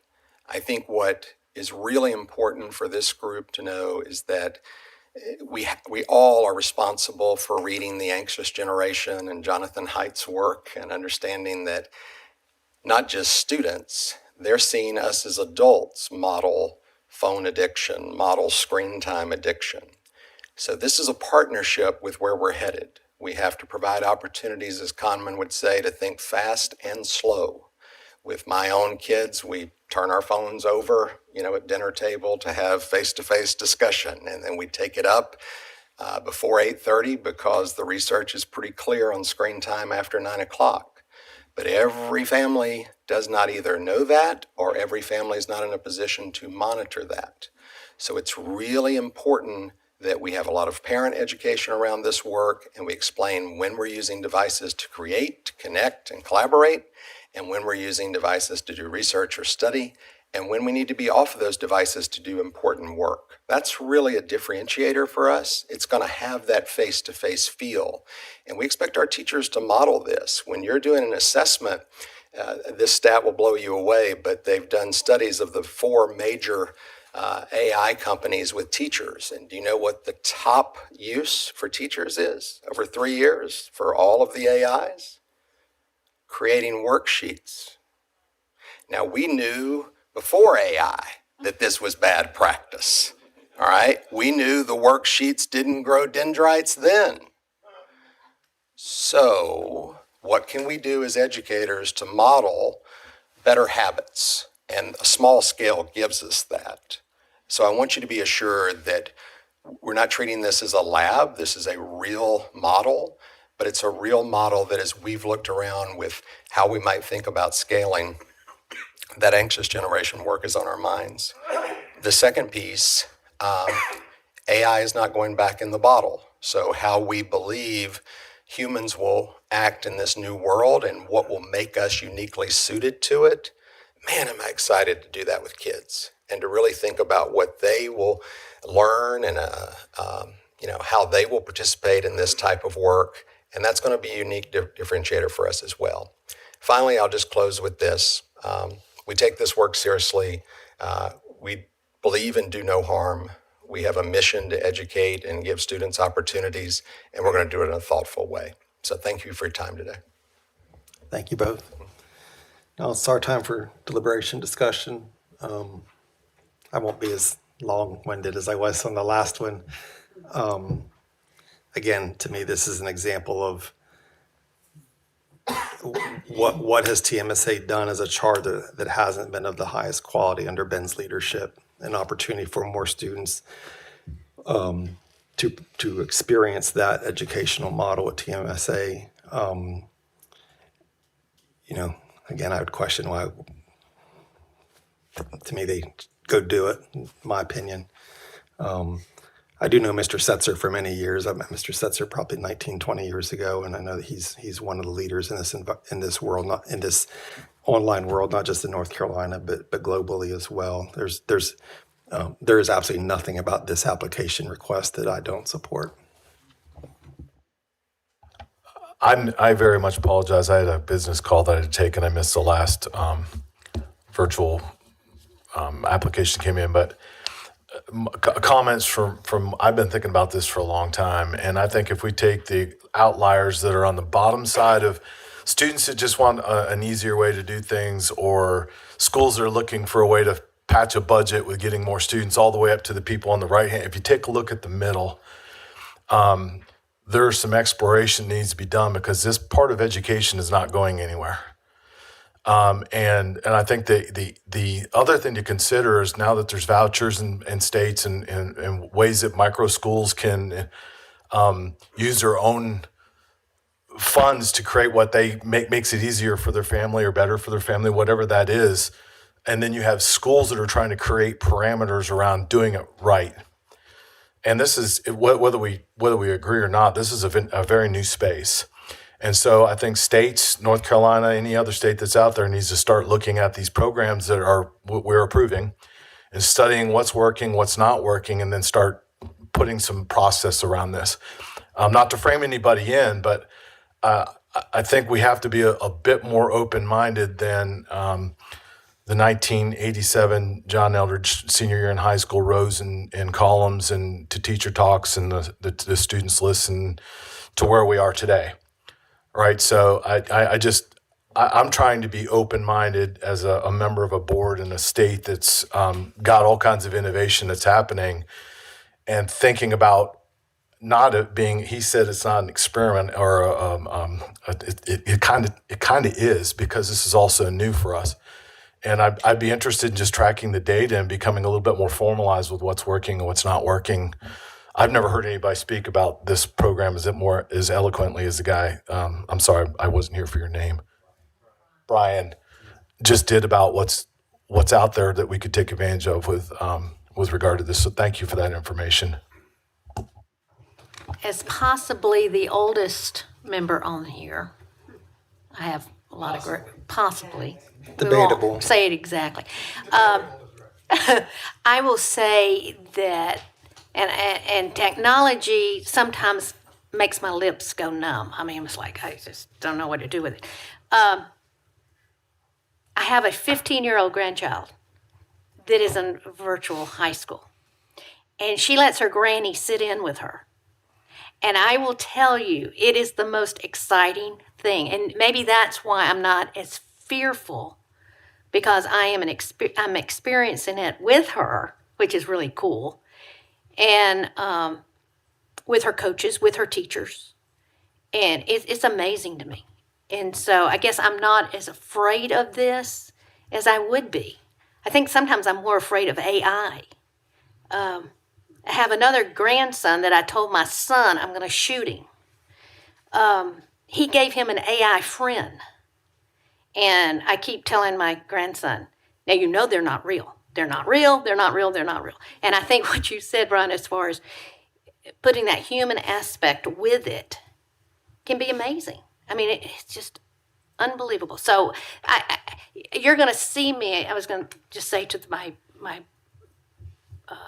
cohorts here, you're going to see me probably be more innovative or more, let's try it and see it, because I'm seeing things I thought I would never see. And just like the internet or fire, the internet, AI, all of this can burn your house down, or it can gently warm you and you can make s'mores. And so with that, I'm anxious to see how this turns out, because TMSA doesn't ever do anything sloppy, and I appreciate that. Yeah, I appreciated the dialogue. I feel like I learned a lot in that little bit of time, and I wish we had people like him and others to do presentations for us to learn more about what they're seeing, what they're experiencing, what are the ups and downs. This type of learning, again, like AI systems are coming for asynchronous learning in a way that differs from anything we've ever seen, right? It's been out there for a few years, but it's only getting better and more customized for kids. I sat in a presentation from Alpha Schools out of Texas, where his claim is that they can 10x learning within a few hours, and then by the afternoon the kids are doing all these other exploratory things that are different. They've done all their core in the first 3 hours of the day. whether, what the reality is, I'm not sure, but I admit when I was in there, it was really intriguing. So I'm one, not fearful of technology or don't think that there's place for remote learning. I do think that we need, it's just, I think every story I keep hearing is, and these are good stories, right? I'm with my grandchild and I'm over there and she's showing what she's doing. Da, da, da.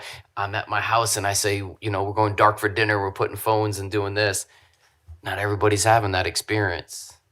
And the data's overwhelming right now. Like it's first page Google type of stuff. Like it's overwhelming about what asynchronous learning looks like across the country. It's overwhelming how much kids' learning loss is, less likely to graduate, everything. It only gets worse in underserved populations. It only is dramatically worse. So I'm not crying wolf here. This is driven by data. And I think the two biggest components about whether it's successful is whether it's hybrid and there's true synchronous and asynchronous aspects to it, or in direct instruction, being the synchronous piece, and whether there's direct parent involvement, because most of the time the parents either one, need to hold them accountable, or two, especially in the younger grades, need to do a lot of the teaching. And we saw that during COVID. They need to help the kid really access the information the younger it is, especially when we start talking about the young grades. But the accountability only increases as the kids get older. So, I'll land the plane by this. I respect the organization. TMSA, they like you said, what they touch turns to gold, right? It's been a great ride. They hired a foremost expert to come in and quarterback their process, and it's obvious they hired somebody that is different, that's unique. I was underwhelmed by the mixture of synchronous and asynchronous. It felt a little more volunteer and coaching, not as much direct instruction. I wasn't sure about the accountability for it either. And I think that concerned me. But I'll still stick with my cautionary piece that if you just start creating schools that are going to throw hundreds of kids in this, the data is predictable. It's not me. It's what's out there right now. The data is predictable. If asynchronous learning explodes at the rate that we're approving, and what we're going to turn around in a couple of years and see. So for that reason, I'm going to continue to find different ways to articulate my concern. And Todd, I think I'm the guy now. But it's not me. It's first page Google stuff. So. Okay. Any other comments? We don't have a motion yet, do we? No. We've been pontificating about our beliefs on remote schools. So mine is I don't believe in the remote schools. And let's just call it what it is. I see it as a money grab for a lot of schools that are doing it.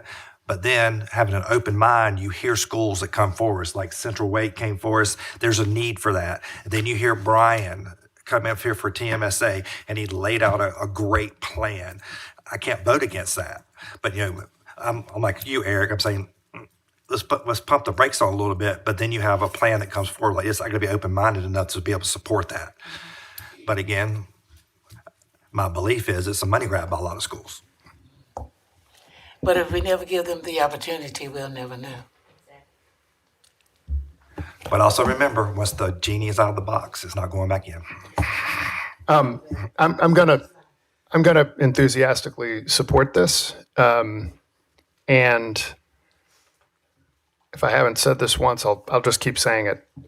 Not only with virtual schools, but with, I'm going to pick on Mr. Sanchez again, with great schools like Eric. John, Dr. Eldridge, you are often saying to people that come before you, hey, you should connect with this or connect with me. I think we need to formalize a system that allows the brilliance. I'm so glad that TMSA is benefiting from Brian's expertise, but I think we have to have a system that shares this best practice so that folks aren't, because that is a huge access issue for our kids. And I know when we say system in a charter meeting, it's like, oh, we don't want bureaucracy. I get it. But it is important that we are sharing best practices across so that more kids are benefiting. And we need to do more of that. Great point. the struggle I have is that not to say I think the front page Google is exactly right. The number of parents that are choosing this for their families is not shrinking. So something about whatever the options are, from the worst case scenario to the best case scenario, people want this option for their students. And so I think that's the point where we've got to be willing to at least be mindful of studying what, as Eric just said, what's working, what's not working, and refine, because this is the future. And so as a guy that supports and is an advocate for school choice, if this is what parents want and this is what they feel like is best for their kid, we got to find a way to do it the best way possible. And so programs like this, I'll be very interested in finding out how this looks 3 years from now. And I believe TMSA when they say if it's not working for us, they're going to be done. And if it is working for them, they're going to figure out a way to replicate it, multiply it. And I think we should be watching that. It's just like talking to a low-performing school that just can't find their way, and you got to Paul R. Brown. Well, why aren't you talking to Paul R. Brown? Right? So 3 years from now, hopefully we can say, why are you talking to TMSA or Pine Springs Prep or whatever about how you've done what you've done with the program? Because parents are asking for this, students want this, and we've got to find out a way to do it the best way possible. So I'd like to make a motion that we accept this proposal for Academy for TMSA. I'll second that. We have a motion and a second. Any further discussion? So one last thing. So I'm looking at one of our virtual schools report card. Since 2016, has not met growth, not came close once. Straight D's, variation of 2 to 3 points at most. Now everybody here is like, yeah, but, right? That's what y'all thinking. Yeah, but, so if there's no accountability, how are we ever going to know what success looks like? And how are we ever not going to, Mr. I was just saying we just had 5 in seated brick and mortar schools that were kind of in the same place. And how many low performing schools do we have that are brick and mortar? I mean, it's I think it's a matter of, just like you said, there's good and there's bad, and we got to figure a way to get rid of the bad and expand the good. But whether it's virtual or it's brick and mortar. I just want to finish the point. I don't know if this is bad. That's my point. I don't know if it's bad. Like when they came before us, when these schools have come before us, they're like, we've got transient nature, we've got kids that are behind, we've got families that have this need and that need, and you're like, at the end, you're just, maybe this is okay data. That's my biggest concern is just, if we're talking about money grabs and we're talking about, exploding something that there's no accountability for whatsoever, how do we know at the end really what is good and what's not? I would disagree with you that there's no accountability. There's accountability with these virtual schools. So tell me why this school is still open then, if it doesn't fall under North Carolina. Like it hasn't met growth since 2016, hasn't come within 10 points. Straight D's since 2016. A couple of reasons we are allowing it. Because it is innovative and we're letting them work all the bugs out. And it's got, like you said, the data's not good, but it's not going away. These schools are not going away. It's been a decade. Same data. So we have a motion and a second. I think we're a little bit off topic specific to TMSA's request. To answer your question, Mr. Chances, why was that school allowed to operate? This board voted for them to allow to continue. The board could vote a different way. I think I think before us today are 2 examples, at least so far, TMSA and Central Wake. And yeah, I'll throw my school in too that was approved last month. I'm trying not to be offended by the money grab comment. I don't think Ben or Brian, I don't think the folks from Central Wake will need us to tell them in 5 years if it's not successful. They'll know. And I don't think these are the types of leaders that will continue to allow a learning environment that might actually forget being the same that would do harm to students, they won't need us to tell them it should close. That's accountability. The accountability is who do we entrust when we give these opportunities for a remote academy, and then to see if they can be successful. No different than when we give a charter to a charter board. We don't know if they're going to perform at the level that they say they would and we want them to. But if it's a money grab, then we need to weed that out from the get-go, not make that a generic comment that applies to those involved in this learning environment. So we have a motion to approve. We'll do a roll call vote. Okay, yes, sir, here we go. Stephen Gay. Aye. Bruce Friend. Aye. Hilda Parlay. Approves. Todd Godby. Aye. Eric Sanchez. Nay. Shelley Shope. Okay. John Eldridge. Aye. Lindalyn Hekadelis. Aye. Eric Gucan. Aye. Gerald McNair. Aye. Okay.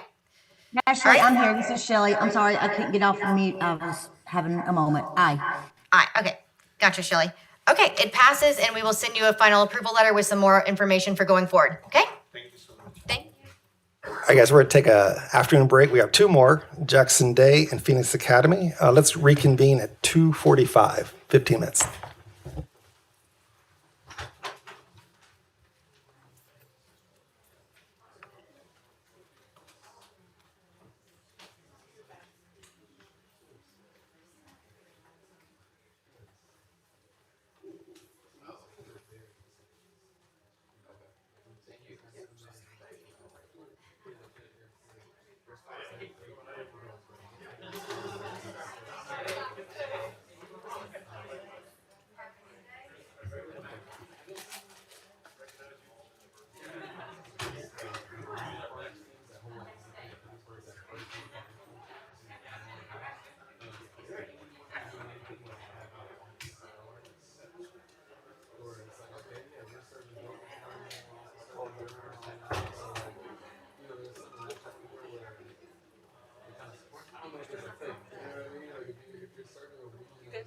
Not even a little bit. Maybe one. Okay. I figured you would.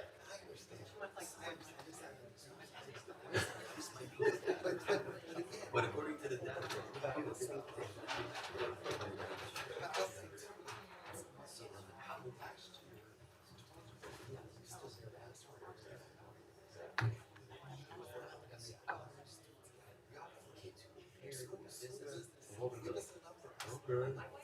that's what's exactly.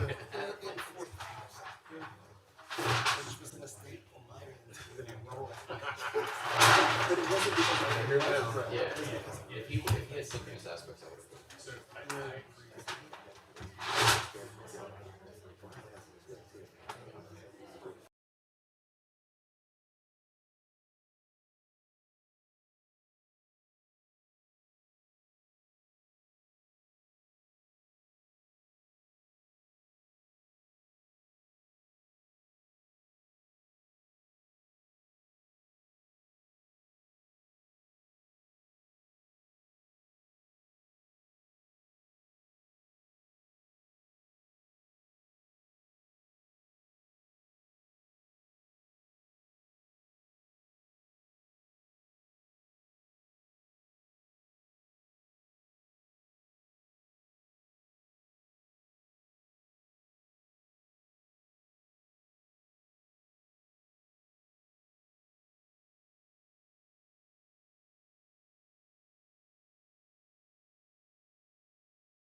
Okay, we're going to continue and welcome back Ms. Wetzel to the microphone. All right, back with Remote Charter Academy applications. Our next request is from Jackson Day School. To preface this request, they have the option, if they intend to enroll over 250 students, they can apply for the Remote Charter Academy to operate as a separate public school unit. So they are making that request today. So I'd like to invite them up to present the Remote Charter Academy.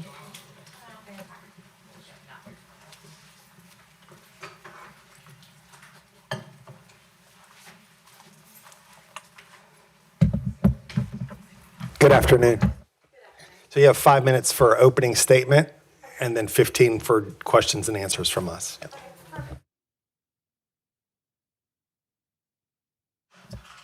Thank you for having us here today and for considering our remote charter application. I would like to begin by telling you just a little bit about our school and how it operates now. Jackson Day School, we're located in Charlotte, North Carolina. We've got about 920 students, K through 12. We have a strong community demand. We have a wait list of about 1,400 to 1,700 each year, or 1,800 each year. We offer a classical, rigorous academic foundation. We focus on character and leadership, real-world learning opportunities, college and career pathways, service and leadership, and physical, emotional well-being of our students.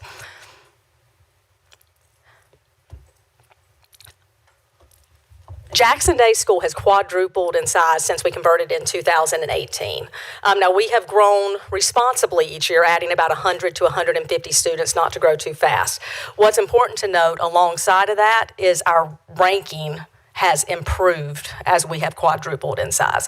So, for example, in 2019, when we took our first EOGs, we ranked 46th percentile across elementary schools in the state of North Carolina. And today we're in the top 15 to 20%. So for a school to see as much growth as we have seen through the years and then come up through the ranks that way is evidence of our continued growth. Our middle and high school has also seen just as much significant growth. We have added a 53,000 square foot facility to our site, and we're continuing to growing this year, adding additional facilities and athletic fields in 2027. The attribute that we are most known for, by the community, the families, the students, and staff, is a strong community, family-like feel. And that ties back to our mission statement, where we're focusing on the social, emotional needs of the students. We have 3 high school pathways: the traditional pathway, the occupational, and then Voyager, which is our most advanced pathway.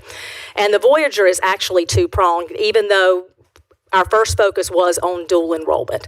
Now, I just want to share a little bit about our dual enrollment success and why it's going to tie back into this hybrid university model. The dual enrollment, we partner with 2 colleges. We have MOUs with CPCC and Belmont Abbey. Students entering into 10th grade, they will graduate with an associate's degree. Students entering in 11th, they'll graduate with about 48 college credits whenever they graduate. Students who do enter in 12th, they'll still graduate with about a year. Students are placed into cohorts, and we transport the students to the college to put them in person in the classrooms. We have labs back at the school where we are giving them support. We're teaching them concepts that they may have missed, how to communicate with their college professors, how to use Blackboard, how to now's transition from in-person to virtual. So we've been doing this ever since we converted, even before we converted as a private school. We were offering the dual enrollment. Now, as we've grown, we're seeing a big demand for career and technical. So we have been working with that, but it's not as big as the dual enrollment. We're expanding that program next year. We're offering, of course, limited to begin with, and then we're going to expand as we continue. You've got construction, which is going to be electrical, plumbing, HVAC, and carpentry. We're partnering with The Rock. Early childhood education. My husband and I, Tom Winstead, founded Early Beginnings, which we still operate. We've now made that an apprenticeship, and so that can become an apprenticeship for students who are taking that, can go and work at that preschool as well while they're continuing their education. Cosmetology, game design, and engineering. And we'll just continue to expand those as we grow. What we have seen a tremendous demand for is virtual and hybrid options, as you're hearing from everyone today. We are not ready. I share some concerns that I've heard today from the board, and we're not ready to jump completely into virtual learning. We navigated that during COVID, and what we saw was a lot of social emotional concerns, as you have all expressed. What we found is that we had less of those social emotional concerns with the hybrid piece of the program. The virtual, we did experience more anxiety and more emotional things that we had to navigate whenever the students did come back to campus. So we propose a hybrid program. I have been approached by families for years now after coming back from COVID about a hybrid program. So I researched this about 3 years ago. About that time, I was noticing that it was about 15% of the population, based on the surveys that were taken, were looking for a hybrid option. Today, that's about 40 to 48%. And we've surveyed our families, and what we're finding is it's in line. 3 years when I surveyed our families, it was about 15%, and then today it's about 50% from our families that are in-house, and it was 40% that was off of our wait list, which I'll go into that in just a second. But what we're proposing is a university model hybrid program that operates, We are up against time. So, Okay. yeah. Really quick. Okay. Hybrid, 2 days a week in person, 3 days virtual. It will be taught by our teachers using our curriculum because we want to have a certain a high level of accountability for that. We will, I'm just going ahead and go to the next slide.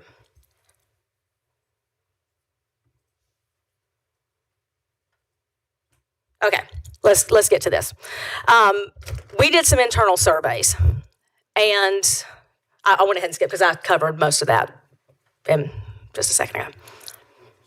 Wrap up in 1 minute or less, please. Yes. Okay, we did some internal surveys, and what we found was that about 36% of our families responded to the hybrid questionnaire, that 49% wanted hybrid. We added a question onto our wait list on February 19th, and since that time, we've had 40% respond that they were interested in hybrid. This is the next slide is interest by grade level. And this is about 270 families.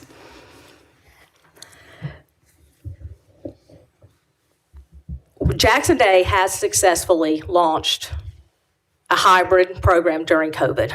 We saw significant growth even during COVID. We were ranked 788th in 2019, and during COVID, even operating in person, remotely, and virtually, we ranked 400 the next year.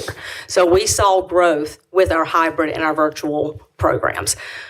We already have the experience that we learned from there, and in addition, we have been operating now for 7 years a dual enrollment program that has a very heavily virtual and in-person component that we've been navigating. And as we want to take what we have learned from those to now meet the needs of these families who are looking for the homeschool families that are coming in, or our families that are leaving us now to go to homeschool or these virtual programs. Thank you so much. We have 15 minutes for deliberations. Questions for the applicant? I'll start. I guess the question that is most front and center on my mind would be the following. You're requesting a remote academy, but at the same time requesting it, instead of the remote academy being another school under your existing charter, you're asking for it to be a separate charter out of the gate. Why not wait and put that request before us after you've had a year or two under your belt to see if this really is what you think it's going to become, as successful as you think it can become? Most importantly, that the demand is there. Mm-hmm. I know you're projecting more than 250, but by legislation, for it to be, it's spun off as its own charter, it has to be a minimum of 250. So all of those things together, why not wait? Why not get your remote academy approved, up and running, and then decide, hey, this really warrants it being a charter unto its own? We believed that if it was over 250, it needed to be a separate remote charter. Where it's actually an extension of our school. Yeah, no, that's not accurate. Okay. The legislation allows for a school that has a remote academy, approved remote academy, that if the remote academy is in excess of 250 students, then the board could request for it to become its own charter, not just a separate school under the existing charter. You can have a remote academy under your existing charter. It would be given a separate school number of more than 250 students without it becoming its own PSU itself, if that makes sense. It does. And I mean, that's actually more ideal because what we're doing is we're taking our existing students that are interested in the remote charter and having them go into this remote charter. So it's not that we're bringing students in, we're using our existing students to go to remote. Because this is important in terms when it comes to us making a decision, because us making a decision that this is going to be from the outset its own charter is a probably a different line of questioning and a different bar than this is going to be a remote academy under the existing charter, regardless of the size. It will still have its own school accountability number. It'll have a separate school number from your existing charter school, but it would still fall under that umbrella of that one charter that you currently have. So I'm not trying to sway your I believe we approach. misunderstood. I believe we misunderstood that piece of it. We knew that it would be a separate underneath, but we thought that if it was over 250, we had to apply for a separate charter. No, I can speak from experience. That's not the case. Yeah. That's how we interpreted it. So is your request today for us to look at this through the lens of it would not from the outset be its own charter, but I agree with you. I think we would prefer to operate with it being the same charter and make that decision later on that we want it to be a completely separate charter. Okay. That's good clarity for us because I think it could impact potentially. Yeah, because I had an add-on question to that because to me it would take a whole separate lens if you're running two separate charters. And I believe I'm looking at the accurate report, but since 2019, you guys have met growth one time and not met 4 times. And so it seems like there's some work to do in the house first before we decide we're going to go out here and try and do something separate over here as well. So I think reining that in and deciding that we're going to try and add something to what we're already doing to get things where we want them to be would be beneficial for you. Okay. Other questions from board members? And I know we have a few online as well. Mr. Gay is online as well now. So does this model need more staff? I heard you say you'll be using your staff, and now hearing kind of the line of questioning that just happened, do you need more staff to pull this off, or is it your current staff? No, we can utilize our current staff. We will have to add some, but not very many. Because if we have 920 students, and let's say 150 of our current students go hybrid, we're going to utilize our existing staff like we did during COVID to offer the hybrid education. So they will flip and now teach hybrid instead of being in person. So we're utilizing our in-person staff to teach the hybrid. Now they're going to be separate. If they're assigned to hybrid, they're only hybrid. We're not going to cross the two. Okay, that was going to be my next question, if they were juggling both, because I don't recall that being a fun experience. No, it was not fun. And also, when you just said you would have to add some staff, what would you need to add to pull it off? Well, we would need to add additional technology staff to support that. We do have some technology staff now, but we would want additional because we're still supporting that dual enrollment piece, which is very technology heavy and online virtual components of that as well. So we would have to add to that. And maybe an in-person or 2 staff member, but we've already identified those individuals. So from an infrastructure standpoint, you guys have a big waiting list. You're 900 something students. Having the hybrid kids in, I think you said 3 days a week? 2. having them in 2 days a week, that you have the space. Yes. Well, whenever the students go hybrid, we will have the space. So once those students go hybrid, like they're requesting, now we will have the space to offer the hybrid program. So basically, we're taking our 920 students, and a portion of those 920 students are going hybrid. We're not adding additional students onto what we're adding. A portion of those students would go hybrid. So I got to ask then, if a portion of your already enrolled students are going hybrid, and I know there's some parents who said they would like to have this, are you losing kids right now? No. I mean, we're losing the students that we do lose. It is to homeschool. It is the homeschool or a virtual component. We're trying to get ahead because this is the way education is going. This is what we're seeing, the demand and the need. We're not ready to jump to complete virtual. We do see families who struggle, who want to be a bigger part of their children's education, and they want to have a more hands-on approach, and so they're going homeschool. Then you find that the parents are not maybe equipped to teach homeschool, so then the students are kind of coming back and forth. So we see students leaving from homeschool and then coming back. This is a blend of both. We also have students who have some medical needs. We have students who are in programs that require a lot of them outside of school for athletics, art programs, gymnastics, dance, those things that are requiring 25, 40 hours. A hybrid program would help fit better within those, and then they would stay within the walls of the school. And there is a huge demand in North Carolina for homeschool.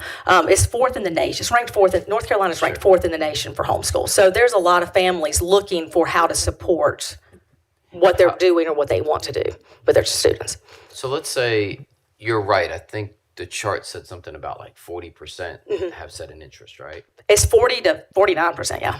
All right. For round numbers, let's even call it 50 and just say that 400 to 450 families say they want to do this. How will you decide who does it? Well, you would go on a wait list if it got to that point. You would say, this is how many seats we can do and do well, and especially launching it the first year. And this is how many seats we're going to offer, and then we would have to go to a wait list because we do have people on the wait list wanting to come in as well. The ones that are in-house, that are already enrolled, would get first priority. And we would try to meet their needs first, meeting the in-house. Right now, we surveyed our families, and I said about a third of them responded, a little bit over a third, and that's 148 families. Now, that could be skewed a little bit because the ones who are interested in hybrid could have been the first ones to respond, so the other 60%, but it's safe to say that there's about 2/3 out there that haven't responded.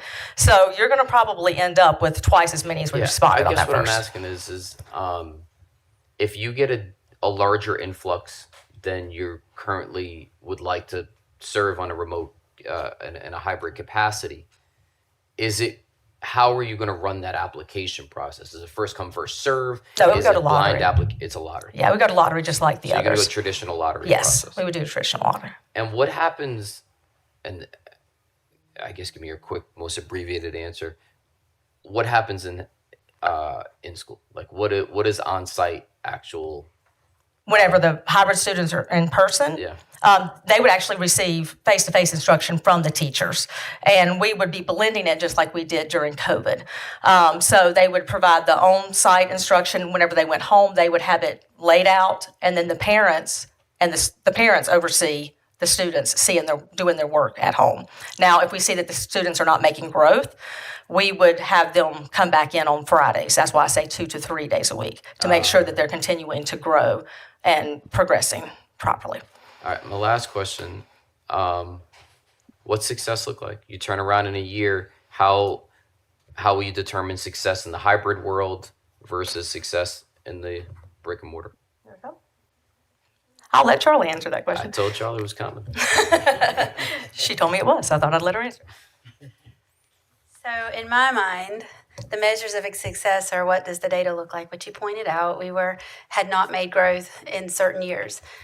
We've looked at that data. We know what's happening in the school. We've been working on it. We do PLCs. We hired additional interventionists to work with the students, additional academic coaches to work with the teachers. The PLCs that meet twice a week in their grade level. Once is for planning, once is for data. And our NC check-ins show that we're headed in the right direction this year. I'm excited about that, and crossing our fingers and saying prayers. But to me, the outcome measures the success. And I've been here before with other schools.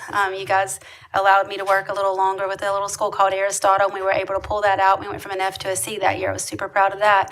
And that was data driven. It was all hands on deck, and just, having the extra interventionist and coaches that have already proven success records. Those adults who had proven success records are the ones coaching the other adults. And that, I think, kind of hurts in the beginning when you pull your best teachers out of the classroom to be your coaches, because then you have to go duplicate that process. So we experienced that a little bit last year. And when I was a teacher, I wondered why my principal never came to my room. I found out after I was out of the classroom why she never came to my room. And that's what our coaches are finding now is, hey, there's a lot of work to do. I'm like, this is why you're a coach. Please go and share. They're doing an excellent job, and I'm optimistic and hopeful you guys will see a good turnaround this year with Jackson Day's data. We've been there. This is my third year, and we've done a lot of digging. And so, but I feel the measure of success is the results. What is Tammy can speak to this, the graduation rate. What percentage of kids are participating in dual enrollment? If they can't participate in dual enrollment, what percentage of the rest of them are getting into the CTE program? We're past just graduating kids. We have to give them a plan. And I think that's probably something that drew me to Jackson Day a couple of years ago, was what they were doing to make sure that kids were being successful citizens post-graduation. Also saving families money on the flip. Sorry, is that feedback or is it somebody? I'll step back though and let Tammy finish. Well, and to clarify, we have met growth in reading, or the ELA. We have struggled off and on with math. And if you noticed last year, we put a lot of focus on math, and we did great in math, but our reading slipped a little bit. We were doing great on the check-ins, but it didn't translate to the EOG, so now we're approaching that a little differently. Yeah, and I wasn't pointing out it. I'll just say one last thing. I hope that, given that it's your current students, that success is going to be that it's equivalent to the students that are in the building. And I think second, if it's approved, I'd love to see you guys come back and give us a real presentation of just the comparative data between the two. So we're all talking here about what criteria success looks like. What is the data? What are these? How do we let schools innovate? It'd be great if the school does get approved to innovate in this way, that it came back and said, hey, here's an honest reflection. And it may be less, and here's what we're doing to close the gap. But at least we can see kind of what's working and what's not. So that's an invitation. Bruce has to second it, though. Yeah, this is just to be clear, this is just for students currently enrolled in Jackson Day. And we would backfill with any, if we had extra space in it. Once we filled it with Jackson Day, we'd fill off of our wait list. Okay. Yeah, this would be just a word of caution again, of Mr. Sanchez, if approved. You also want to make sure that the parents and the students who are choosing this option, that it is the best fit for them, as best as you can make that. At the end of the day, they make the call, right? But I suspect you could find yourself in a situation, you've already got a waiting list at your current school, correct? We do. And so you don't want this to be a way for parents who, well, I'll just choose the blended, I'll choose the blended route and suck it up for a year so I can get my seat in the traditional, which is what I really want. Again, I had mentioned earlier, as someone who's made lots of mistakes and things I wish I wouldn't do that again, that was one of the things I would say, I wish I wouldn't do that again, to make sure that you're, to the best of your ability, that the students choosing this option really, it's the right choice for the right reasons. Yes. Yeah.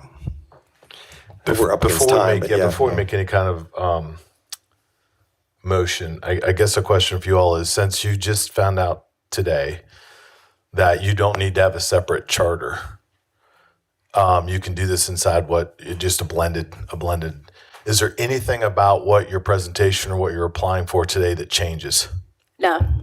It actually makes it simpler to me because I'm thinking I'm going to have to run two sets of financials and how do you do the two sets of accountability. So I think it actually makes it. And the reason that we're going hybrid instead of virtual is because we are very concerned about the accountability of the program and what it's going to look as a reflection of the whole school. So no, it doesn't affect us either way. Just to be clear, so everybody, for clarity's sake, any remote charter academy will have its own school grade, so you will have separate accountability. Okay. But in this way, you won't have a separate charter agreement. Okay. And is this considered a blended academy? What do we call? Well, it's that face virtual word that I can't stand. Yeah, face virtual. Yeah, that's what we call it in North Carolina, apparently. Yeah. So to make a clean motion, it'd be called a face virtual academy. Face virtual academy. Yeah, it would be a face virtual academy that is regional in scope, and it is not unlike what was put in the application. They're not looking to spin this off as its own PSU from the beginning. It's the same request that we. But to clarify, are you guys, because the application says statewide would allow you to, no, you want it regional? The application was changed to regional. It was changed regional? Okay. Yes, it's Mecklenburg County and contiguous counties. We pull from 6 counties and they're all contiguous. Yeah, it's not statewide. It's nearly impossible to do a statewide face virtual unless kids got airplanes or something. So. I'm going to try and do this right. I make a motion that we give Jackson Day a face virtual regional charter application. We approve that. Remote application. Hilda Parlay seconds. All right, I have a motion and a second. Any discussion? And again, this will fall under their existing PSU number. I'm just gonna say I'm gonna vote for it, I'm just excited to see, the synchronous aspect and how it plays a role in the data.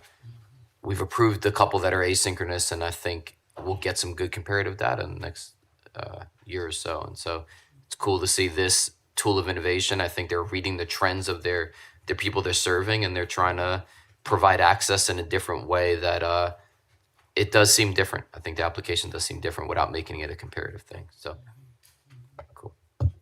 Any other comments? We have a motion and a second to approve. This will be Jackson Day's Remote Academy. It will be regional in scope. It will be face virtual. It will not be its own PSU. It'll be a school under their existing charter. Can we do a roll call vote, Ashley? Mm-hmm. Stephen Gay? Is he online? Aye. Okay. Bruce Friend? Aye. Aye. Hilda Parlay? Approves. Todd Godby? Aye. Eric Sanchez? Aye. Shelley Shope? Aye. John Eldridge? Aye. Linda Lynn Kakadelis? Aye. Eric Gucan? Aye. Gerald McNair? Aye. Was that an aye? Yes, aye. Okay, thank you, Gerald. Okay, it passes, and we will send you some information to get you started. Perfect. Thank you.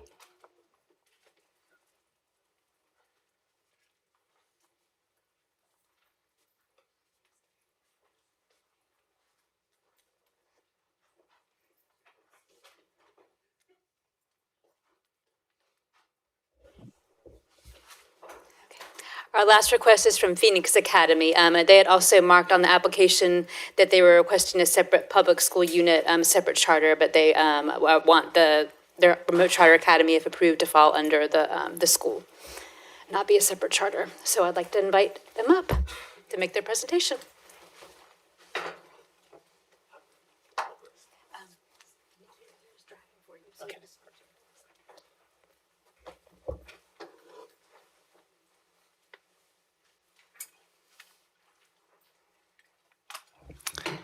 Good afternoon. You have 5 minutes for opening comment. Hi there, guys. My name is Brian Coupleweiser. Thank you for the opportunity to present to you guys today. I'm here representing the Board of Directors for Phoenix Academy in High Point, North Carolina. While our full board could not be here today, we're fully committed to this project and expansion of Phoenix Academy. And with us today virtually, we have Perry Flynn and Charles Alt. And in person, I've got retired Colonel Chris Waitner, and then Melissa Blakely was not available today. We all represent different facets of professional groups. Perry Flynn is a professor at UNCG. I'm corporate counsel at VF Corporation. Chris Waitner, as I discussed, is retired colonel in the military. Charles Alt is 40 years of practice in legal practice. And then Melissa Blakely is a VP at 3M. We are seeking approval for National Heritage Online Academy, scheduled to open in fall of 2026. Oh, and I should also add, also with me today from National Heritage Academies is Matt Koyman. He is a director, and Lori Hill, also a director at NHA. The Remote Academy is a structured, accountable extension of Phoenix Academy's long-standing academic success offered to students on a statewide basis.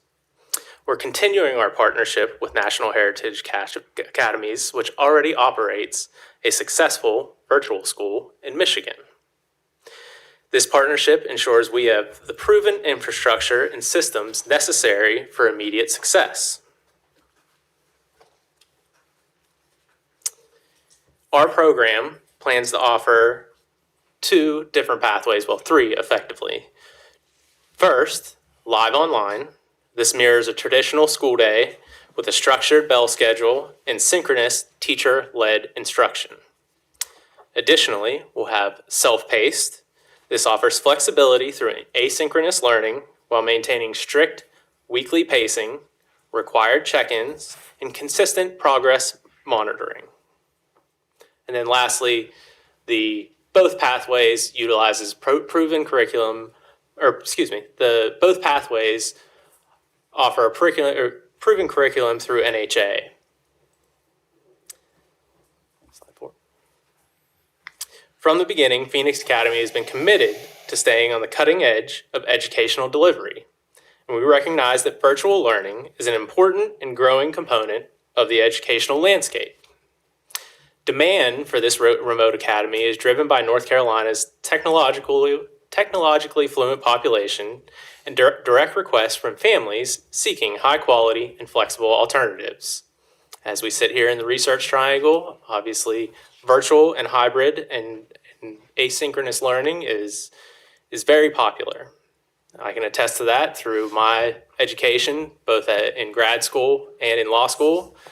I took multiple online courses, and I can only imagine that online courses such as this or online education will only prepare individuals more as they move toward collegiate education. Success in a remote environment requires consistent engagement, reliable communication, and digital readiness. Most importantly, our model relies on strong parent-relationship partnerships to ensure students stay on track. There's a number of student support items that we have in front of you. And as we said, support is central to our mission. We'll utilize real-time dashboards and attendance tracking to identify and address disengagement early and take care of it. Students who need additional supports will have access to targeted interventions, small group instruction, counseling support, and structured advisory systems. Additionally, teachers will receive professional development specifically focused on effective remote instruction, engagement strategies, and digital tools to ensure high-quality delivery in both synchronous and asynchronous formats. One of the questions I heard earlier was, what does success look like? Well, we'll monitor regular reports on academics, attendance, and finances, holding our management partner to the highest standards of operational stability and student performance. As a board, we support this. We look forward to helping NHA manage it through this process. This is not an experiment. It is a data-driven expansion of a proven model that NHA utilizes right now in Michigan. It provides flexibility without sacrificing rigor and innovation grounded in excellence. One of our board members actually has a child that attends school virtually. She's an elite skier. They live in Colorado. This is Melissa. Like I said, she couldn't be here with us today, but from her, we've gotten firsthand impression and firsthand knowledge of what one of these schools look like and the success opportunities and pathways that it can provide for students. With that, thank you for your consideration, and I look forward to your questions. What's the name of that school in Michigan? Is it Virtual PrepNet? PrepNet Virtual Academy. And I have some numbers on it, but if Matt and Lori, what's the student population at that school? Do you know off the top of your head? It's close to 1,500. Close to 1,500 students, if you didn't hear that.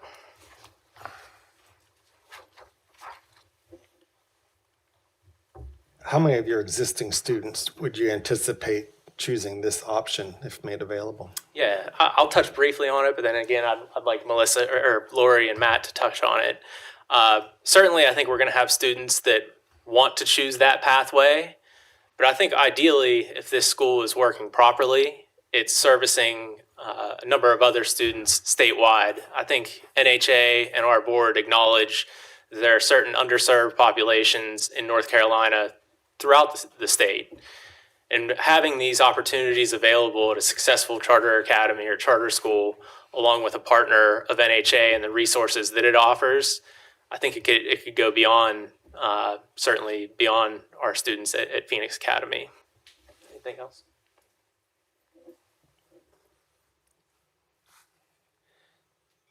So I was taking a look at your budget, and I don't see, so I want to make sure it's not my error, but the legislation that establishes the opportunity for charters to have remote academies also required specific positions that the school must have in play. They are instructional technology facilitator, school library media coordinator, a data manager, sufficient remote technical support. And I'm not seeing that in the budget that we have. Those will all be new hires. But shouldn't they be in the budget? I think part of the budget, and this is kind of maybe a circular discussion in some sense, part of the budget obviously is based on the head count of students. So some of that you'll see is reflected as approximations or best guesses based on what NHA has done at Virtual PrepNet. But certainly, like I said, those are going to be new hires. They're going to be supporting the school and providing the necessary pathways for assistance. So, I understand that. It doesn't, I don't know that answers the question. If they're going to be new hires, then they should be in the remote academy budget because the legislation requires that they be in the budget. Absolutely, and we tend to comply with all laws that we're required to. That was asked of us by the staff, and we replied with an answer that I believe it was in line 24 of our personnel budget is where they were put in there, so they weren't individually line itemed out. Yeah, I want to make, I'm really asking because I want to make sure I'm looking at the right budget because I'm looking at line 24, that's the other line, and there's no money in there.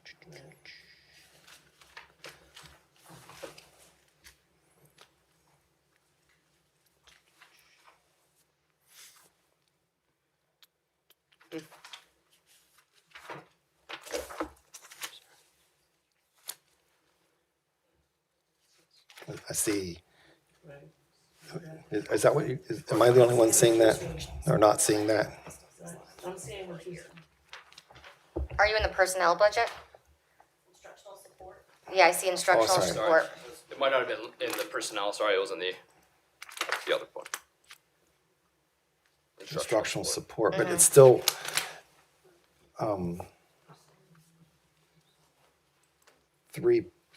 a head count of 3 at $22,000 each. So you're saying that's those positions?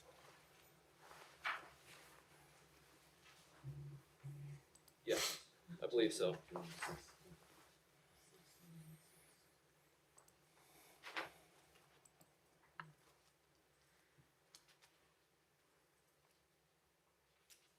Okay. Yeah, it seems to be unclear on that. That doesn't seem like a lot of money for 3 positions, but. Yeah, most media specialist positions are pushing that amount that's there for 3 people.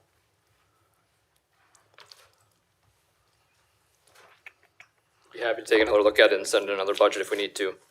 But And I would think too, just, out of any kind of audit, or if there's some sort of expectation legislatively that those are met, I don't know what the reporting mechanisms are. I don't know that there is a reporting mechanism for those. Yeah. It's just required staff in the legislation. Yeah, and as Matt said, if it's required via legislation, I would think that we will certainly comply with that based upon recommendation from them and as well as the board.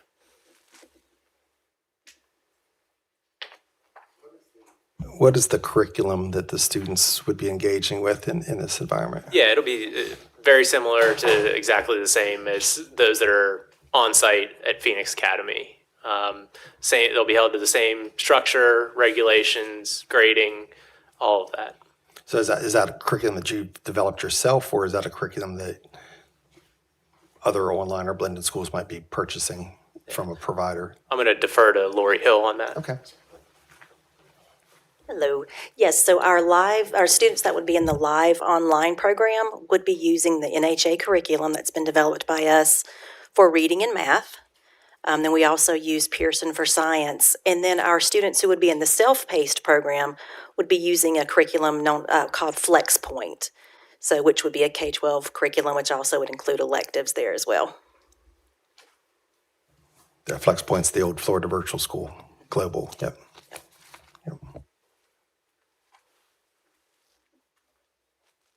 Other questions, comments?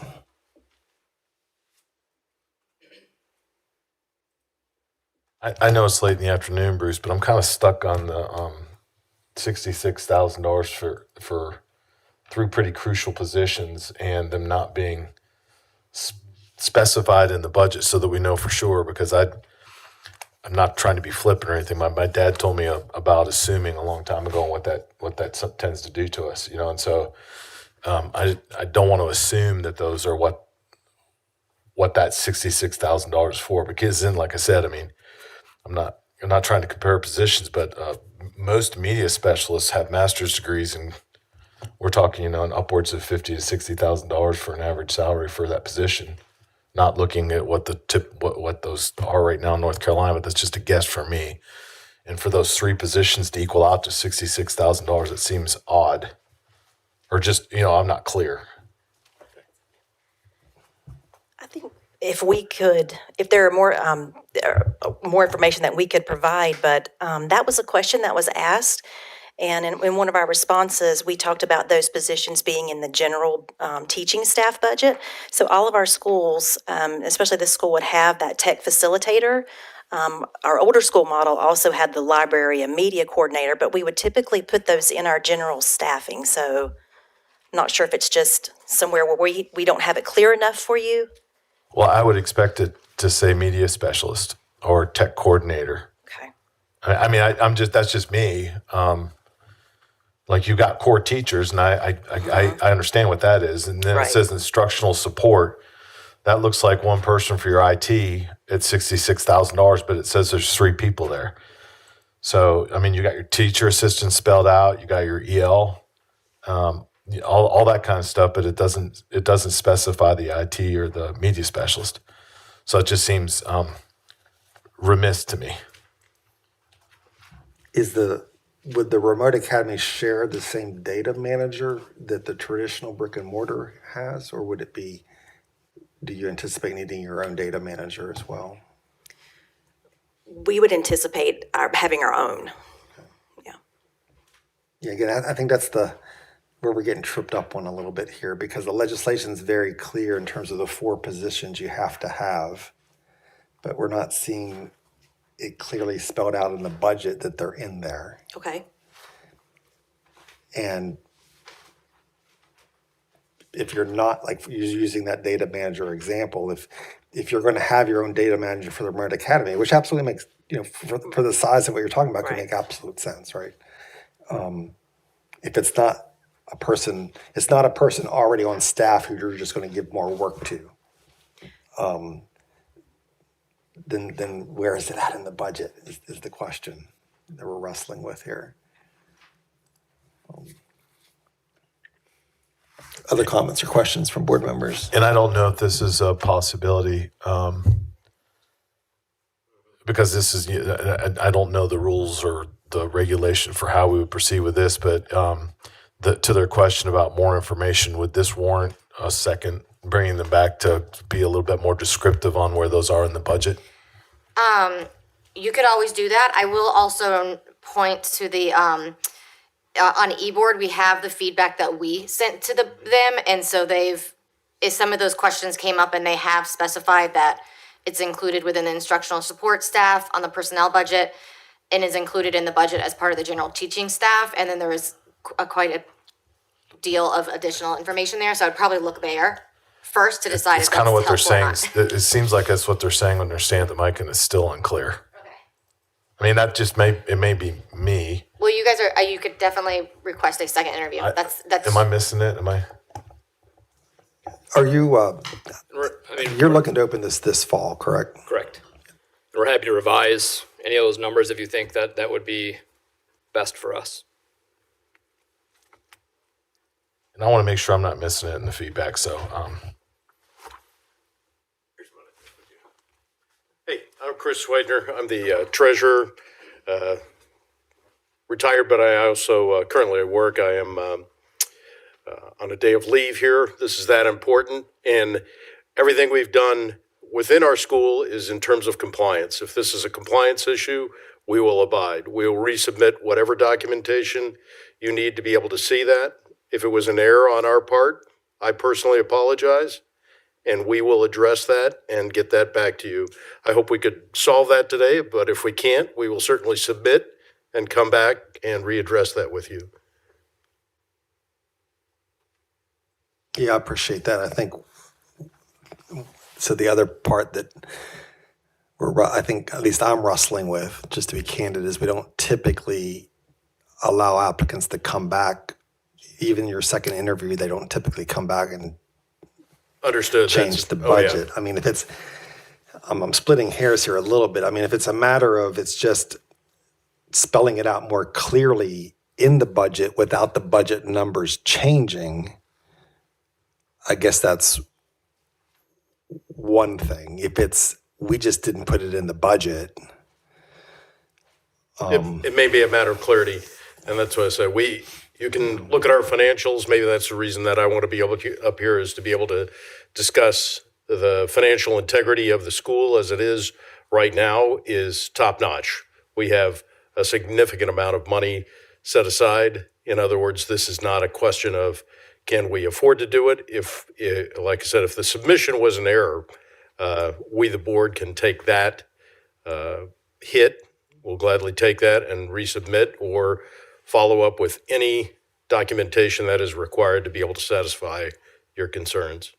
But that's what I say. We are financially rock solid. We're also, from a compliance perspective, very adept at working that. And like I said, we want to satisfy whatever it is. That's the personal pledge that I give to you to be able to fulfill that. So we're not going to start with anything that serves less than 100%. There will not be a question of how Phoenix Academy approaches this. And one other thing I'd like to add to that is, having the partnership of NHA here, if there is something you're looking at on the budget and you're saying, this doesn't make sense, there's a shortfall here, that's why NHA is here. They're a strong partner to Phoenix Academy that allows us to offer this extension of our charter.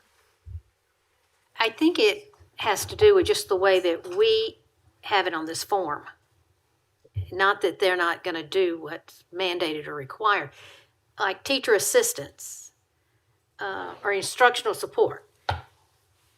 I don't know who you're going to get at $22,000 a year to do instructional support. Right. Right. And I think that goes to Chris's notion of, this may be an error oversight on our side, and it'll be corrected when it comes time. Because you're not going to be able to hire someone at that rate. No, not an instructional support. I think, Or I'd like to see the job description of that instructional support yes. at $22,000. we're accustomed to seeing the budget for the remote academy typically, there's the legislative positions. If you have no other positions, you got to have those to meet the legislation. And so we're accustomed to, if I were to, and I won't do it, but if we were to pull up the other remote academy applicants that were before us today, you would see a line item, IT support, you'd see a line item, media specialist. And so that because it's not drafted that way, I'm not saying that's why I was asking the question about, is the data manager really a new position? If it is, it should be in the budget. If it's simply you have a data manager at Phoenix Academy, or he or she is going to simply take on data management for the remote kids, then fine, you've got that covered. But that wasn't the answer given. So, and then we don't typically allow applicants to come back and submit a new budget based upon the interview, right? Just like we don't typically let them come back and change their application based upon the interview. If it's a matter of the bottom line doesn't change and we're just not understanding, the bottom line is your total revenue in year 1 is 5.5, year 2, 6.7, year 3, 8.1. If none of that's changing,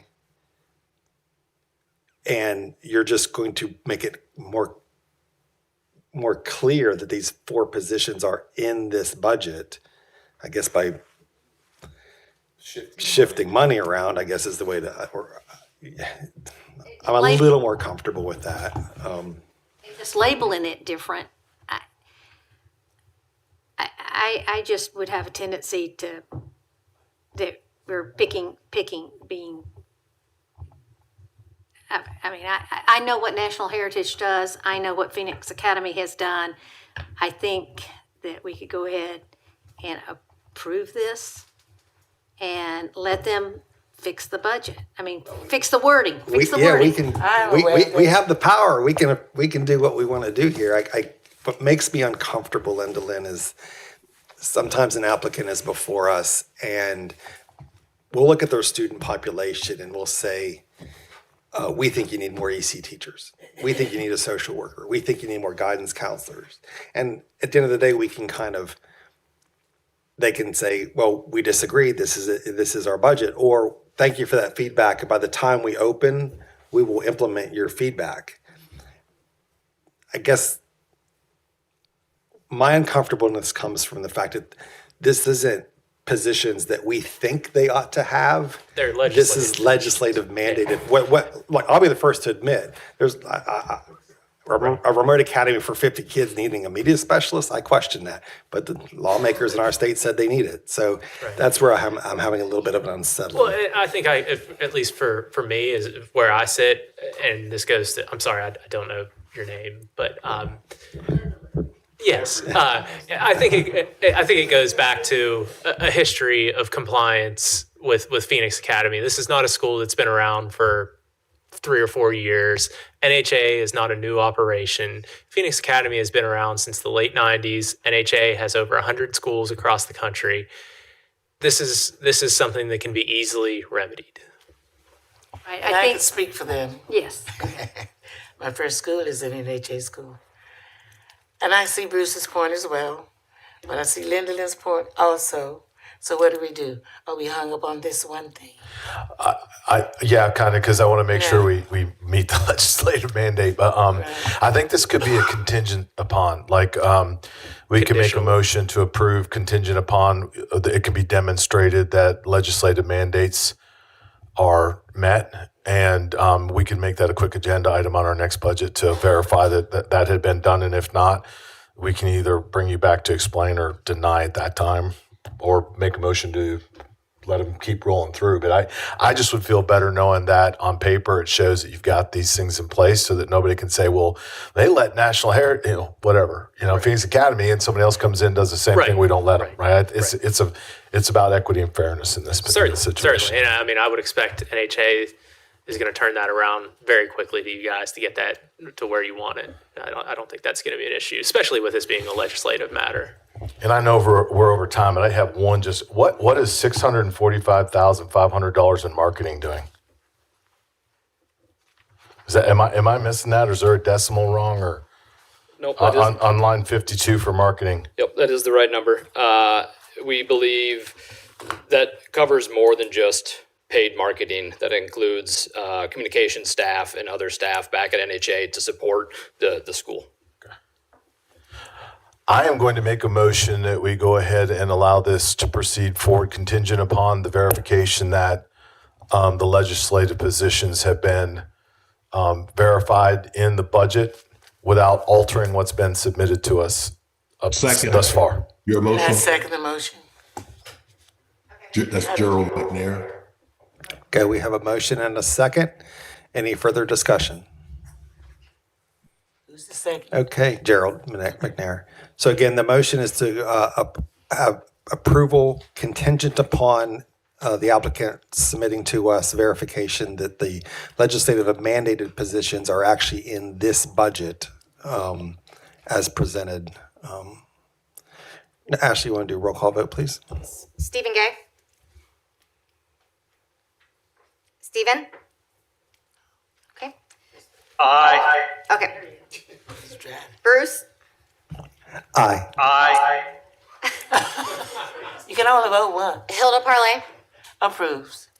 Todd Godby? Eric Sanchez? Shelley Shope? Aye. John Eldridge? Aye. Lyndalyn Kakanellis? Aye. Eric Gucan? Aye. Gerald McNair? Aye. Okay, it passes. We will be in touch with you guys just to get that cleared up.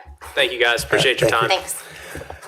All right, well, I think that concludes our March meeting. Thank you for everybody. And, oh,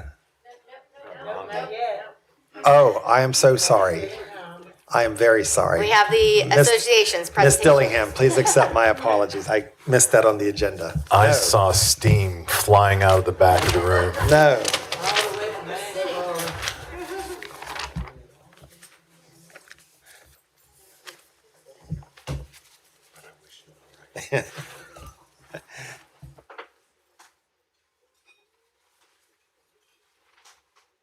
I spoke way too soon. I apologize, Ms. Dillingham.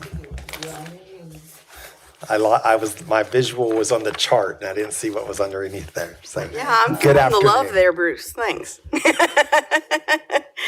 Oh, no, I'm joking. Rhonda Dillingham, Executive Director of the North Carolina Association for Public Charter Schools. It is my pleasure and thrill to be here today to talk to you about NC Grow, generating results-oriented wins for charter schools in North Carolina. I've been chomping at the bit to do this. That's why I was like, you can't end this meeting now because we have too much to share. Very exciting stuff going on at the association. And so let's start there. The mission of the association, we exist to advance quality educational opportunities for all North Carolina children by supporting and expanding successful charter schools. Our vision is to be the fiercest champion for public charter schools in North Carolina by doing the three things we've been doing since day one. That is supporting schools through programming and vendor relationships, education of the public and legislators by increasing awareness of charter schools and dispelling myths, as well as advocacy on the local, state, and federal levels to protect public charter schools' autonomy and flexibility, and to increase funding. But at the heart of everything that we do at the association is about students. When I took this job over 9 years ago, I assured the founding board that as a teacher and someone who's been in education my entire adult life, I will always filter decisions through what I think is best for students, and I have proudly done that since day one. So let's talk about the CSP. Why did the association apply for the Federal Charter Schools Program grant to state entities? Well, we know, and you all know, that from 2018 to 2023, the Office of Charter Schools had the federal CSP grant, and they did amazing things with that $36.6 million that they were awarded. And so as a state entity in North Carolina, we wanted to build on the legacy of impact from the NC Access grant. We also want to show how the mission and the vision of the association can be aligned with the CSP on the federal level, their objectives, their goals, as well as what we need in North Carolina. And then finally, I want to give a special word of thanks to some people who supported us in the application. That is Superintendent Mo Green. He wrote a letter of support. The Office of Charter Schools Executive Director Ashley Logue, and CSRB members Bruce Friend, John Eldridge, and Stephen Gay. Anybody who has dealt with the Federal Charter Schools Program grant knows that it is intense, and it was, and it still is to this day. So we submitted our application in June of 2025. We had approximately 45 days from the time that the notice was given to the date that it was due. We actually turned it in a day or two early, but that 45 days is a quick turnaround. If you look at the application, you'll see that we used every bit of space and lines that we possibly could to fill up that 60-page maximum for the narrative, as well as 60 pages for the budget narrative. So it's very, very detailed. And I'm proud to say that we were awarded $52.9 million for public charter schools in North Carolina.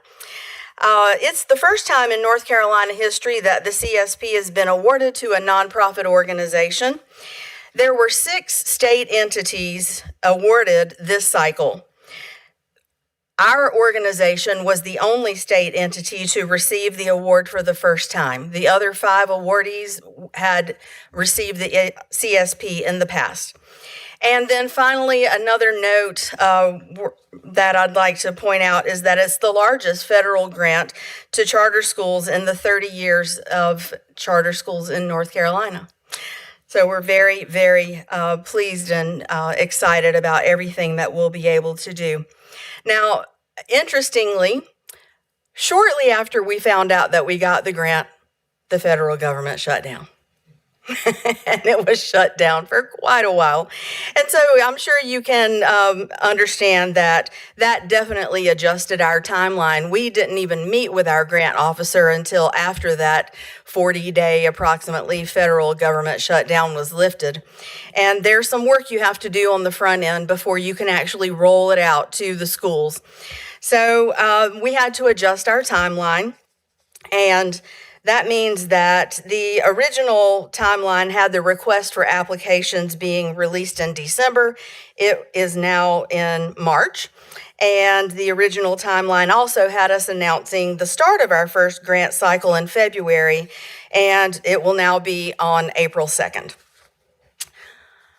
So let's go to that slide. This logo is really special to me. I want to talk about it a little bit. This image has been selected as the official logo for the NC Grow Charter Schools grant. Its symbolism is thoughtfully chosen to reflect the mission and vision of the program. It's inspired by the quotation by Johann Wolfgang von Goethe, German philosopher. And the design features a tree with visible beauty above ground, but it has strong roots underneath, illustrating that true growth and flourishing depend on a solid foundation. The bird perched on the tree represents freedom, which is only possible when supported by healthy roots and a thriving tree. This is a quotation that I've used for all the years that I've dealt with children, parents, and with my own children, because I believe it is our obligation as people who invest in the success of children to give them roots and wings. And that bird is red because we wanted to tie in the North Carolina aspect of the state bird being the cardinal. So let's talk about the objectives of our CSP, NC Grow. And I hope that you will be able to see that they are aligned with the mission and the vision of the association. So objective 1 is to increase the number of North Carolina public charter schools by 28 over the 5-year span. This is aligned with the association's mission to expand access to high-quality charter schools. And then also, we will, at the end of the 5 years, the goal is to have awarded 42 subgrants total, and that includes schools that are expansion and replication schools as well as new schools. The schools will be prioritized that have a CTE, STEM, and or AI focus, and they'll be chosen through a multi-phase, transparent process that will be described later on in the presentation. Objective 2 is to support the CSRB and the Office of Charter Schools with best practices for charter school authorizers. This is a really important focus of the Federal Charter Schools program. And I have to say that you all know that in these 9 years that I've been in this role, I've been a pretty much constant fixture in the back of the room, back there in my corner that I call my second office. And in all of these years that I've been doing this, and I know many of you have done it much longer, I have to say that I have been here for growth. I've been here for celebrations, but I've also been here on, for me, the most painful day, and that is when you have to discuss closing a school. One thing that I have noticed is a unifying theme anytime you're faced with a school closure, and those are a couple of things. One, there is an issue with board governance somewhere at that school. And then in some cases, there also could be an issue with finances. And you all know, you can probably think of 5 schools right off the bat that fit that description. And so with our federal CSP grant, NC Grow, we plan to address this and strengthen the charter school sector in North Carolina by having our subgrantee schools boards undergo board governance training.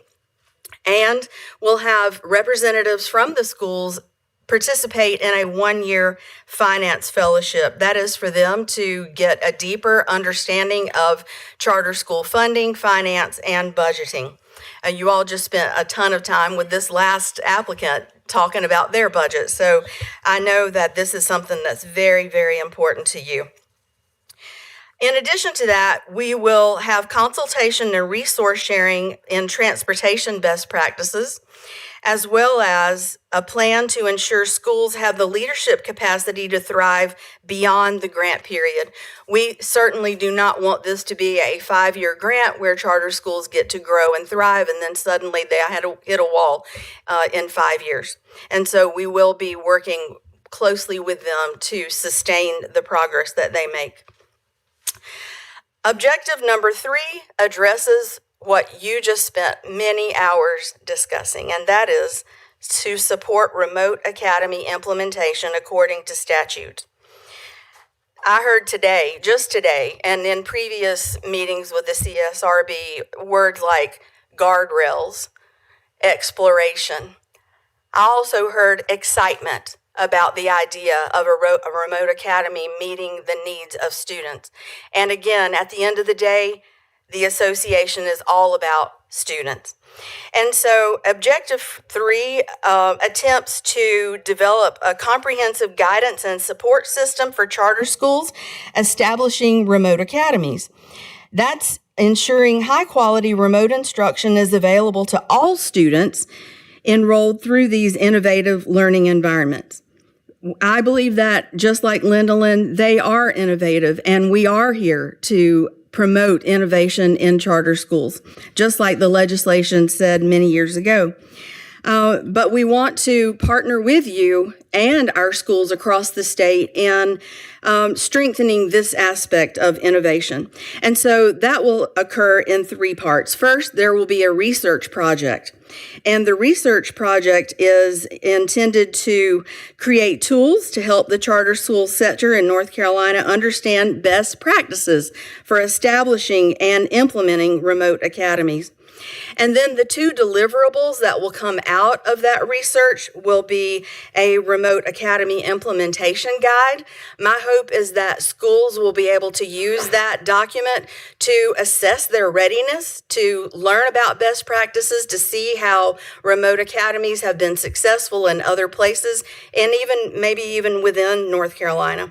And then the third or the second deliverable will be that quality indicators rubric.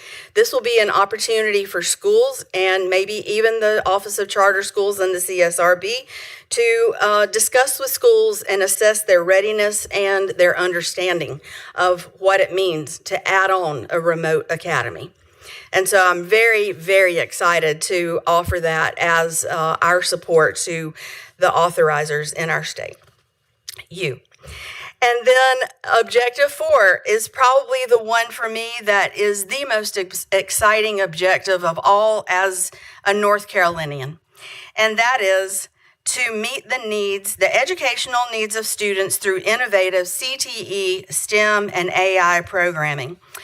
If you watch the news at all, you know that North Carolina has proudly been proclaimed for more than 1 year the #1 state in which to do business in the entire country. And all you have to do is look out the window and see the growth in our state. Businesses are coming here. They want to be here. And our hope is that through our grant, we will be able to partner with schools to make them strong in their workforce development, their CTE, STEM programs, because we have 628,000 annual job openings in our state. And by 2030, there is anticipated $2 million credentialed workers that will be needed just to keep us as that #1 state in which to do business. And so this grant will address critical talent pipeline through creative charter school models that integrate computational thinking, strategic industry partnerships, and establish career pathways aligned with the state's high growth sectors. Next slide, please.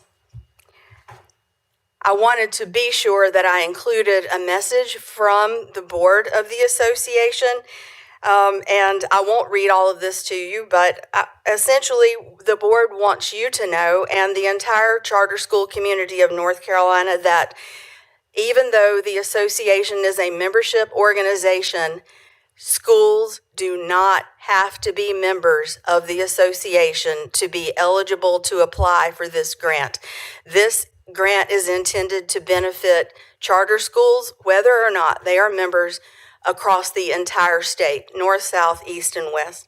All are open to apply, and there will be an objective process for selecting the subgrantee schools by outside, impartial peer reviewers. And so the message there is the association will not be selecting the schools to get the subgrantee awards. That will be through the peer review process.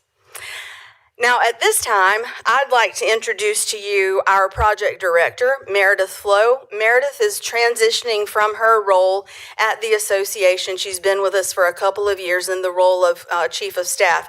She's transitioning over to project director. Just to give you a little bit about her background, she has a law degree from UNC Chapel Hill. She's a Teach for America alumni from the time of when she taught pre and post Katrina in New Orleans. She also spent time at Self-Help Credit Union, and she has vast and extensive knowledge in facilities funding and is an amazing resource for me as well as our schools across the state. And so as the project director for our NC Grow Charter Schools Program grant, Meredith is going to lead you through the next few slides to give you more details. Thank you, Rhonda. Good afternoon. I know we're at the end of the day, so I'll be as brief as I can, but want to give you this important information. So when we look across the month of March, we're excited to be announcing our grant cycle being open, and we're holding a series of information sessions across the state, both in person and virtual. So we've seen a lot of engagement so far with over 100 people registered to attend across all of those sessions. And then our request for application will be released on April 2nd. The letter of intent, which is a required part of the application process, is due April 16th. The full application deadline is May 21st, and award notifications following that external peer reviewer process will be made in June. So when we look ahead and look at what funding is available this year, we have one planning and implementation grant for $2 million available. And the planning and implementation grant subgrants are available to schools that are entering their planning year for both planning and implementation activities. So planning before the school doors are open, implementation after the school doors are open. We also have one $500,000 implementation only grant, and those subgrants are available to schools that are in their first through third year of operation. But to meet eligibility requirements, they have to have a C or better performance grade for all years of data available and have met or exceeded growth for all years of data available for all subgroups. In future years of the grant, we'll have expansion subgrants for schools seeking to add grade levels and or significantly expand their enrollment. And to qualify for those, you also have eligibility criteria of a C or better performance grade in 2 of the 3 years prior to the application, and then meeting or exceeding growth across all subgroups in 2 out of the 3 years prior to the application, as well as, if applicable, having a graduation rate higher than the state average. And then we'll also have replication grants for schools looking to replicate their high quality model, and it'll have the same eligibility criteria that I discussed for the expansion schools. So on this slide that we have currently, when we look at the breakdown of awards, as for the next 4 years of the grant, depending on available funding, you'll see that we'll have 9 subgrants in 2027, 17 subgrants in 2028, 13 subgrants in 2029, and 1 subgrant in 2030, for a total of 42 subgrants across the 5 years of the grant. And when we look at the subgrant awards and how they're distributed by year for the different types of grants, for planning and implementation, there's $1 million available in year 1, and then $500,000 available in year 2 and 3 for $2 million in total funds. For implementation only, there's $250,000 available in years 1 and year 2 for a total of $500,000 available. And then with the expansion grants, there's $500,000 available in year 1 with $250,000 available in year 2 for a total of $750,000. And then for replication grants, there's $500,000 in year 1 and $400,000 in year 2 for a total of $900,000. When we look at the project budget, the overall project budget for the entire grant, it's important to note that 91% or $42.8 million will go towards subgrants to schools across the state. And then of the remaining funds, 7% is allocated to technical assistance activities and 2% is allocated to administrative activities.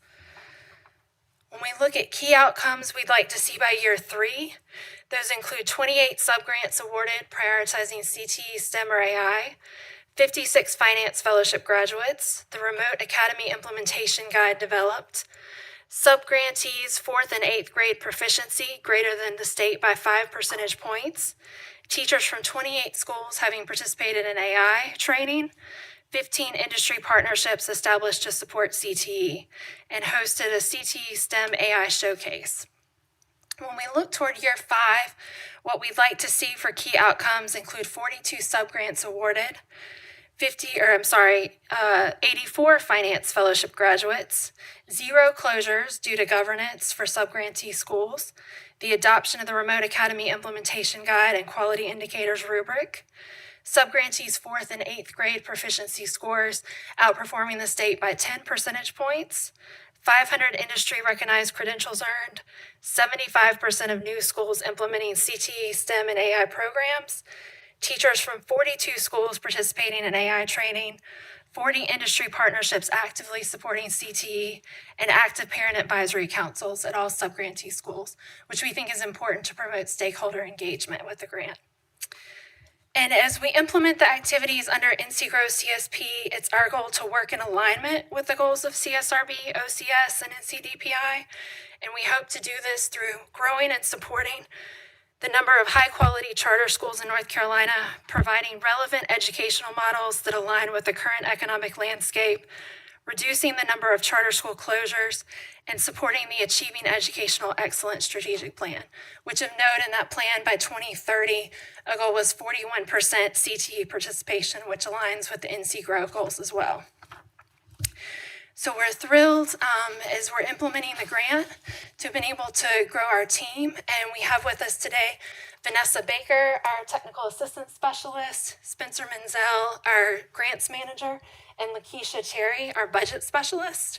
And then we also have Jamia Jones, our career development specialist that wasn't able to join us today. Thank you for the opportunity for Rhonda and I to share with you today about the NC-GROW CSP, and we're happy to take any questions you may have. Thank you both for that information. Very helpful. Can you go back a couple slides? I just wanted to, right there. Yeah. 5-year outcomes. Okay. Questions or comments from board members? I have several. Go ahead, Hilda. I was glad to hear that schools that are not members can also apply. Yes. Someone Open asked to me all. that just the other day. So I'll ask Rhonda. Yes, open to all. That's good. Thanks. Hi. Hi. How are you? Good, how are you? Great. Thanks for your presentation. Appreciate it. Couple of questions. How are you strengthening the pipeline to prepare to hit those numbers? These are pretty ambitious numbers. So how are we strengthening the pipeline of schools to do that? Rhonda and the team are working. Do you want to speak to the incubator? Yeah. Through the association, we're developing an incubator program so that we'll be able to work with potential applicants and founding boards to understand what it means to develop a strong application for a charter school. Our goal, our hope is that by the time the folks that we work with get to you, the application will be strong and be, I don't know, vetted might not be the best word, but we're going to work our very best with these schools in our incubator program to get y'all strong applications. Eric, I want to make sure is the question you're asking, how are you going to get 42 schools to apply for this grant? To make sure that the money... I'm sure there'll be 42 schools. Okay. That pipeline I'm not worried about. Okay. No, I'm talking about hitting these numbers these are pretty ambitious performance goals, which I appreciate. The next question I have, and it's related, how do you select high quality providers for things like the finance fellowship and things like that? I mean, how are you doing that? What's the process there? We have requests for proposals out right now that we publicize widely to solicit proposals for those contracted roles that we have under the grant, like developing the finance fellowship, the governance modules. Vanessa has worked very hard on that, and also developing rubrics for us to evaluate the proposals when they come in. Thank you. I have a question about facilities. To what extent do you assist with facilities? So their construction is not an allowable expense with the federal grant. It does allow for some minor facility upgrades, cosmetic type things, but not construction. These are questions from Mr. Sanchez, who emailed me before, so I'm just in full transparency here. So question one that he had, how will schools caught in the CSP gap be prioritized for the first funding cycle? Can you explain to me what the CSP gap is? I asked him the same question. I wasn't sure what it is. So that's why I'm being in full transparency. I assume it's those that, again, I don't want to take liberties here, that didn't get it the last time, but I could be wrong. Well, if you've previously been funded, you can't be funded again. Okay. That's So helpful. that's a federal requirement, I think within 5 years. And if you have been funded before, there's stricter eligibility requirements, bars that you have to meet for the federal regulations. Okay, thank you. How will fall 2025 schools be treated for eligibility? Fall 2025 schools that have just opened, they would fall under the planning and implementation subgrants that are those operators that are in years 1 to 3 of operation. And they'd have to, for all years of data available, meet the C or better performance grade and have met growth. Which you covered, thank you.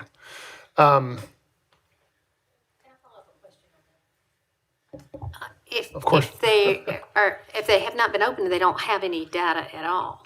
Right. So, Then they wouldn't have to provide data. But for those that have been open that do have data available, they have to provide that data. okay. So the eligibility then for those would be a little bit different, I would assume. Yeah, there's similar to the rubric we'll use for assessing fit for the contractors. There's a similar type rubric. It's very extensive, and Meredith has worked very hard on it, but it walks applicants through the different eligibility requirements. Can I go back to the gap question? I think what's being referred to as a gap school is schools that have opened since the last time CSP was in North Carolina.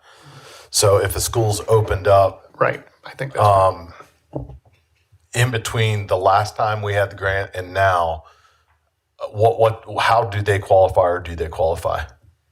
It's within the same criteria. So if a school's been open for 2 years only, then they'd qualify for an implementation grant. But if a school's been open for 4 years or 5 years, they'd have to apply for either an expansion grant or a replication subgrant. And I'm assuming, and again, I told you what assuming did earlier, but that this stuff is going to be shared on these virtual school tours and things of that nature, right? Yes. Is it someplace? Is there an FAQ? And I'm on this board, so I should know the answer to this question, but I do not. Is there an FAQ that schools can go look at so that they can get these questions answered that we're asking today, in case someone's not tuning in or needs more information, or is that something that's going to be released after you have these school tours? So on the last slide, it has a QR code that goes directly to the CSP webpage of our website. So that has all of the latest information available, and we'll be posting the request for applications, which is a 60-page document that has all of our regulations and the federal regulations there. We'll also be keeping a running FAQ from all of our virtual information sessions. So we can have that up there so it's accessible to all, because we want everybody to have access to all the information that there is. We also, further in the process, are going to offer some virtual technical assistance office hours during the application process, and any questions that get asked during those we'll also add to the FAQ. And one last one from me. I am a recipient of the CSP when we did Central Carolina Academy, and because of user error, a lot of folks out there don't know that this is a reimbursement grant. So has there been any partnership, or has there been any talk of a partnership with another funding source that can help a school that has no money to spend to be reimbursed to get stuff prior to them getting their first reimbursement from the CSP grant? It is a reimbursement grant, as you point out, and we're going to have monthly reimbursements. So they'll turn in their monthly reimbursement. I understand that there was some long lag times, I think. I'm asking something different, Meredith. I'm sorry to interrupt you. I mean, if I want to buy $210,000 worth of furniture with a CSP grant, but I don't have $210,000 in my bank account, has there been any thought of a gap filling for maybe Great Schools North Carolina or somebody else that a school could write a grant to get those funds to get things going? Because I know that's going to be I know that's probably one of the first barriers schools will face is we're a new school, we don't have any money. Well, we know that Great Schools NC is that type of entity in North Carolina that makes those types of grants.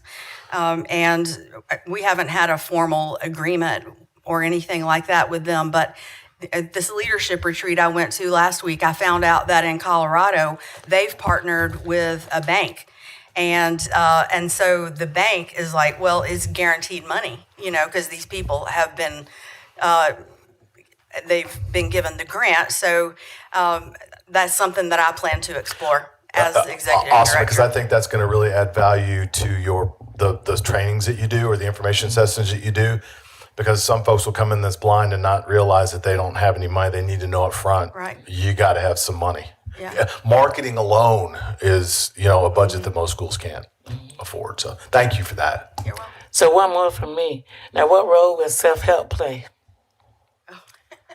She only mentioned self-help, I believe, because I worked there in the past on their commercial lending team doing charter school facility But I financing. think they have charters too. They do help charters, but I'm in no way affiliated at this point in time. I was going to make So I an can't appointment. speak for them. There's the attorney. Yes. I was going to make an appointment. I was going to say maybe that will help, though. Maybe self-help might be interested in helping some of the schools. Quick question, because, and first of all, thank you guys for doing this. Thank you for going after the money and getting it.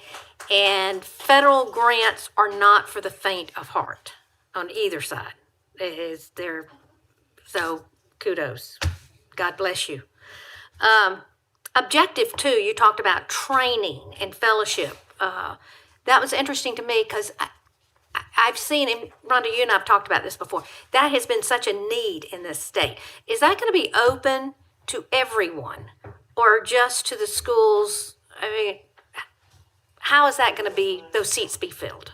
Yeah, so first, before I answer that, I just want to give a shout out and kudos to Ashley and her team because they have been incredible partners to us in answering questions and saying, hey, watch out for this and that sort of thing. So they are amazing to be able to assist us. The answer to your question is yes. Other schools that are not sub-grantee schools will have access to that training. Okay, and say, Sam out here in Onslow County is thinking about starting a charter school. Could he come? Hasn't applied, doesn't know, just thinking about a charter school. Yes, I would say there would be a fee attached to it because it's, I don't want everybody in the whole world to take, advantage of it. But the answer is yes. We want schools to have access to information, just like when the Office of Charter Schools did the training. All of the training they did was not just to sub-grantee schools. Right. So we want to do that as well. I think that's just best practice. And it is, and it's helpful. And even though they may not, everybody pay for it, their taxes pay for it. I'm surprised that Rhonda's not throwing something at me as you ask that question because I've been pushing her for I've been pushing for this for, that kind of, that's what I think they're working on. We're together as an organization, we're trying to work on how can we make sure that schools know what they're getting into prior to getting here so that they don't have to discover things in RTO. So to just streamline and smooth out the process with ample support, ample training, and then, hopefully by the time they've gotten to us, they've received everything that they need. And then the RTO process should just be a check, check, check, check, check. And let me give a plug here. I know that you guys are going to be doing a session at the summit that a lot of the schools are attending. I know they're going to be wanting to really know the details of the grant. They're not going to, you got This a great. will not be that presentation. Okay, you got a great logo. It's great, but how is this going to affect me? How can I get the material? Yeah, well, I would first of all encourage them to participate in those in-person as well as virtual sessions, because that's really where we'll get down in the weeds on things. I don't know if we really have enough time at the summit for that presentation to go that deep. But again, we want to make sure that all of the information that the questions that are asked get developed into an FAQ because we want everybody to have access to the same information. I don't want there to be somebody over here who says, well, she told me this. No. It's all going to be right there, accessible to all schools. Very good. Thank you for all your work. This is great. I registered for 2 of those. Yoo-hoo! Thank you so much for your time this afternoon. We appreciate it, and we're here to follow the work and help with the work. Thank you. We appreciate y'all taking the time to let us do this today. Thank you. Okay, now I think we're ready to adjourn. So we'll see everybody in April. Second voted unanimous.